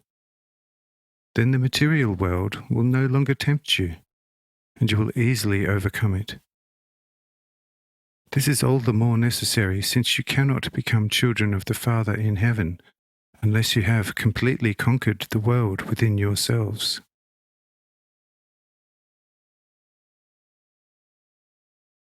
I do not intend thereby to make of you low-spirited condemners of the world, but only wise users of it. Would you not call him a fool who became so attached to some well-serviceable tool he needs for his trade, that he does not want to use it for the purpose for which it is intended, but only keeps gaping at it with intense pleasure, keeping it in a cabinet to prevent it from rusting, and thereby becoming less beautiful, which would lessen his empty pleasure in it? The world is also a tool for you with which, if appropriately used, you could produce much that is good and magnificent. But being my disciples, now you must use this tool in the way I, as your sole and truest master, have taught you during 3.5 days. Used and applied thus, this tool will prepare and secure for you eternal life. But if you use it in a different way, this tool will become like a very sharp knife in the hands of small children, who could only too easily deal themselves a deadly wound with it, which hardly any doctor will be able to heal. Receive also my full blessing with these words, and do pass them on to all those who have not been able to hear them, so that in the end no one will be able to plead ignorance of my teaching. And now, those few disciples of mine, and also those of you who followed me here from Galilee and Jerusalem, make ready for the journey, and namely Galilee, where you can once again attend to the tilling of your fields. With this exhortation I arise, giving also the remaining angels a sign which only they can understand, whereupon all but the one assigned to Janael disappear. The visible portals of heaven also close, but Ariel's and Joram's house remains with all its heavenly outfit, as does Jaruth's castle. All the awoken ones see us out to the gate.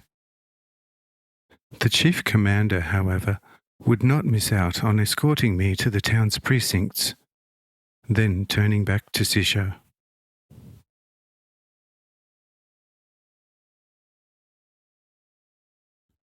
The Great Gospel of John, Volume 1.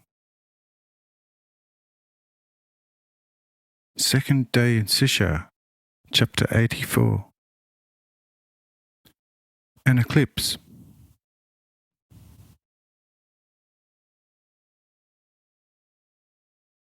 We continue our journey, however, reaching the borders of the Samaritans' land by sunrise, entering the land of Galilee, and finding a necessary rest on a hill without trees, on a beautiful grassy field. The glorious view could not be praised highly enough by all. And the scribe Matthew says, "Lord, if all men were suffused with your teaching in all things, then such country should be sufficiently beautiful to be a heaven to men. But when I think of how mankind at large is more evil than the most bloodthirsty predators, then I would almost reproach God, the Lord, for creating this earth so gloriously for such evil rabble."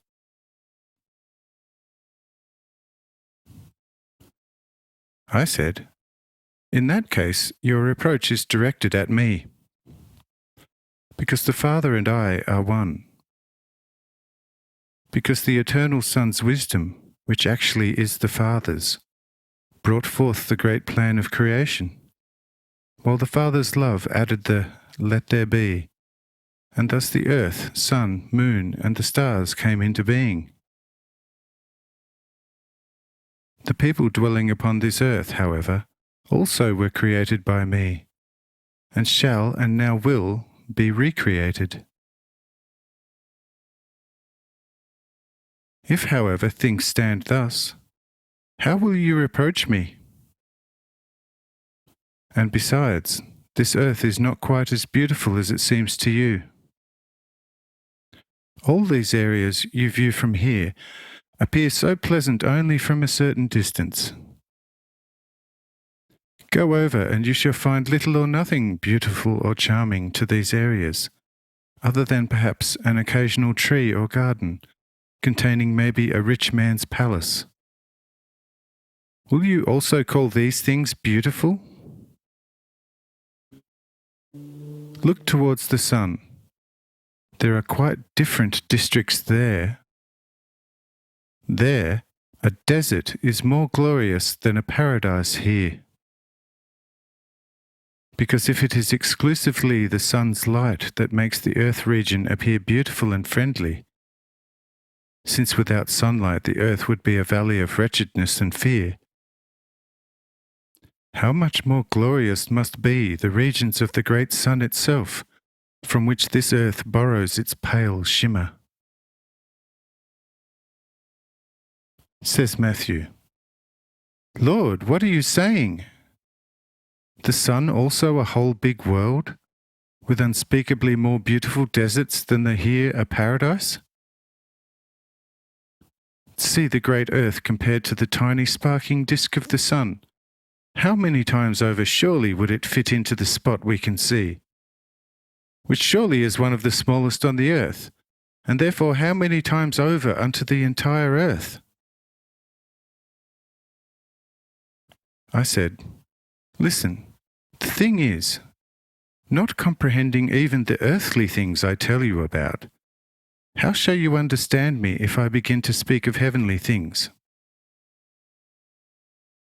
See and comprehend. Look, in the south there, a cedar at the furthest edge of the mountain chain. Compare its seeming height with a blade of grass here, a span in height.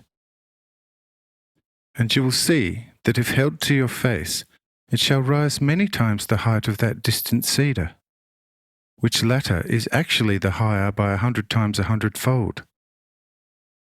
And this is effected by the distance. If you are fast of leg, you would reach that cedar in 10 hours. How great an effect upon the eye, therefore, just 10 hours of distance. But now think of the distance between sun and earth.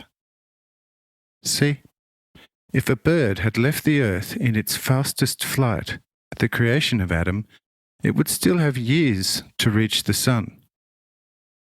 If you can grasp this, then you will realize why the sun, 1,000 times 1,000-fold bigger than the earth, can appear so small from here."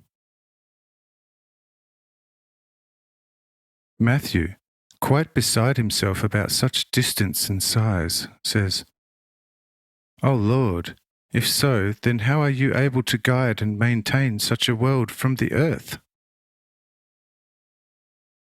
I said, "Yes, what may appear to you ever so impossible is, between you and I, exceedingly easy for me.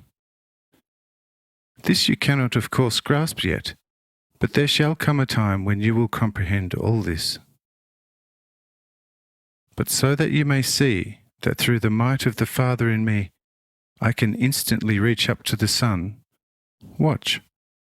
I shall now cover up the sun for 2 moments, so that no eye upon the earth shall see it, from which it shall be clear to you that I can reach the sun even from this earth." Says Matthew, "O Lord, do not do so, or men shall perish for grief." I said, "Be not troubled. Men will think it an ordinary eclipse, which at times occurs in the ordinary course of things. And in a few moments they have their sun back. Watch now." Matthew says with some trepidation, "Lord, should not all those present here be made aware of it?" I said, "Let them sleep and rest. It is enough that you should experience it, because a scribe has to know more than those not yet called for such. And see, I now say, Sun, hide your face from the entire earth for 7 moments. At that moment it gets pitch dark.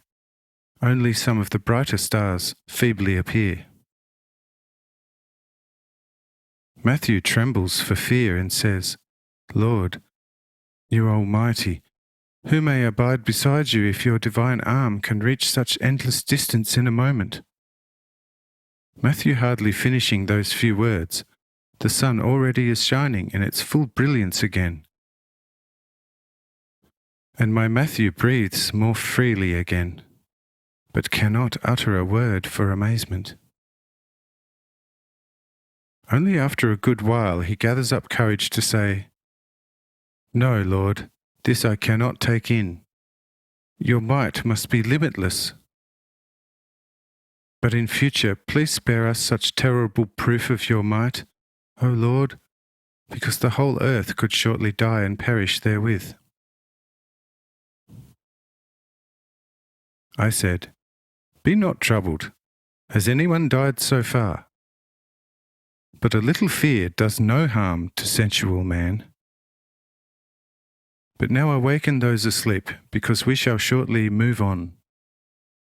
But tell no man anything about this sight and sign." Thereupon Matthew awakens those asleep, and we get ready to continue our journey, which from here on is of a fairly deep descent, and therefore faster than the former ascent.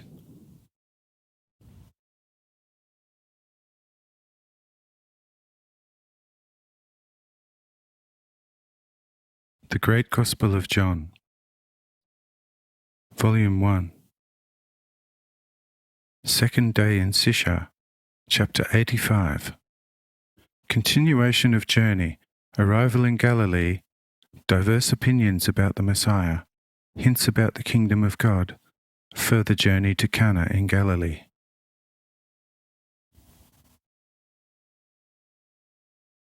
John, chapter 4, verse 45. Then, when he was come into Galilee, the Galileans received him, having seen all the things he did at Jerusalem at the feast, for they also went unto the feast.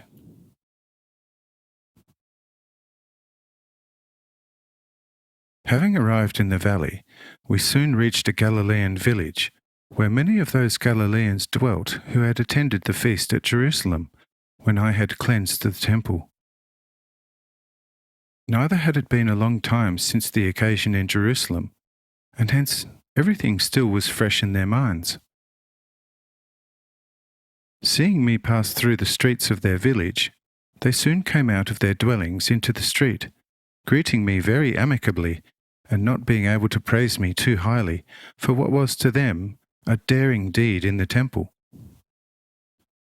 And their joy at seeing me was heightened in that they had nearly all thought that the Pharisees at Jerusalem may have secretly dispatched me from this world. For these Galileans hardly knew more of me than that I was the son of the pious Joseph, and that God was with me the way he was with Joseph. I and my company had to stay with them all of the day, and finally the entire night. They hosted us to the limits of their ability, and there was many questions and much consultation. And the subject of the Messiah also came up, and many saw and recognized same in me. Because they said, "He who can demonstrate such courage in front of thousands in the temple must be conscious of a great power, which is given him from above. Because if an ordinary human being tried this, he would fare badly. Neither would he have accomplished anything against the rusty old practices prevailing in the temple. But it was different with you. They ran out of the temple as if hit by a mighty storm, and no market has been held in the temple since then." And I said, "Neither shall be held there henceforth, because its end is near." Here the Galileans were astounded and answered, "If so, then it shall fare badly with us. What then is to become of the everlasting dominion of David's descendants, as promised by the prophets, and which the Messiah is to re-establish?" Say I, "He shall indeed found a new everlasting kingdom for the true children and descendants of David, and therewith for all men of the earth. But not on this earth, but above it, in heaven. Whoever interprets the prophets otherwise shall walk in darkness." With these words, several leave, since they believe in an earthly Messiah. But many ask for a more detailed explanation. But I say, you too have to see signs, otherwise you believe nothing. Hence follow me to Cana and then thereabouts, and you shall receive doctrine and signs. But there were many among my company from Cana who had most devoutly accompanied me throughout this entire educational tour since that feast. These wanted to start telling about all the doctrines they had heard and seen from me. But I say, for these it is not time yet. But let them follow us. There we shall mention some of it, and they themselves shall see and find out more. And so let us continue our journey. But let there be no talking along the way, as there are encampments of Pharisees."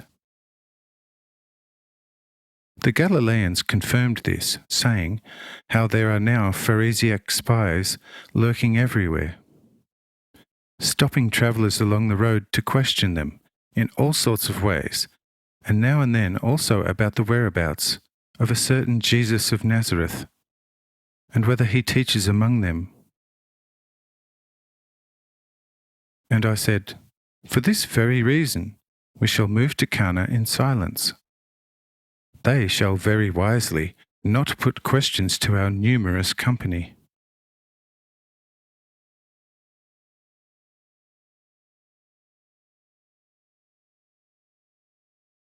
The Great Gospel of John, Volume 1.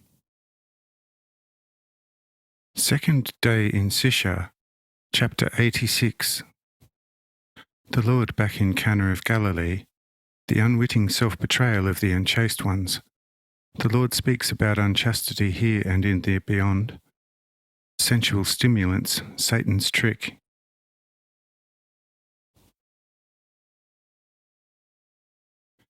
John, chapter 4, verse 46. So Jesus came again into Cana of Galilee, where he made the water wine.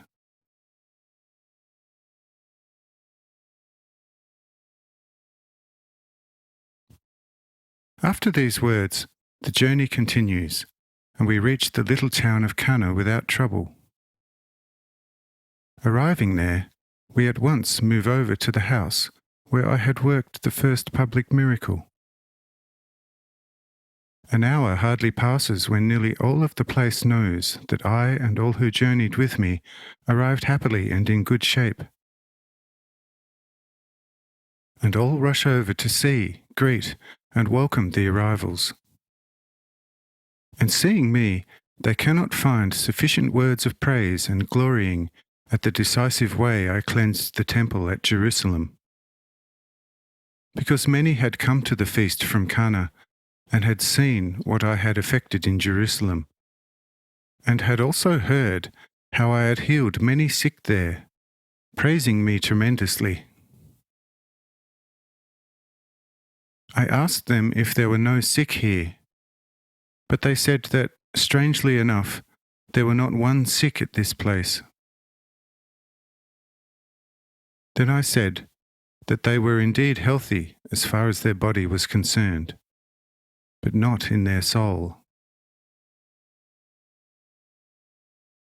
For whoever practices harlotry and fornication is very sick in his soul. Through this sin, a person's heart hardens from day to day, becomes ever more unfeeling and merciless towards its fellow men, and in the end loves nothing but itself and the object of its lust. Not for the sake of the object, though, but only for the sake of satisfying its lust. Such a heart then flees God's word, which admonishes it against its evil desire, and in the end even becomes hostile to those who carry the word of God in their heart and live accordingly. Many of you suffer from this sickness, and that is why I return to you to heal you from this very bad and fatal disease. Those of you who know that they suffer from this deadly disease should entrust themselves to me, and I shall heal them.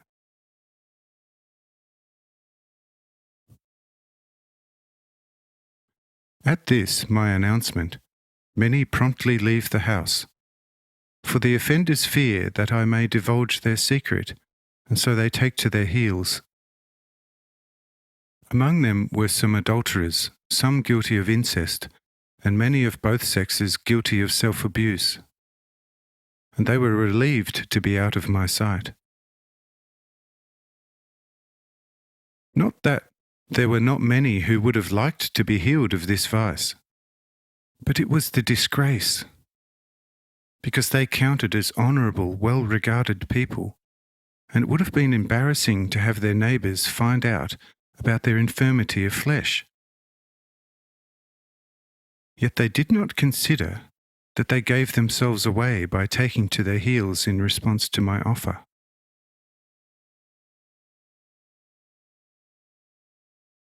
Many who remained behind said, "No, I could never have thought that about this or that one." Others, however, could not resist laughing, saying, "Quite smart of you. These would have given no answer even if asked for 10 years straight. Yet you only offered most kindly to heal them of this affair. And look how they all shot through. They probably thought that he who could convert water into wine could also call them by their name. You there sinned this way and so many times, and you there this way and this often." And this they could not bear, of course, and thus made off. But they did not consider that this way they gave themselves away most of all.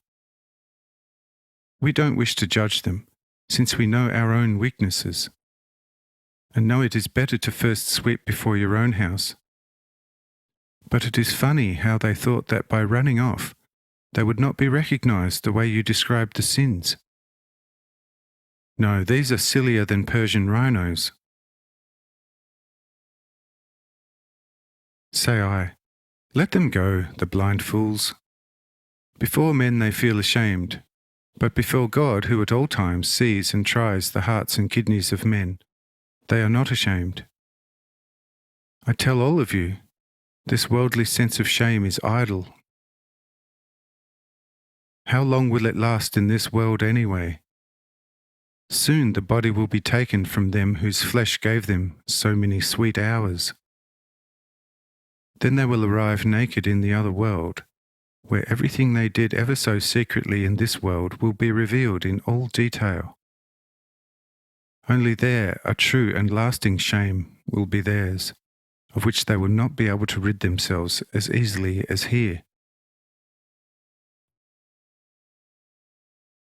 In truth, I tell all of you, those who are lascivious, unchaste, and fornicators shall not enter the kingdom of God unless they have drastically changed their most wicked way of life.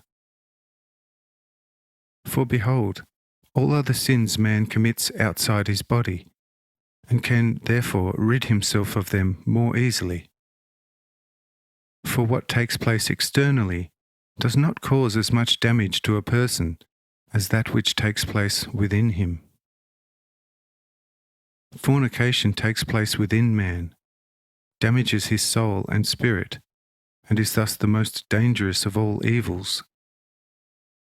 Therefore, shun it above all and flee it like the plague, for the appetite for sensual pleasure is Satan's trick. Woe betide him who has allowed Satan thus to take hold of him. He will find it extremely difficult to free himself from Satan's claws. Unspeakable suffering and pains will be his share. Do heed all this, or else the time and the days will come which you will not like at all. But now let us retire. Several who had travelled with me moved over to their dwellings. My disciples, however, and Mother Mary and my brethren, that is, Joseph's 5 sons, remained with me.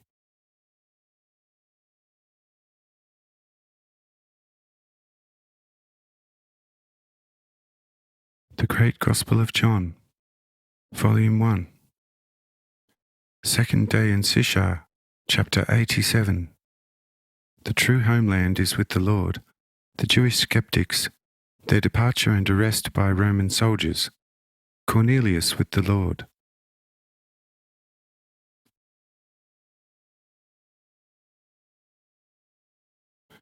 After all the others had left, the young host, at whose wedding I had converted the water into wine, came to me saying, Lord, those who had followed us from Judea and Jerusalem and fortified themselves with food and drink in the larger guest room would like a word with you, because from what I can make out, several are ready to depart to their homeland and look after their businesses. If you will allow me, I shall go and tell them. Say I do not think that is necessary.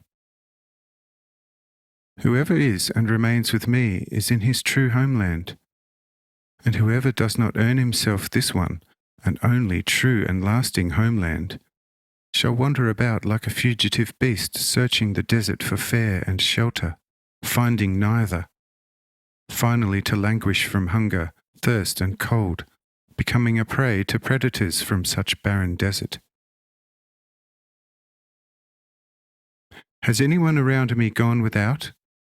Were not all sated daily from the heavens physically and spiritually? Did anyone suffer hunger or thirst travelling with me?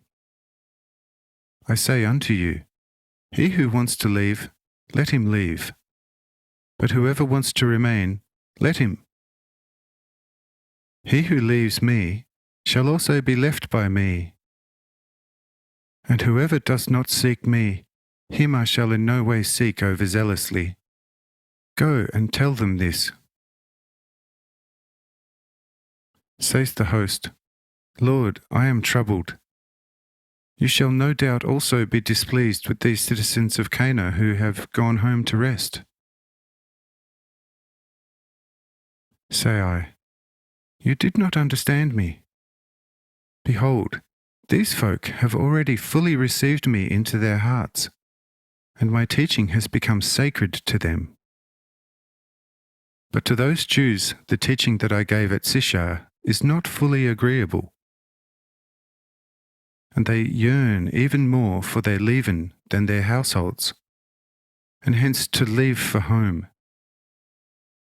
But they want to give me the honour, so as not to be regarded as churls here. Hence go out, and openly tell them everything I said to you. Directed thus, the host goes and acquaints them verbatim with what I said to him. All are startled and feel personally pilloried by turns. Some are offended, but others take it to heart, turning it over in their minds and saying, "He has got us." And it unfortunately is so. Hopefully he will forgive us. Let us stay. But the offended ones say, "Yet we are going. Although we lacked nothing with him, we are fed up with this Scythian indigence. And besides, one has to always watch one's words very carefully, for the verdict is not longer coming, and then one can see how to get back into favour. For leniency there is none with him. Whatever he has pronounced accommodates no compromise, hence we shall tarry with him no more." But the contrite ones say, "This might be true, and the priests are certainly accommodating in Jerusalem, particularly where the offerings are liberal. But he will not compromise by a hair's breadth, even if offered the entire earth. Hence, it is somewhat hard to get on with him. Yet he is bound to be one of the greatest prophets at the very least, full of power and life, and even mute nature responds to his nod. What is left us other than to remain for as long as he himself does not remove us? Because the signs he worked before our eyes no man has done before him, and we therefore are staying with him come what may." The offended ones, however, say, "Do what you will, but we go. If we owe the host anything, let him give us the bill." But the host says, "I keep no accommodation for strangers, but only for native children of Jacob, and these are free just as elsewhere in Canaan, where the brooks are flowing with milk and honey." Hearing this, they arise, take to the road, and are gone. But after several hours' journey from Cana, they are too exhausted to lift their feet, sinking down on the road, some 100 in number, to take their night's rest. But a strong detachment of Roman mercenaries coming the other way from Jerusalem bumps into this caravan. Not being capable of being shaken awake, however, the exhausted are guarded till morning.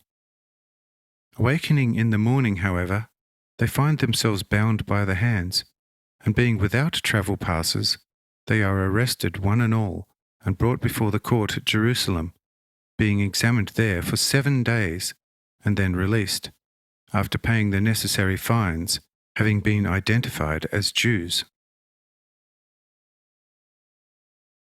A segment of these soldiers also arrives at Cana the same morning.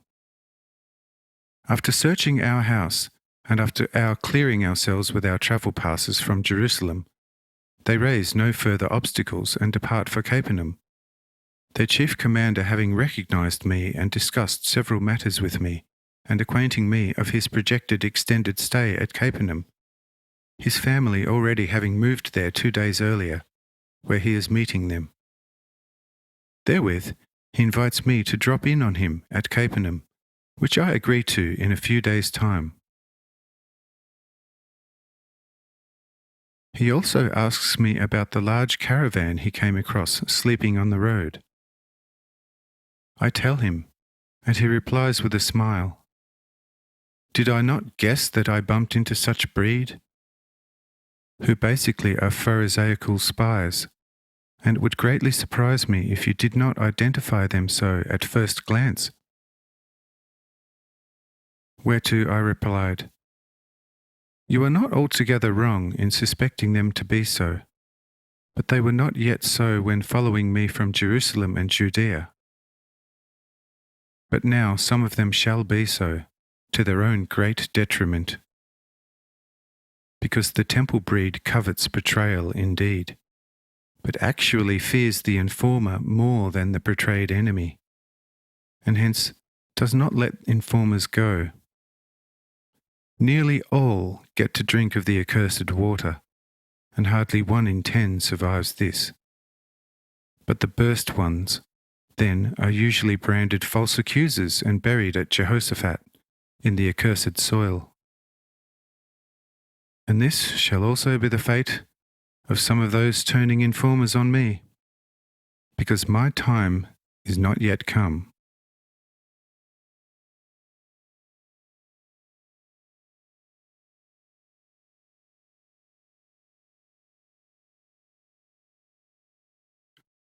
The Great Gospel of John, Volume 1, Chapter 88.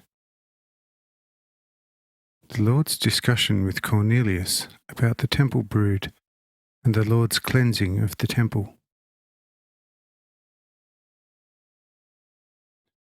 Says the chief commander, by the name of Cornelius, who was also a brother of the Emperor Augustus. Well, serves them right, because I cannot tell you how I abhor this temple brood. I tell you, dearest and most exalted friend, the most evil of all evils on the entire earth is a Jewish temple cleric.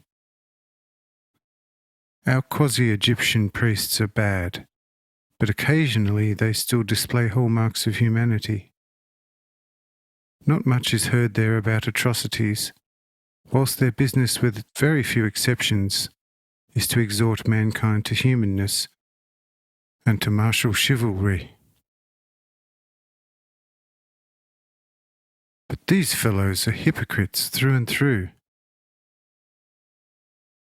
Outwardly, they act as strictly and piously as if carrying bagfuls of living gods. Inwardly, however, they are too evil even for our lowermost mythical hell. Verily, if our 3 main mythical furies, before whose heinousness everything is supposed to turn to stone in terror, were to catch sight of such Jerusalemite temple churl, then they would themselves have to turn to diamond from trepidation. I tell you, for the ultimate unfurling of this most supremely malevolent, depraved temple and priest knot, same must soon be put to the sharpest sword of the Macedonian king, or the entire earth should shortly be entangled in it. Oh, friend, I could tell you things about these churls that through this alone the entire earth would turn feverish. But let this suffice you for now. After you come over, we shall have much to discuss. Say I, oh, let be. I know this brood from the lowest root fibrils. But I have already selected a Macedonian king from your Roman race. To him shall be granted the hewing in twain with red-hot sword of this most solid knot. I, nevertheless, shall prior to this be doing everything possible towards the reformation of some of them. Says the chief, do not do it, because they shall know how to kill you, for as long as there is human mortality potential in you, even if you are a true son of God. For I tell you, not even a god is safe with them. Believe me, dearest young friend. Say I, let's leave that. What the Father wants shall be. It would take only 1 breath from my mouth, and they should be no more. But this is not the Father's will, and so we shall let them be for a while. Says the chief, if these churls should carry on for another 10 years, not many people should survive in Judea. If it was not for one moderate at their top, then soon after your most courageous cleansing of the temple of its vermin, there would already have been immense trouble. But a truly upright man by the name of Nicodemus knew how to make these churls, who are now nearly as numerous as the grass of the earth, keep their distance. It was really funny how with great cunning he was able to make it clear that this temple cleansing was permitted by God only so that his servants should acquire much gold, as it was precisely those merchants, money changers, and sellers of pigeons who never, apart from their small stalls fees, ever laid offerings into the temple offertories, even whilst being considered the wealthiest in all of Jerusalem. With this, most of them agreed, and some said, "Well, let's hope this one comes also to the next feast with his magic power. He comes in handy." But some, who secretly had through confidential agents also participated in the money changing, were of course not so happy. But notwithstanding this, I guarantee you that, upon a repeated cleansing at the next feast, not a hair shall be bent upon your head, since you had helped them to a considerable sum at the last one.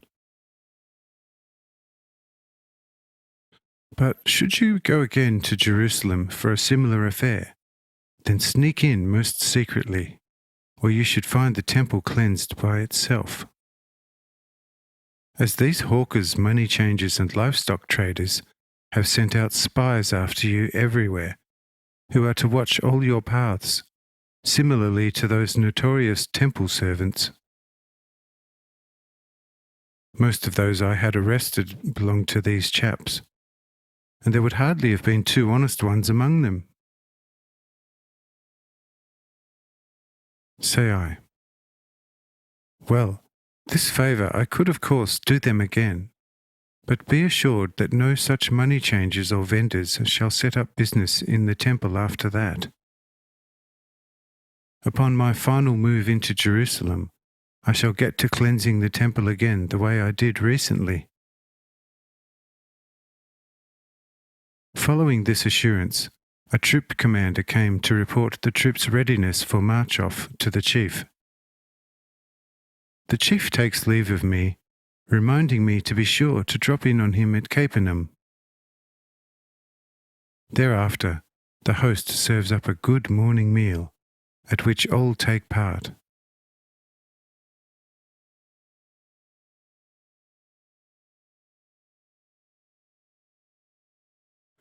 The Great Gospel of John, Volume 1. Chapter 89. 2 days of rest in Cana.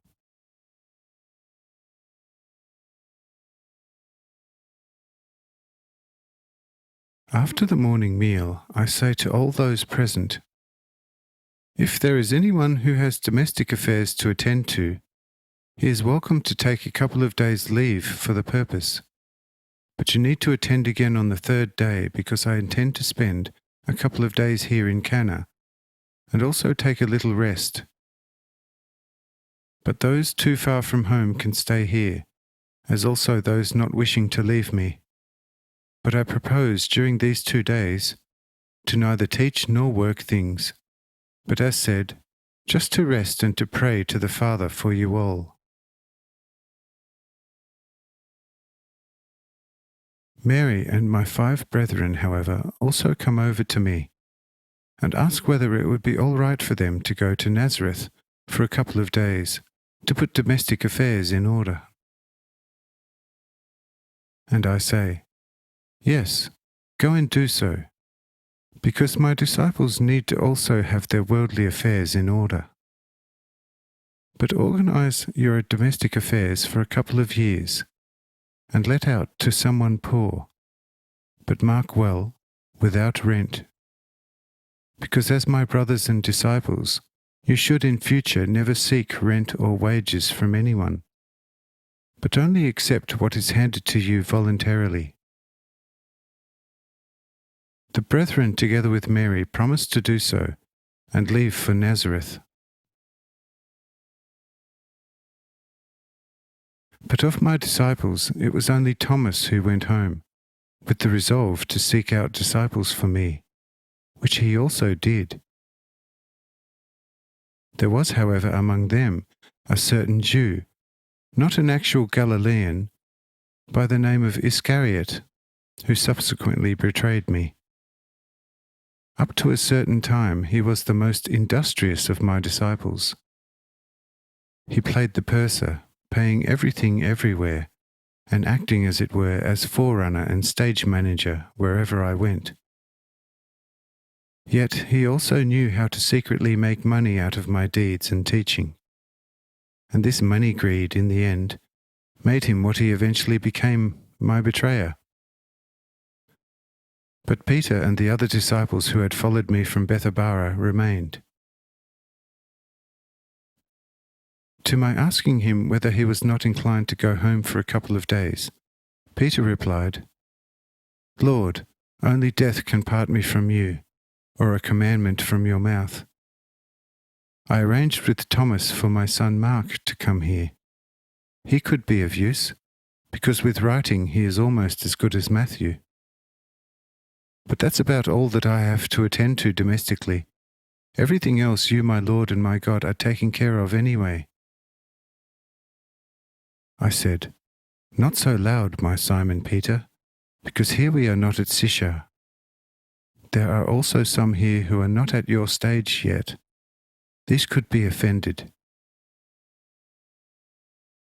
Therefore, it is enough in future you call me Lord.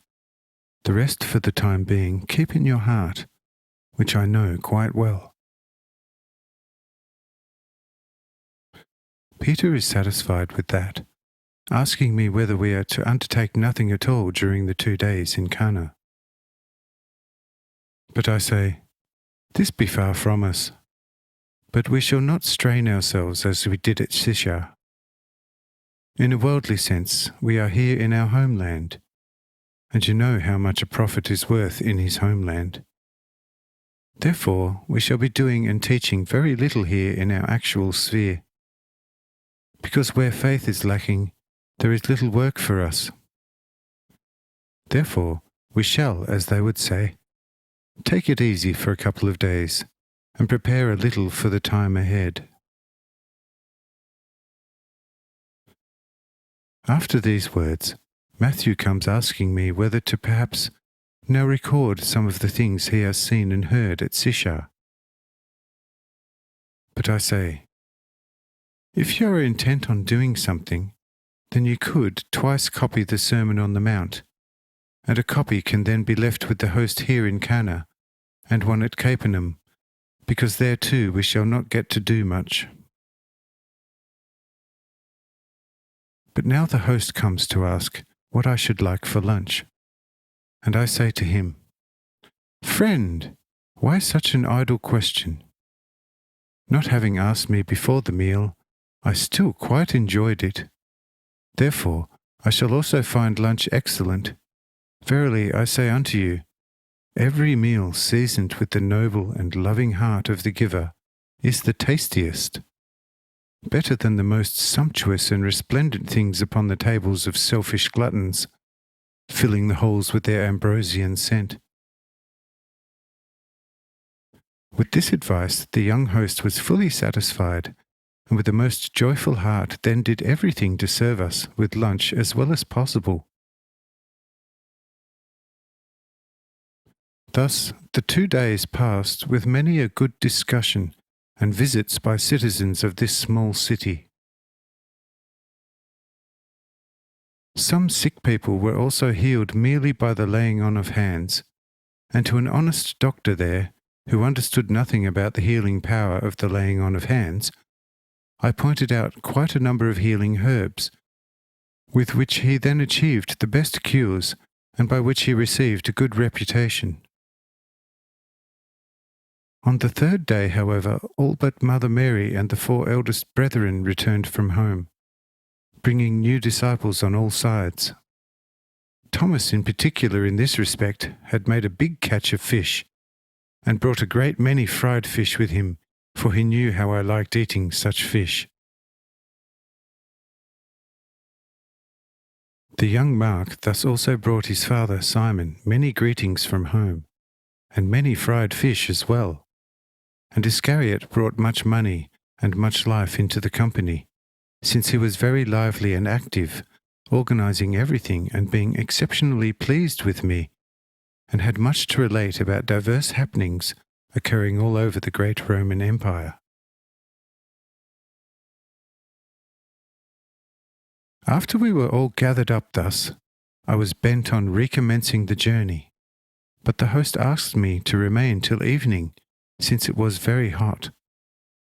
And I remained till evening. But when the sun came close to setting, I reminded the company to be ready for travel, as I was intent on recommencing the journey at sunset.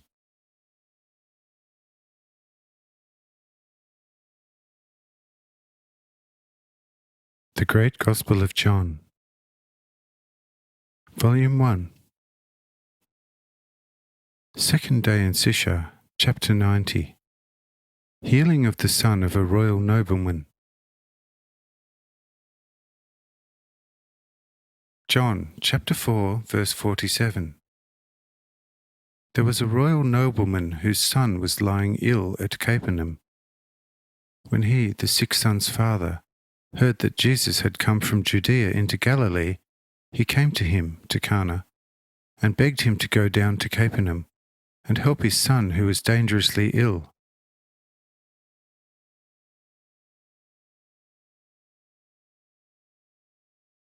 As we were on the point of setting forth on our way, a man of royal descent and a close relative of the commander, who a few days ago had gone to Capernaum, came hurrying towards me almost out of breath, for he had learnt from the commander that I had again returned to Galilee from Judea. This royal nobleman had an only son who suddenly had been attacked by a bad fever, and the physician in Capernaum had realized as soon as he saw the patient that he was quite beyond help. The father was in despair and did not know what to do in his grief. Then Cornelius, the commander, came to him and said, "Brother, there is a way. It is less than an hour's brisk walk from here to Cana, where the famous healer Jesus of Nazareth is staying. I myself met him there and spoke to him on my journey here. He will surely still be there, for he promised me to come from there directly to Capernaum and visit me. What he promises he also keeps without fail. And since he has not yet come to me, he is definitely still in Cana. Therefore, hurry to him personally and beg him to come to your son and help him. And I can assure you that he will come immediately and help your son." Having heard this from his brother Cornelius, the royal nobleman hurries to Cana and, as already mentioned, arrives there quite out of breath as I was just setting forth on my way. On reaching me, he falls at my feet begging me to hurry with him to Capernaum, as his only son, who is everything to him, was dying, and no physician in Capernaum was able to help him. If I did not come quickly to Capernaum, his son would die before I got there, if he had not died already. John, chapter 4, verse 48. And Jesus said to him, "Unless you see signs and miracles, you will not believe." Say I, "Behold, my friend, it is not easy with you people. For unless you see signs and miracles already in advance, you do not believe. I help only those who believe, even if they have not seen any signs and miracles beforehand. For where I am approached with unconditional faith, I also heal surely and certainly." John chapter 4, verse 49. The nobleman said to him, "Sir, come down before my son dies." Here the royal man exclaims, "Oh, sir, do not discuss this at such length with me, poor man. You can see that I do believe, or I would not have come to you. I beg you, O sir, just to enter my house and my son will live. But if you delay, he will die before you arrive. Look, I have many servants, and if I say to one or the other, 'Do this or do that,' he will do it. If I did not believe in you, O Lord, completely, I would have sent one or the other of my servants to you. But since I am filled with the firmest faith, I came myself, for my heart told me, if only I find and see you, my son will become well. Lord, I also confess that I am not worthy to have you under my roof. But if you would only say one word, my son will become well and live. John chapter 4, verse 50. Jesus says to him, Go home, your son will live. The man believed what Jesus said and went home. Say I, Friend, such a faith I have not found anywhere in Israel. Go home confidently. You will receive according to your faith. Your son will live. And the nobleman went home in tears of gratitude and joy, for he believed my word without any doubt. But I still spent the night and the following day in Cana to the great joy of the host. John chapter 4, verse 51. When he was on the way down towards Capernaum, his servant met him with the news, Your child lives.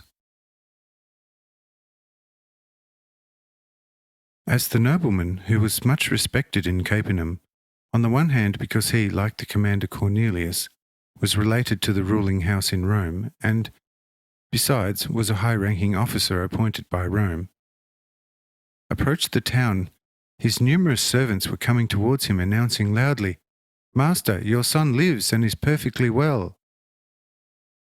John chapter 4, verse 52. He asked them what time it was when he, the son, began to recover.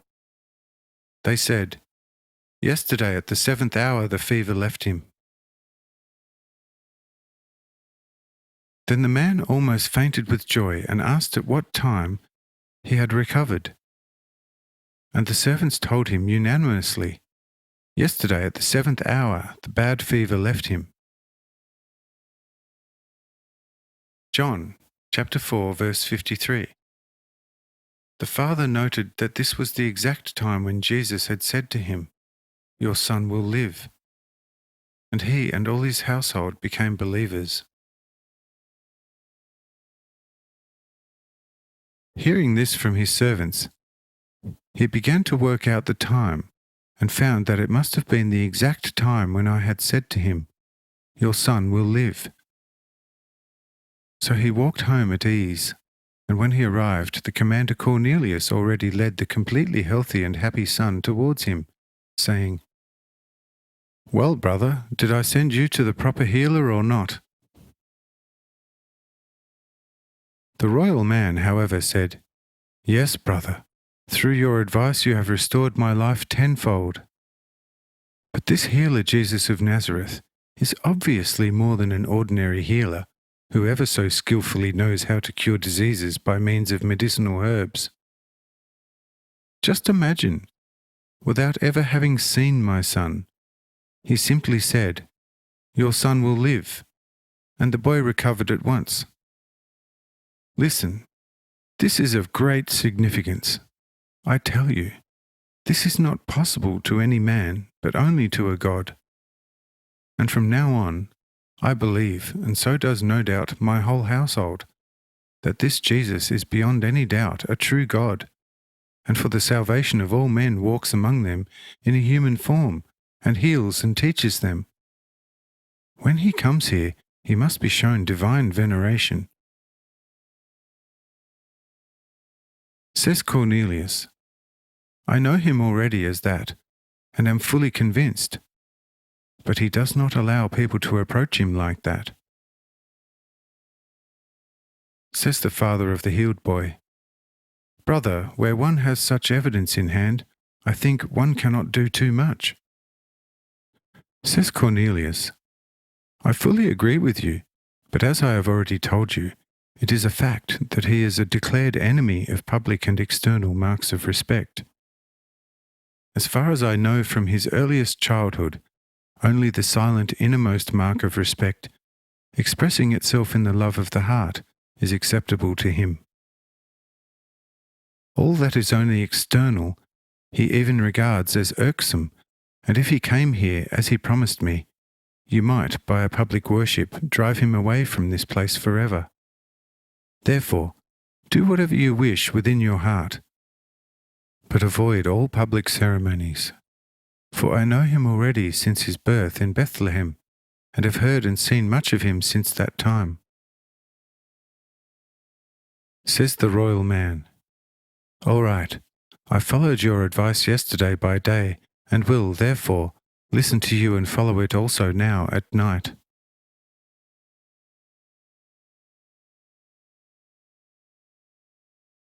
In order to avoid giving cause to hair-splitting, there should here be added a brief explanation regarding the word yesterday. A day, in particular in Galilee, lasted only until the respective sunset, and after the sun had set, actually the next day already began a few minutes after sunset. The previous day was already described as yesterday. With the sunset began the first night watch for the coming day. A night watch, however, was a period of 3 hours, and an hour of day was in summer equivalent to almost 2 of today's hours, and in winter to not quite 1. For the daylight time had to have always 12 hours, whether the day was short or long. If here it says that the nobleman walked from Capernaum to Cana in 1 hour, it would nowadays amount to almost 2 hours. This brief explanation is all the more necessary, as some things in this gospel could hardly be correctly understood, since the respective time references were only according to those times, and not according to the present chronology.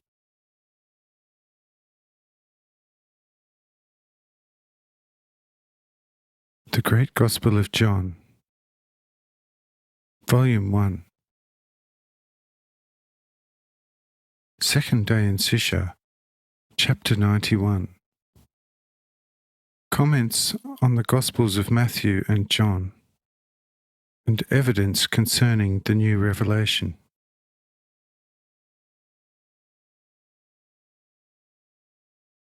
John, chapter 4, verse 54. This was now the second sign which Jesus performed after coming from Judea into Galilee.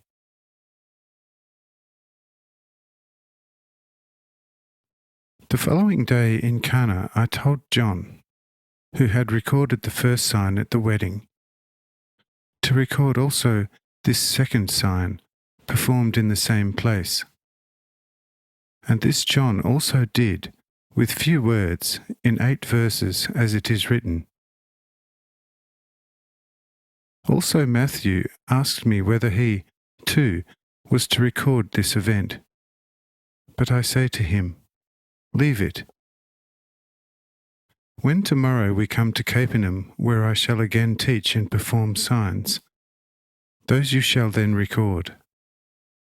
But add to my Sermon on the Mount also the healing of the leper at Sisha, whom I healed as I was descending from the mountain. Says Matthew, Lord, as far as I know, 2 lepers were healed by you at Sisha. Which one should I record? Say I, actually, more than 2 were healed, but it is sufficient to mention the one I healed at the foot of the mountain, and whom I bade show himself to the priest Jonael, whose name you need not give, and offer the sacrifice Moses has laid down for a witness.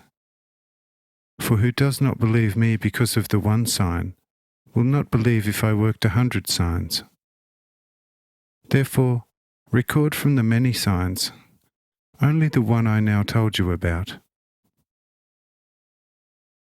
Says Matthew, Oh yes, Lord, now I know which sign you mean.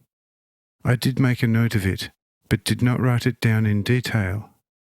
This I shall now do and start a new chapter with it. For I divided the Sermon on the Mount into 3 chapters, and this will now be the 4th. Say I, For the time being, this arrangement of yours is good. But after I shall have been lifted up from this earth into my eternal kingdom, you will have to write another 4 chapters preceding these. Therefore, you can already now give the 3 chapters on the Sermon on the Mount the numbers 5, 6, and 7, instead of 1, 2, and 3, and the new one the number 8. So Matthew immediately arranged his notes in this way. And thus nowadays the Sermon on the Mount, although the first thing recorded by Matthew, is not contained in the first chapter, but only in the 5th, 6th, and 7th chapters. To be acquainted with this fact is also needed for the better understanding of the Gospels of John and Matthew, for both of them were written under my personal supervision. The object here is mainly to bring the 2 outwardly apparently so different records into proper harmony, because it has almost always been the case that even good interpreters of the Scriptures have regarded the miracles which appear similar in Matthew and John as the same, but have nevertheless been wondering, how come that Matthew says this and John that, although the fact seems to be one and the same? Many errors resulted from this, and not seldom a complete turning away from my teaching as it is written in the Gospels. Here one could say, indeed, but why, O Lord, did you allow this to happen through so many centuries without enlightening anyone? There I say, not a century passed in which I did not, wherever my teaching is more or less accepted, choose and awaken men to give people the facts and necessary interpretation of the Gospels.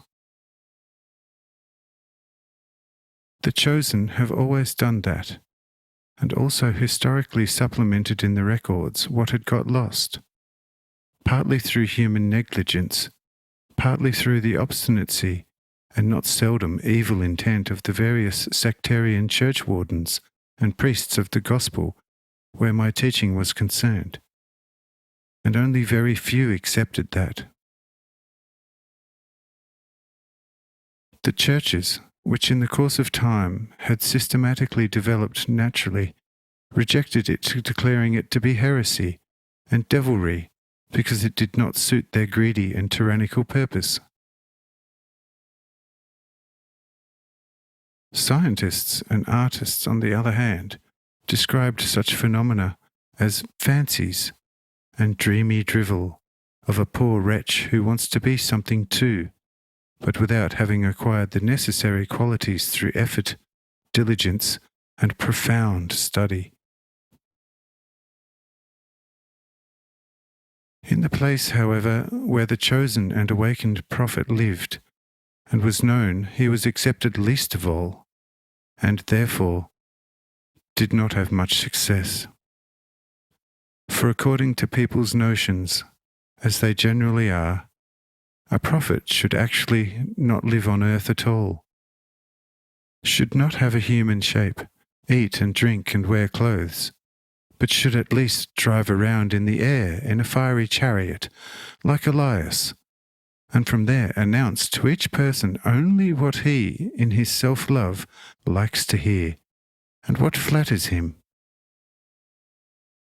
That would then be a proper prophet, at whom all eyes and ears would be directed, particularly if during his air travels he would miraculously throw great quantities of gold and silver coins to the rich, but small copper coins to the proletarians, at the same time praising the great, rich and mighty, but frequently severely disciplining the poor devils, proletarians, especially if they dared to grumble at the rich, great and almighty. Such a prophet would, of course, not be very popular with the poor, and they would not praise him. However, if the prophet is a man like any other man, if he eats and drinks, has even a home, and besides maybe follows some worldly trade, oh, that is already the end where his prophesying is concerned. He is pronounced either a simpleton or a hypocrite, and has not much chance of achieving anything in his homeland. Thus I have during the almost 2,000 years always made up what was missing. But who accepted it? I tell you, always only very few, and these seldom actively enough.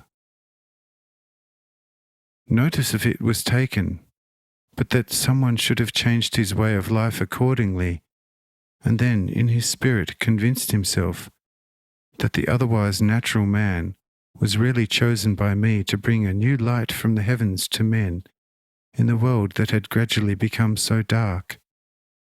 That was never done for all kinds of idle reasons.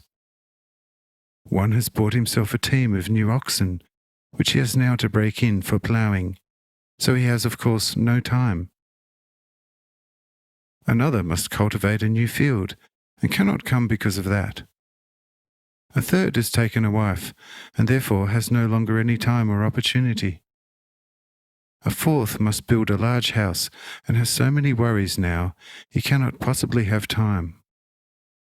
And thus everyone has some excuse, and a new light from the heavens then again burns in vain, during a whole century in some hidden corner of the earth.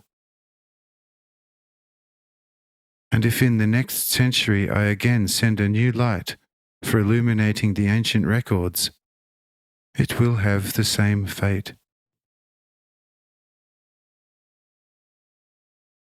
If this is certainly so, judging by the experience at all times, the question arises whether I can be blamed if the ancient records show to this day the same deficiencies that were already 1,000 years ago discovered by idle rationalistic researchers and over-subtle reasoners, as a result of which always many doubters and finally rejectors of my teaching and its and my fullest divinity have gone forth like mushrooms from the ground.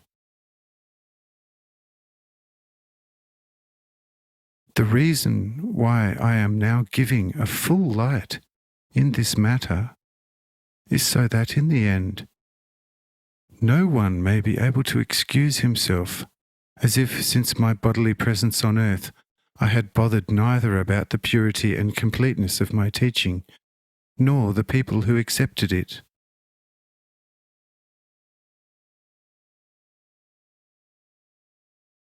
When I shall come again to earth, I shall undertake a thorough sifting, and not accept anyone who will come to me with whatever excuses.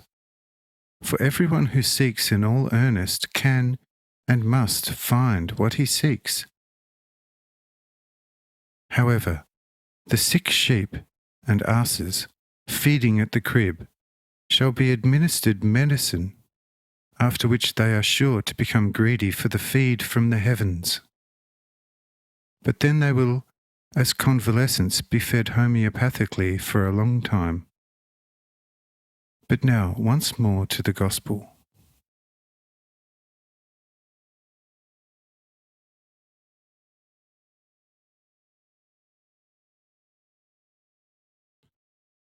The Great Gospel of John, Volume 1, Chapter 92. God's omniscience and his guidance.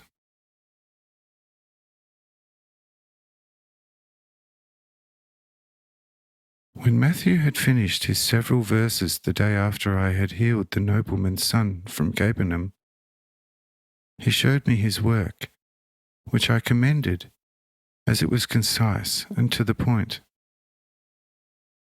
But after packing his writing utensils, he comes to me, asking how much writing material he shall need at Capernaum. If he is to keep more tablets unpacked, then it should be easier to remove them from the main pack now, rather than at Capernaum. I said, "The 4 shall suffice." But I nevertheless have to make you aware of a small error in the ordering of your things. Basically, there is not much to it, but since with me, everything has to have its proper order, it is unwise of you to first tie up your pack and ask me only afterwards how many tablets you shall need. Had I now said, "You shall need 5 at Capernaum,"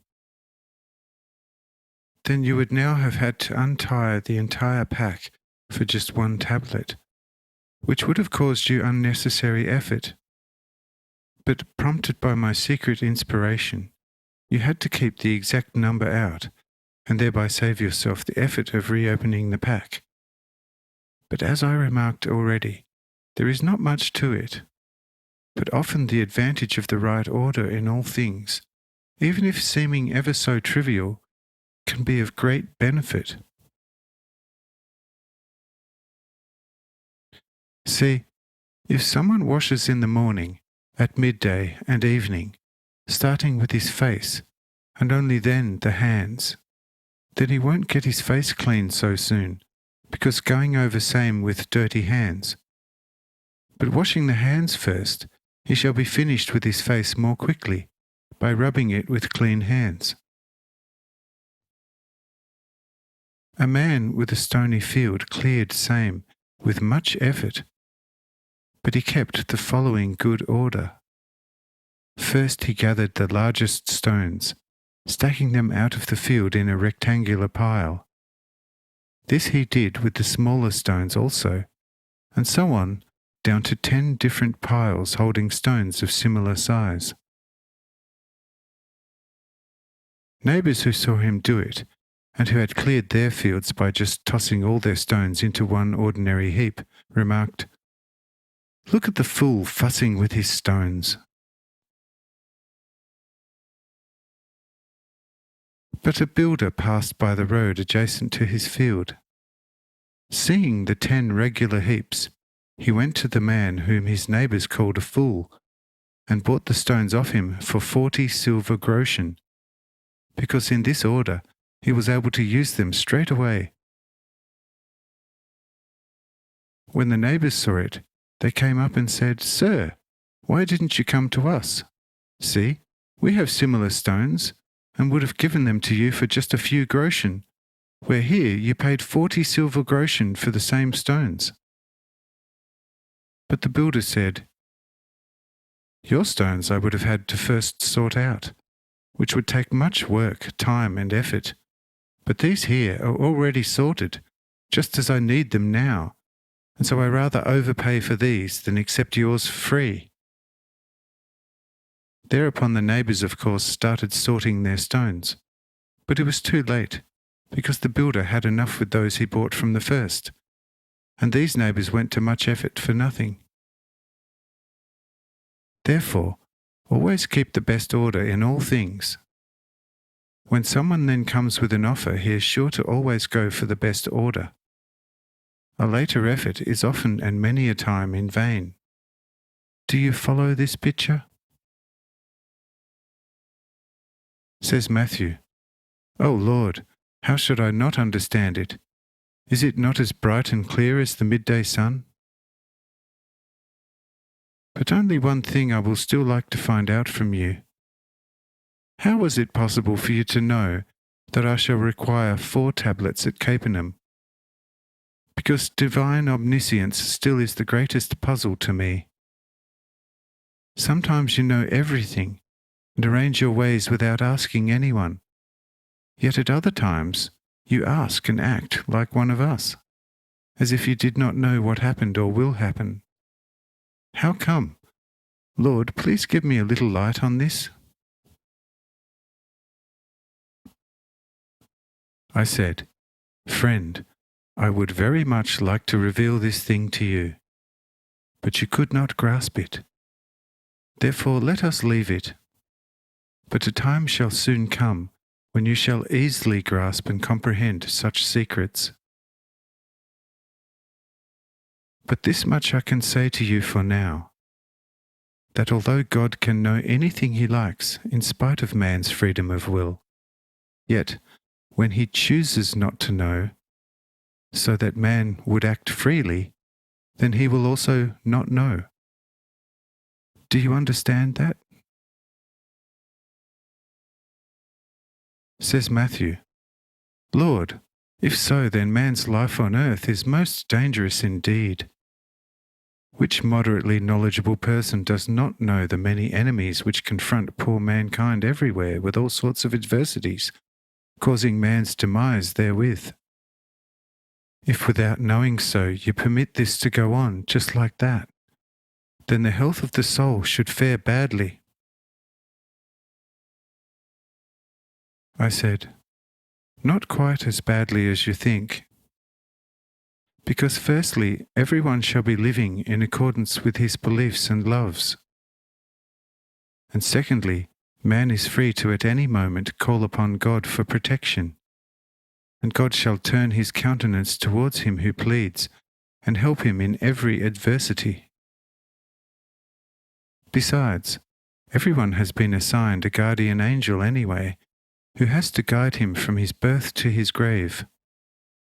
Such a guardian angel always influences a person's conscience, and only begins to keep further and further away from his ward when the latter, guided by his self-love, has voluntarily relinquished all faith and all love for his neighbour. Thus man on this earth is by far not as forsaken as you think, for everything depends on his free will and actions, whether he wishes to be supervised and guided by God or not. If he wishes it, God will wish it too. But if he does not wish it, he is absolutely free as far as God is concerned, and God does not take any further notice of him, except that he receives what, according to universal order, every natural man is destined to have as the natural life, and what is needed to support it. But that is as far as God will and can go with such a person, because of his inviolable freedom. Only when a man with his heart's free will seeks and implores him, God will always come to meet such a man on the shortest possible way, provided he seeks and prays in downright earnest. But if a person only seeks and prays tentatively, in order to convince himself whether where God and his promises are concerned there is anything to it, he will not be considered by God or his prayer granted. For God is in himself the purest love, and looks only upon those who come to him in their heart's pure love, and seek him for his own sake, wish to learn to know him with gratitude as their Creator, and have the fervent wish to be guarded and guided by him personally. Oh, as concerns those who come to God in this way, he knows every moment only too well how things are with them, and he teaches and guides them personally in everything. However, of those who will have nothing to do with God, he certainly does not take any notice. And when once in the beyond, they will be standing before God, calling fervently and saying, Lord, Lord! God will answer them, Out of my sight, you strangers, for I have never known you. And such souls will then have to suffer and struggle considerably until they will be able to approach God as recognized by him. Do you now understand this? Says Matthew, Yes, Lord, this I understand now quite well, plainly and clearly. But should I not at once record this great teaching, which ought to and must greatly encourage men to constantly search for and pray to God, that he would guide and lead them along the right paths? I said, No, my dear friend and brother, because man would never grasp such teaching in its right and living fullness. Therefore you need not record it, except perhaps at a later stage, for yourself or a few brethren.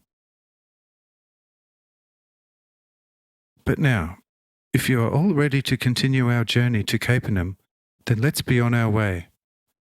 Whoever will, let him follow us, but whoever prefers to stay, let him stay. I must go there, as there is much misery there, as well as in the small cities around the lake, which is a Galilean sea.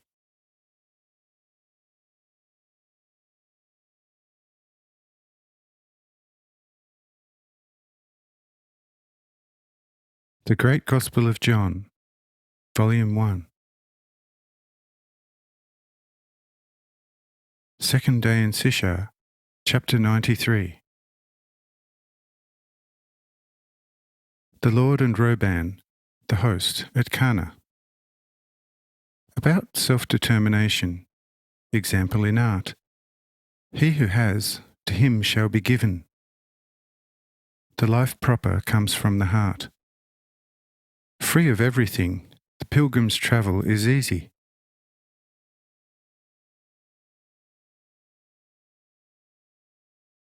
We are ready to go, but the young host once again comes to ask me to stay with him for the evening.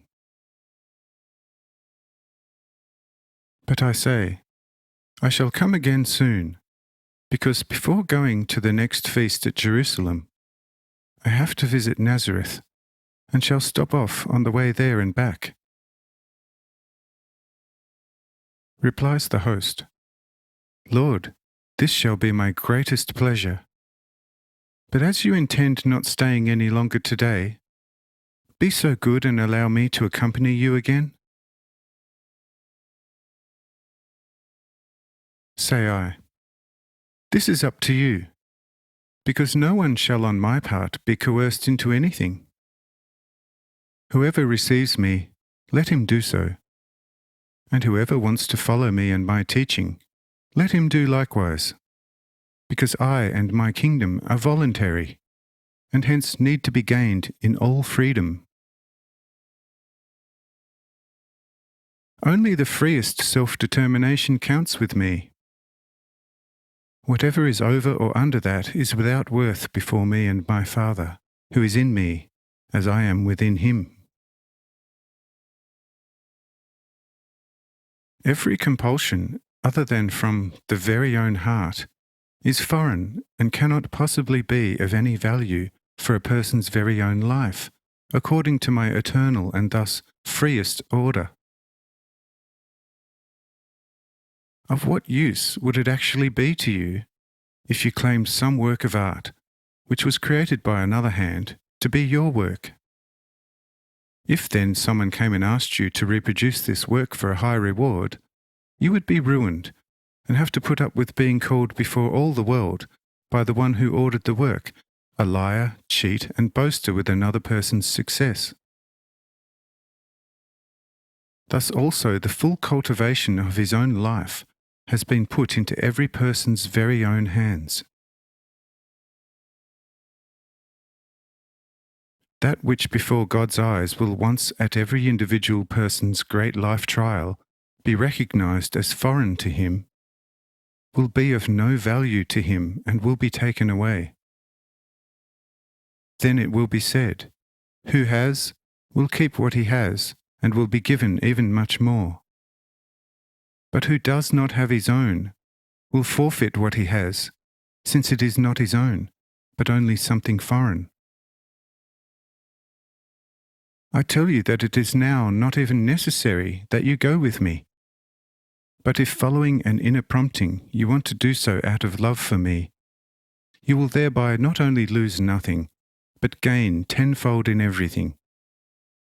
For whoever does something out of true love for me will here be rewarded tenfold, but once in my kingdom 100-fold, also 1,000-fold, and endlessly.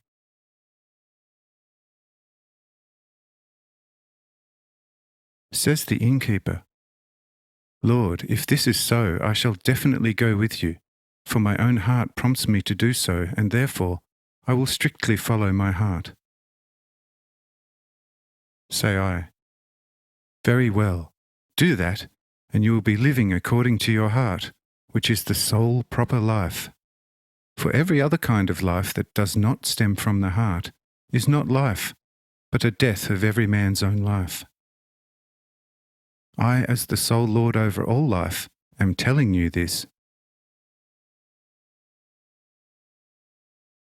The innkeeper is very happy with this, takes immediately his knapsack and some money, and is getting ready for the journey.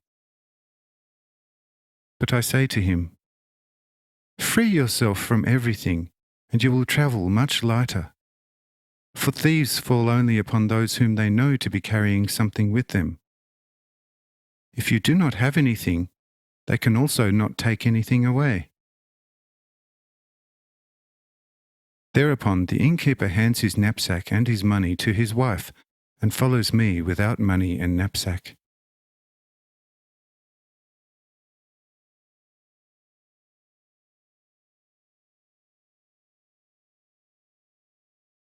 The Great Gospel of John, Volume 1. Chapter 94. The Curse and the Dangers of Money.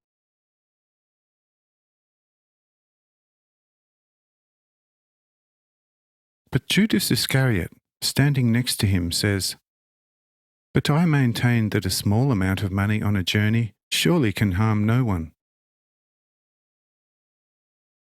But I say, he who knows me the way this host does, having been with me also at Sychar, knows that one can do quite well at my side also without money. See, I have neither pockets in my coat, and even less any trace of money. Yet I led many hundreds through Judea and Samaria to hear. Ask them how much this journey cost everyone. On top of that, I tell you that shortly I shall be feeding many thousands while not having more money than now. I tell you, a proper trust in God is worth more than all the treasures of the world, with which you can help your flesh indeed for a short time, but not your soul. But if you have ruined and therefore lost your soul, what can you give later to ransom your soul? Says Judas, Yes, you are right indeed, but man has to have money for some things. I reply, how much money did Moses have when he led the Israelites out? Judas says, he was in possession of gold, silver, and precious stones aplenty. I said, that he had indeed, but this also held him back from entering the promised land. Can you actually grasp this? Says Judas, here I should think that with Moses, the prophet of all Jehovah's prophets, not the gold and silver which he had to bring from Egypt on Jehovah's prompting was responsible, but that in a weak moment he failed to build upon Jehovah's faithfulness sufficiently. I said, and what was the reason for his weakening one day? He who caused Moses to weaken due to his thought about the gold and silver now stands before you telling you this. It is indeed written allegorically, but in reality it is as I now explained it to you. Says Judas, all right, I believe you that it was once so. But now, halfway round the world, through the Roman Empire, money has been introduced as a lawful means of exchange for the expedient intercourse among mankind, and we are obliged to make use of same. And thus I think that, if it is not a sin to drop money in God's offertory, it neither is a sin to give such money to some poor person, that he may provide for himself for a few days, and therefore even for the benefit of the poor it is already proper to carry money, once lawfully introduced by the state. And so the host Lorber could have hung on to his few silver groschen. I said, you do indeed carry with you a well-stocked purse. Yet you refused to give any alms to the 3 poor who begged you for alms yesterday. And therefore I don't think you make that commendable use of money for which you are praising its virtues to me. But regarding the money in God's offertory, I'll tell you plainly, this is a ravaging abomination. Not so much on account of some spiritually deprived who think to have secured heaven therewith, but for those who remove the money from the chest for squandering on harlots at night time. So long as there was no money, there were no public whores, as it is now. But since there is money now, in all sorts of word to come, there also are now at Jerusalem, as in all other cities, whores without number, with the men sinning with them day and night. And after those who possess much money lose taste for the local ones, they let them be brought from the uplands, buying them in Greece, to then carry on in Judea the most ignominious harlotry with them. And this and 1,000-fold more is the blessing of your highly praised money. But this is only the start of the curse hanging over money. But there shall come worse times than when Noah built his ark, and they shall have to attribute their misery to gold and silver. And nothing short of a fire from the heavens, which shall consume all that excrement from hell, shall save mankind from that tribulation of all tribulations. Says Judas, Yes, you are a prophet without equal and are capable of knowing that. But if money is used correctly, then surely it can do no harm. I said, I say unto you, indeed, if applied correctly, just as one can use everything else on earth the right or wrong way. But the big difference consists in, when you go to a city, you have to carry all sorts of things on your back, either tools or foods, and you shall obtain other things or foods therewith, in accordance with your requirements.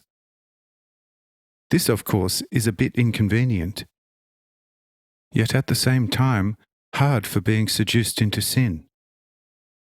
Because if you arrive with junk and bundle, or pulling a cart, and come to a whore to sin, in exchange for a few pots and pans, she will deride and laugh at you, and you shall be saved from sin. Coming to her with gold and silver, however, she shall neither deride nor laugh at you, but guide you to her brothel and seduce you to sin, with all sorts of attractions, in order the more to relieve you of your gold and silver. Therefore money is a most convenient object, yet also seductive and convenient for sinning. And for this reason Satan introduced it into the world, so it is easier to sin in the world. Are you not aware of how opportunity breeds thieves? Says Judas, Sure, this is true. But if all this is just to discourage thieves from finding anything around men for arousing their fancy, then immense changes would have to be introduced among mankind. Firstly, all men should have to be equally poor in worldly goods. Secondly, resemble each other like male and female sparrows. And thirdly, not be wiser than anyone else. So long as this is not the case, however, all talking, teaching, and working of signs is in vain. Many shall of course reform, but 10 times that many shall remain the same in spite of all teaching and signs. If not worse, and quite easily 10 times so, because surely every man has self-love and likes to be reasonably well provided. Therefore, quite naturally, every man first thinks of himself and only then of others. And this surely cannot be held against him. House and land not everyone can have. Otherwise God would have to bring house and land into the world with every newborn, to grow up with him. Since this is not the case, however, with all the previously born already taking possession of every spot of land, making it impossible for newly born to possess even a foot-wide piece of land, then nothing remains for them to do in the end but to either make themselves indispensable to the lazy owners through all sorts of education and service, or turn to thievery in order not to be reduced to beggary. If then the more advantaged part of those without land and home receive nothing but money, and then save as much as possible for the old days, then I find nothing wrong therewith, and discover a new creation therein of land and soil, for all those born unto this earth through procreation and birth, without the least landed hope. And I must openly maintain that God, being either unable or unwilling to create land for every newborn, has given the rulers the idea of coinage, whereby children of the landless can acquire a necessary living, often better than that consisting in land ownership. And surely it cannot be God's will that children of the landless should perish, for surely it is not their fault to be born into the world with the same needs as those landed gentry.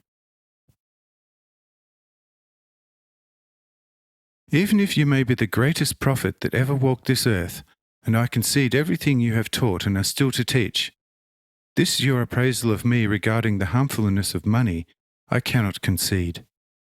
Because however harmful money can be in your view, so can everything else be harmful. If I possessed all the sheep, oxen, cows, calves, donkeys, poultry, and pigeons, and all the fruit and bread stolen in our country just since David, then I would be the wealthiest man in all Israel. And fornication was carried on as badly and worse than today, when there was no money, such as in Sodom and Gomorrah and Babylon. I do not want to say that you are altogether wrong in what you said about money. But where, on this poor earth, is there an object with which thousandfold wickedness has not already been committed? But if God does not altogether condemn such misuse, why should he suddenly be so angry and cursing about money?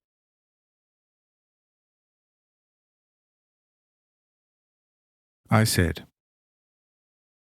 whatever someone loves, that he also has the intellect to commend. You love money excessively, and therefore well know how to praise it. Therefore, I shall say no more about it to you, because what one loves, one also knows how to praise. But you nevertheless shall, in the not too distant future, learn about the curse of money. But now no more about it. The road to Capernaum is long, and we must get there before dark and look for an inn.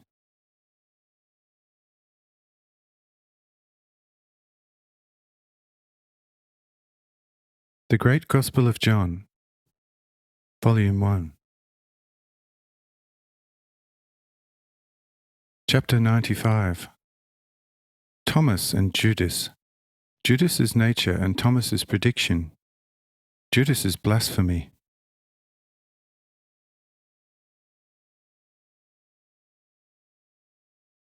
There Thomas stepped over to Judas Iscariot, reproaching him for daring to come to me with his foolish money ideas, since I am Jehovah himself in spirit, and work deeds possible only to God. Says Judas to him, you still are as stupid as you have always been, because you believe either every old wives' tale, or, when you feel like it, nothing at all. Not seldom when taking fish to the market, you sell the small like the big, the buyers laughing in your face. But you still are as you always were, neither thinking nor speculating, living foolishly into the day by habit.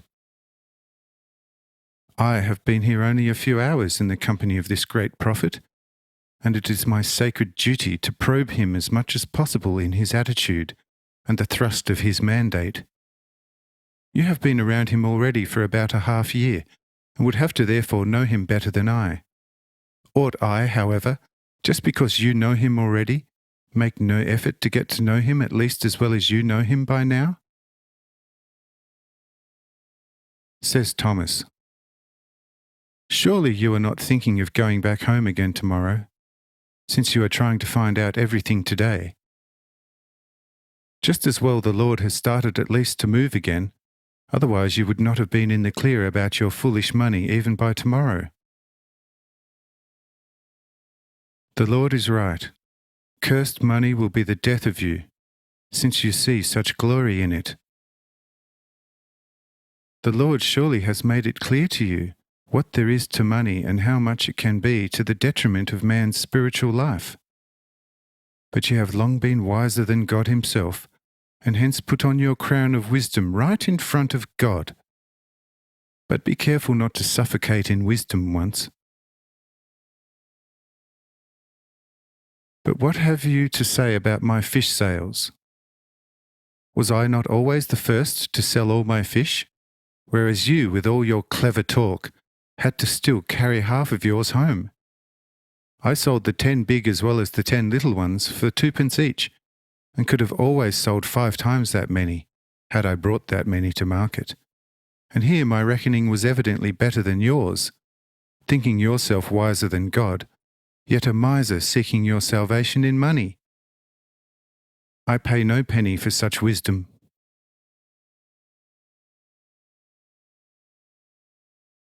Judas says, somewhat nonplussed, "All speak the way they understand it." Says Thomas, "That's right. You understand this with your foolishness and hence speak accordingly. But take a look over where that destitute is squatting. Give him your purse, and for once in your life you shall have acted wisely." Says Judas, "That I shall leave well alone, no one having ever actually given me anything in the real sense of the word, and hence I shall give no one a thing." Says Thomas, "This is a most commendable code, fit for condemnation on the dot. You'll get really far with our Saviour and Master with these principles. I can vouch for you. He in himself is the highest generosity, and you, a miser without equal, a good match." Says Judas, "Once I shall have worked him over, and he sees how one has to live in the world, he shall come down from his generosity somewhat. Besides, it is not all that hard to live generously at the expense of those who have something and prepare good meals for one's disciples. Listen, if I come across fools like this young host, then I too shall be as generous at his expense as anyone shall ever be. But let this Jesus, who was penniless from birth, sustain and maintain his many disciples from his own means. Then we shall see how generous he is going to be, and whether he won't soon be getting rid of all these followers."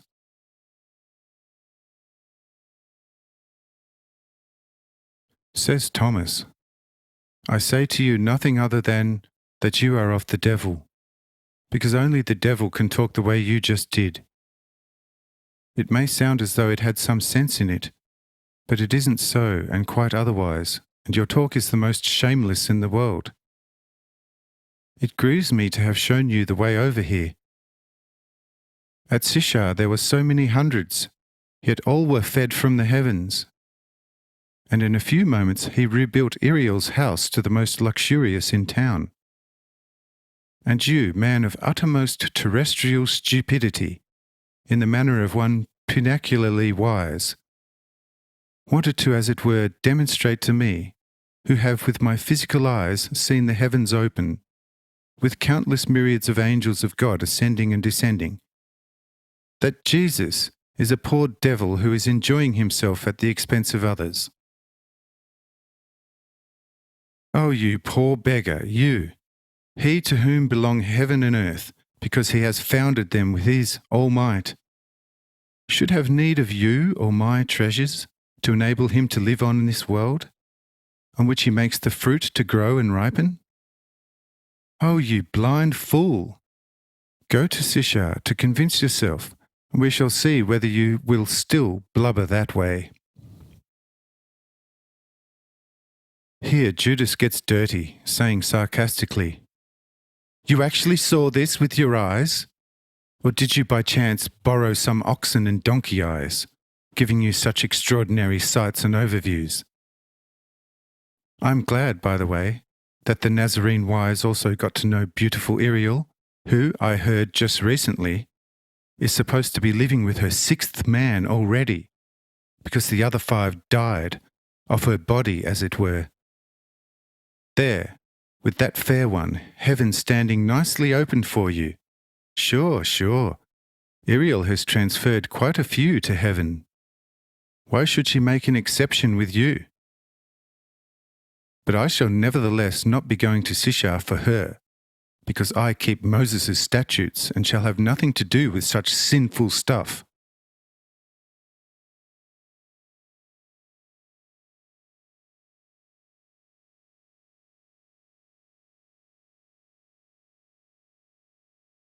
The Great Gospel of John, Volume 1.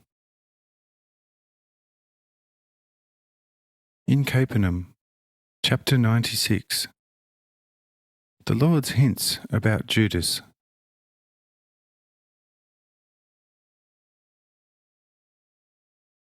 Thomas gets quite beside himself with rage at these Judas's caustic remarks, and is about to heave into Judas with all energy.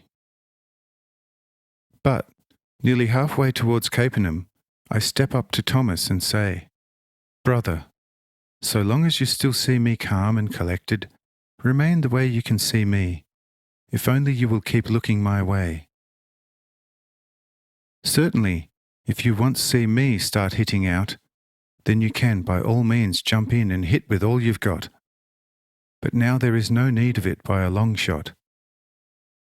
Come what may, right stays right, and Judas stays Judas. He is by no means condemned to this the way night is, being the earth's natural shadow. But if he wants to remain Judas, let him. But we remain what we are. Yet time will tell how far he shall get with his Judas spirit."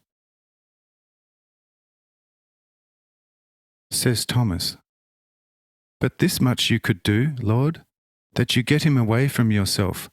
Otherwise he shall be a lot of trouble to us, because he has a swinish and evil mouth." I said, "I did not tell him to come, and therefore will not tell him to go. But if he wants to go whither he came, we shall not be weeping for him. But keep away from him, because you two shall not be getting along. But forgive him as I forgive him, and your heart shall be free."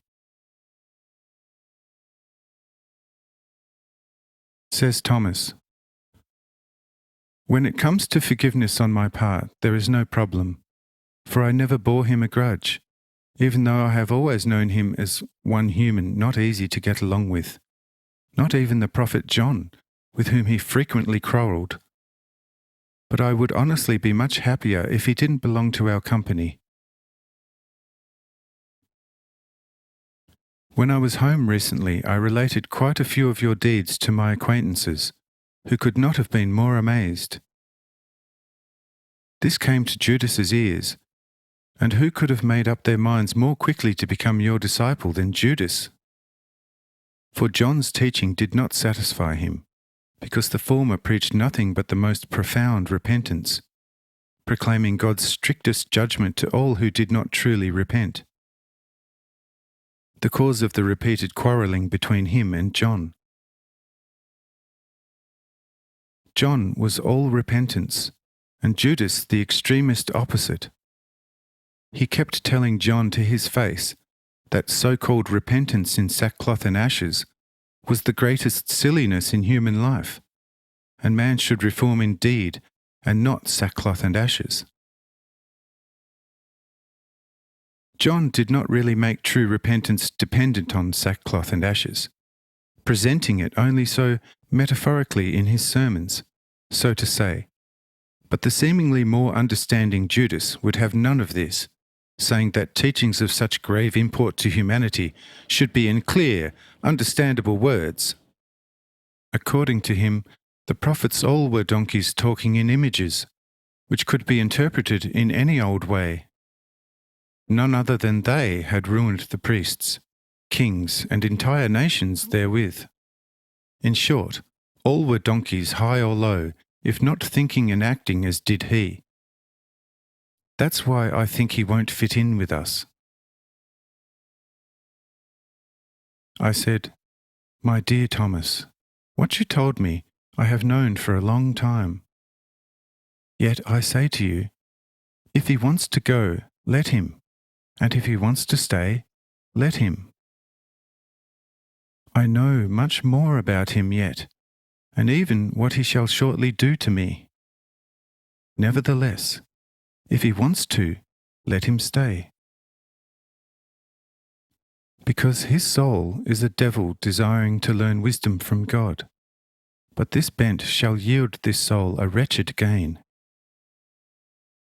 But now no more about it. Only too soon we shall have occasion to get unto him. With this we have also arrived at Capernaum's walls, and I see a Roman centurion rush towards us through the gates, accompanied by the chief commander Cornelius and the noblemen. Here there is another sick to heal.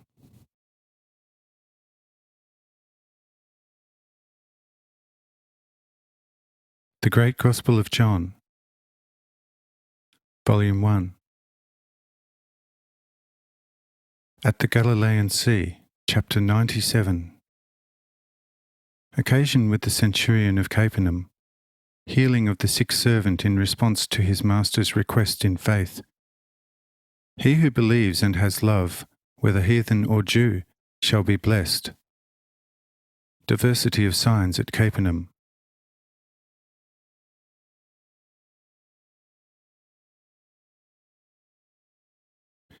It is here that Matthew begins to record a condensed version, writing to where I go to another feast at Capernaum. We quietly proceed the remaining 100 paces or so, and entering the city precincts, the centurion steps up to me, beseeching me, "Lord, my servant lies at home sick with palsy, grievously tormented, unable to do a thing." Matthew chapter 8, verse 6.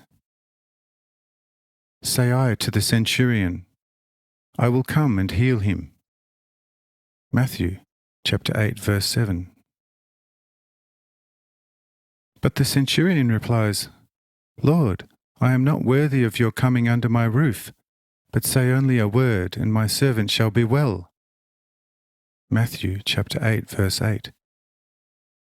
For behold, I am here human, subject like many to higher authority, notwithstanding that I have many soldiers under me who obey me. If I say to the one, "Do thus," he does it, or if I tell him to go, he goes. And I tell another to come, and he comes. And if I tell my servant to do this or that, he does it immediately. Matthew chapter 8, verse 9. But to yourself all spirits are subject, and you are Lord in all fullness over all in heaven, on and in the earth. You have therefore only to intimate it to your powers, invisible to us humans, and they carry out your will instantly. The reason for this centurion's so trustful request on behalf of his servant is his having convinced himself, both through the quick healing of the noble official's son, as well as the chief commander's many a tale of how I could just through the word heal from afar. And this led him to approach me in the manner of the noble official, when hearing of my nearing his town. Hearing such trustful talk from the centurion, I marvelled aloud. Not for myself, of course, but the disciples, saying not so much to the centurion as to those who were with me, "Verily, I have not found so great a faith in Israel yet. But I say unto you that many shall come from the east and west, and shall sit down with Abraham, Isaac, and Jacob in the kingdom of heaven." That is, those possessing the glory of the Father. But the sons of the kingdom shall be cast out into outer darkness. There shall be weeping and gnashing of teeth. Matthew chapter 8, verse 10. Many were startled by this prelude, saying, "Lord, Are you going to actually cast out the children and put the heathen in their place? And I said, Neither the children nor the heathen. He who believes and has the love in him, whether Jew, Greek, or Roman, shall be accepted. Therefore I turn to the centurion and say, Go your way, be it done to you in accordance with your faith. The centurion thanks me from the fullness of his heart, betaking himself to his house, finding fulfillment there of everything he had asked in faith, the which was undoubting before, as well as afterwards. Because his servant was made whole in the same hour, I said to the centurion, Be it done to you in accordance with your faith. Matthew chapter 8, verse 13. This sign in Capernaum itself, together with the former with the noble official, who was a councillor of Capernaum, aroused great sensation in this town, mostly among the Romans and Greeks who were domiciled there. But among the Jews and the priests and scribes placed there by Jerusalem, so to speak, permanently, it only provoked annoyance, wrath, and rage.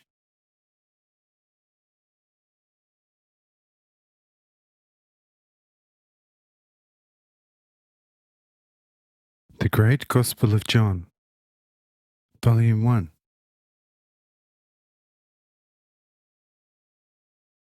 Chapter 98. The people challenged the priests.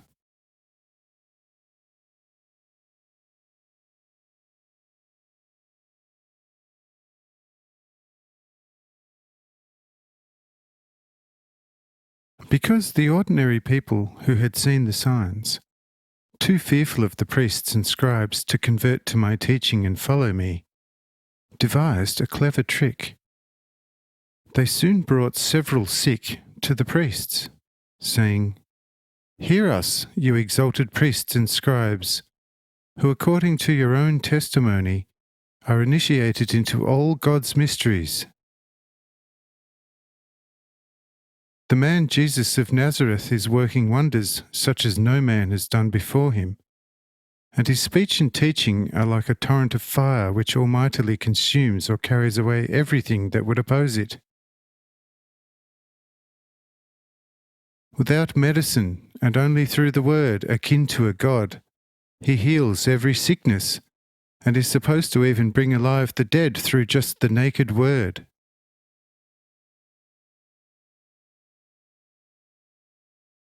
After convincing ourselves of the truth of all this, a good thought struck us, and being mindful of you, we spoke among ourselves. Why are we wondering so mightily at this? Do we not have priests and scribes initiated into all God's mysteries, who are sure to be capable of, just like this Jesus, heal the sick through the mere word, if only they want to? We were already on our way to take our sick to the Nazarene, but we thought of our circumcision and the covenant, and of not straying from same, as long as it can in all truth give us all we have need of, physically and spiritually. But since this Jesus is working such immense signs, we are imperiled unless we can confront him with equal signs' power. Therefore, we brought several sick with us, and would ask you, for your own as well as our good, that you would, through your spiritual power, which according to your testimony you are giving directly from God, to just through your word heal these sick, who are not actually counted among the most serious cases. We shall crisscross the whole city with these, healed by yourselves, and glorify God before each house, and proclaim your fame with strong voice. Then the Nazarene shall not find much of a reception here, and in the end be forced, so to speak, to make off shamed and ridiculed.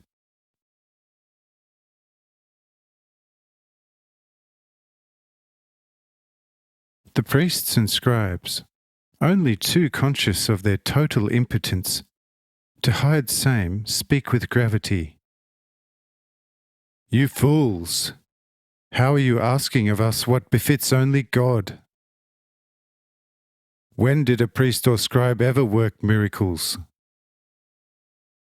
This only God and the high priest in the Jerusalem temple can do, when the latter enters the Holy of Holies. Therefore, take your sick to Jerusalem. If you will make the right offerings, they are bound to find healing. God willing, of course. Should God not will it, however, then you will just have to put up with taking your sick home again, sick. We, indeed, have been initiated into the most diverse mysteries of God, but not into his might, which is holy, and which he bestows upon no mortal.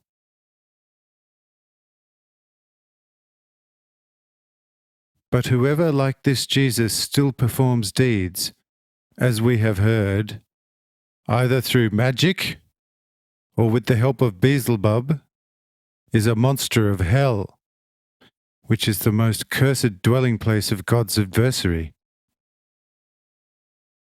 And whoever is converted by his teaching and signs is also then in relation to God and his servants, that which such servant of the devil is himself. This is the fullest truth. Woe betide you if you go over to Jesus, accepting his teaching and help.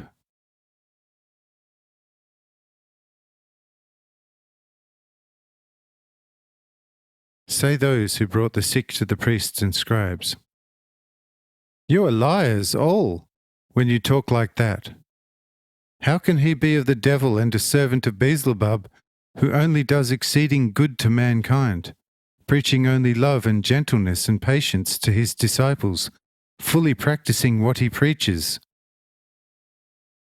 You yourselves are indeed of the devil when you give him testimony like that.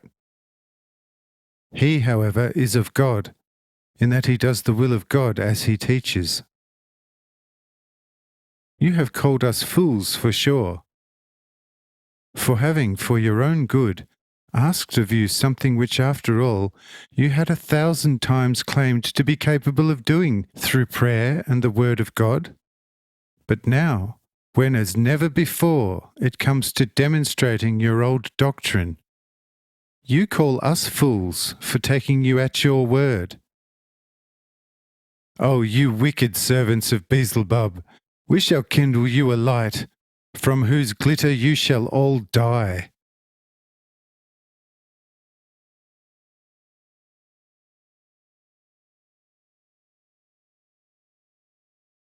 The Great Gospel of John, Volume 1,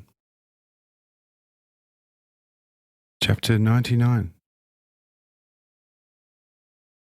The Templars' anger and vindictiveness against the Lord in Peter's the fisherman's hut, Jesus' favourite environs, the Galilean Sea, the miraculous healing of Peter's daughter-in-law.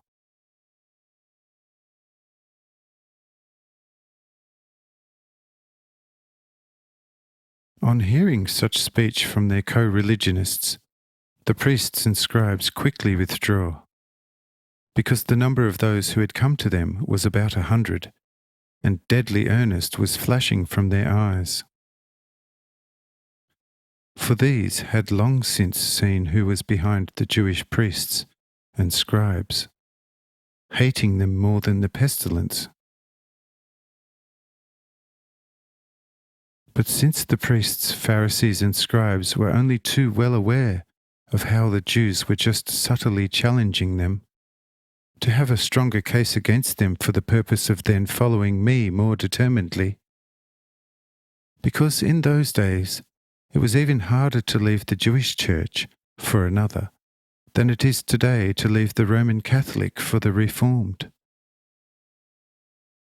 The former now watched me closely, secretly plotting my ruin.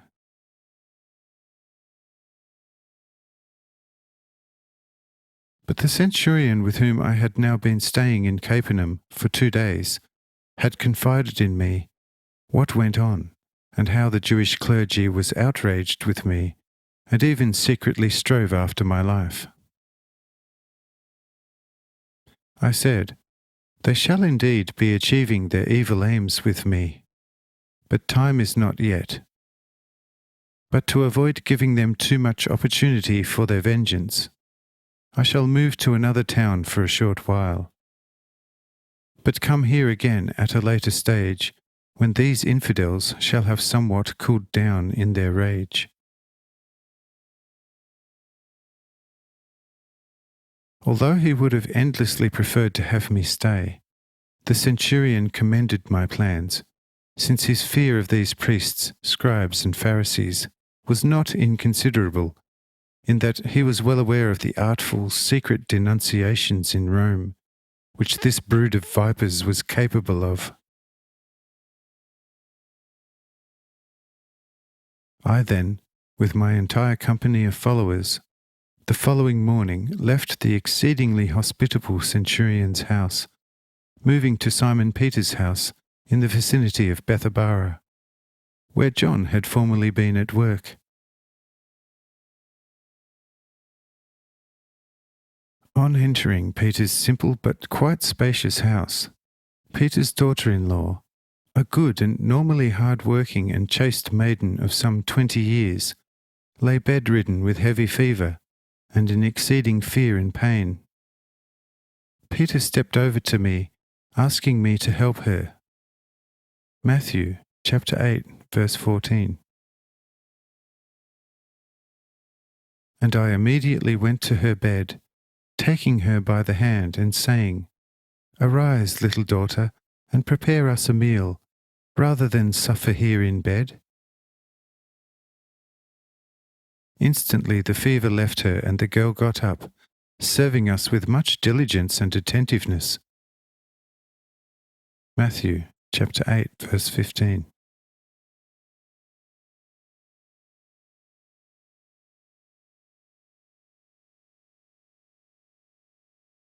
The Great Gospel of John, Volume 1. At the Galilean Sea, Chapter 100. The Lord's instructions to Matthew.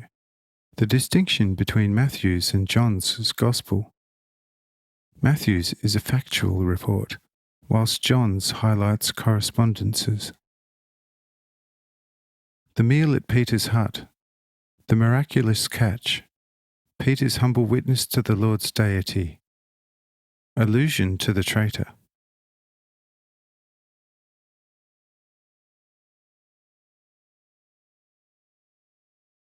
Here Matthew comes to me and asks me whether he should record also this sign, and many an instruction and speeches I had given during the few days at the house of the chief of a synagogue. Say I, the sign with the centurion outside Capernaum, and what I said there, and this present sign at the house of Peter too, but omit the words spoken which do not belong to the open teaching. However, the discussions at the house of the synagogue chief, and the fact that I stayed with him for 2 days, do not mention at all. We shall soon be once more at the house of this man at the time when his favourite daughter will die, whom I will then awaken and restore to him. Then you may write about him and the sign in such a way that you give no details regarding him or the place. Otherwise we would prejudice him in a worldly sense, as the priesthood is already watching him. And this we will and shall not do. Until the next feast in Jerusalem, I shall work many more signs and teach a good deal in this region of the sea, which I like best. And you will have to record all the precepts in full. Matthew now prepares for writing. But John is quite sad, and says, "But Lord, you, my supreme love, shall I not get any more to write?" Say I, "Do not be sad, my beloved brother. You will still get many things to write down. But I have destined you for the most important and most profound things." Says John, "But the sign you worked at Cana on the son of the royal officer does not seem to be greater and more important than what you did for the centurion outside Capernaum." Say I, "If you think this, you are quite wrong. For the son of the royal officer represents the entire, extremely depraved world, and how it is now given help from a distance through my teaching and my spiritual influence. The servant of the centurion, however, represents, for the present, just the palsied servant whom I healed, and only then also some community or society in my name, which, because of all kinds of political considerations, completely lacks activity according to my teaching, in one or the other point, and thereby gradually becomes inactive also in the other points. That is then also a palsy of the souls, which can be helped only by a firm belief in my word. Behold, my dear brother John, that constitutes a considerable difference between the two signs. The first one represents the entire world's condition of spiritual sickness, and I tell you, in an even more profound sense, also of all infinity. The second sign, however, represents only that which I have just explained to you. Thus you now know what you have to describe and what Matthew. But now the girl with Peter's other servants have prepared lunch, and we therefore shall tuck into same, and then in the afternoon help Peter to catch some good fish. But towards evening we shall have plenty to do."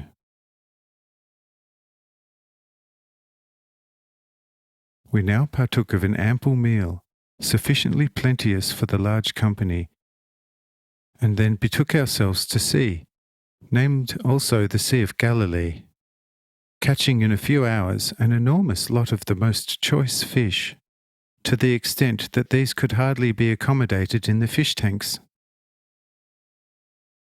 This scared Peter, making him exclaim in a kind of pious daze, "I beg you to depart from me, O Lord, for I perceive myself too much a sinful man. You had already once scared me when, still unknown to me, you turned up from nowhere to find me fishing with my helpers. Already then I had recognized your deity. But now I am getting even more scared, seeing only too clearly what and who basically you are." Then, as now, there was fishing all night without gain, so to speak. But upon your word and presence the nets were overstraining with the vast catch. This now truly scares me, for you are... Say I, "Be still and do not give me away," because you know that one among us, this one is and remains a betrayer. Now Peter is quiet, getting on with stocking the fish. And it being evening, we betake ourselves home, where through Peter's healed daughter-in-law, an abundant dinner awaits us. All now are happy and in good spirits, and Peter starts up a song of praise, with the others responding in accord.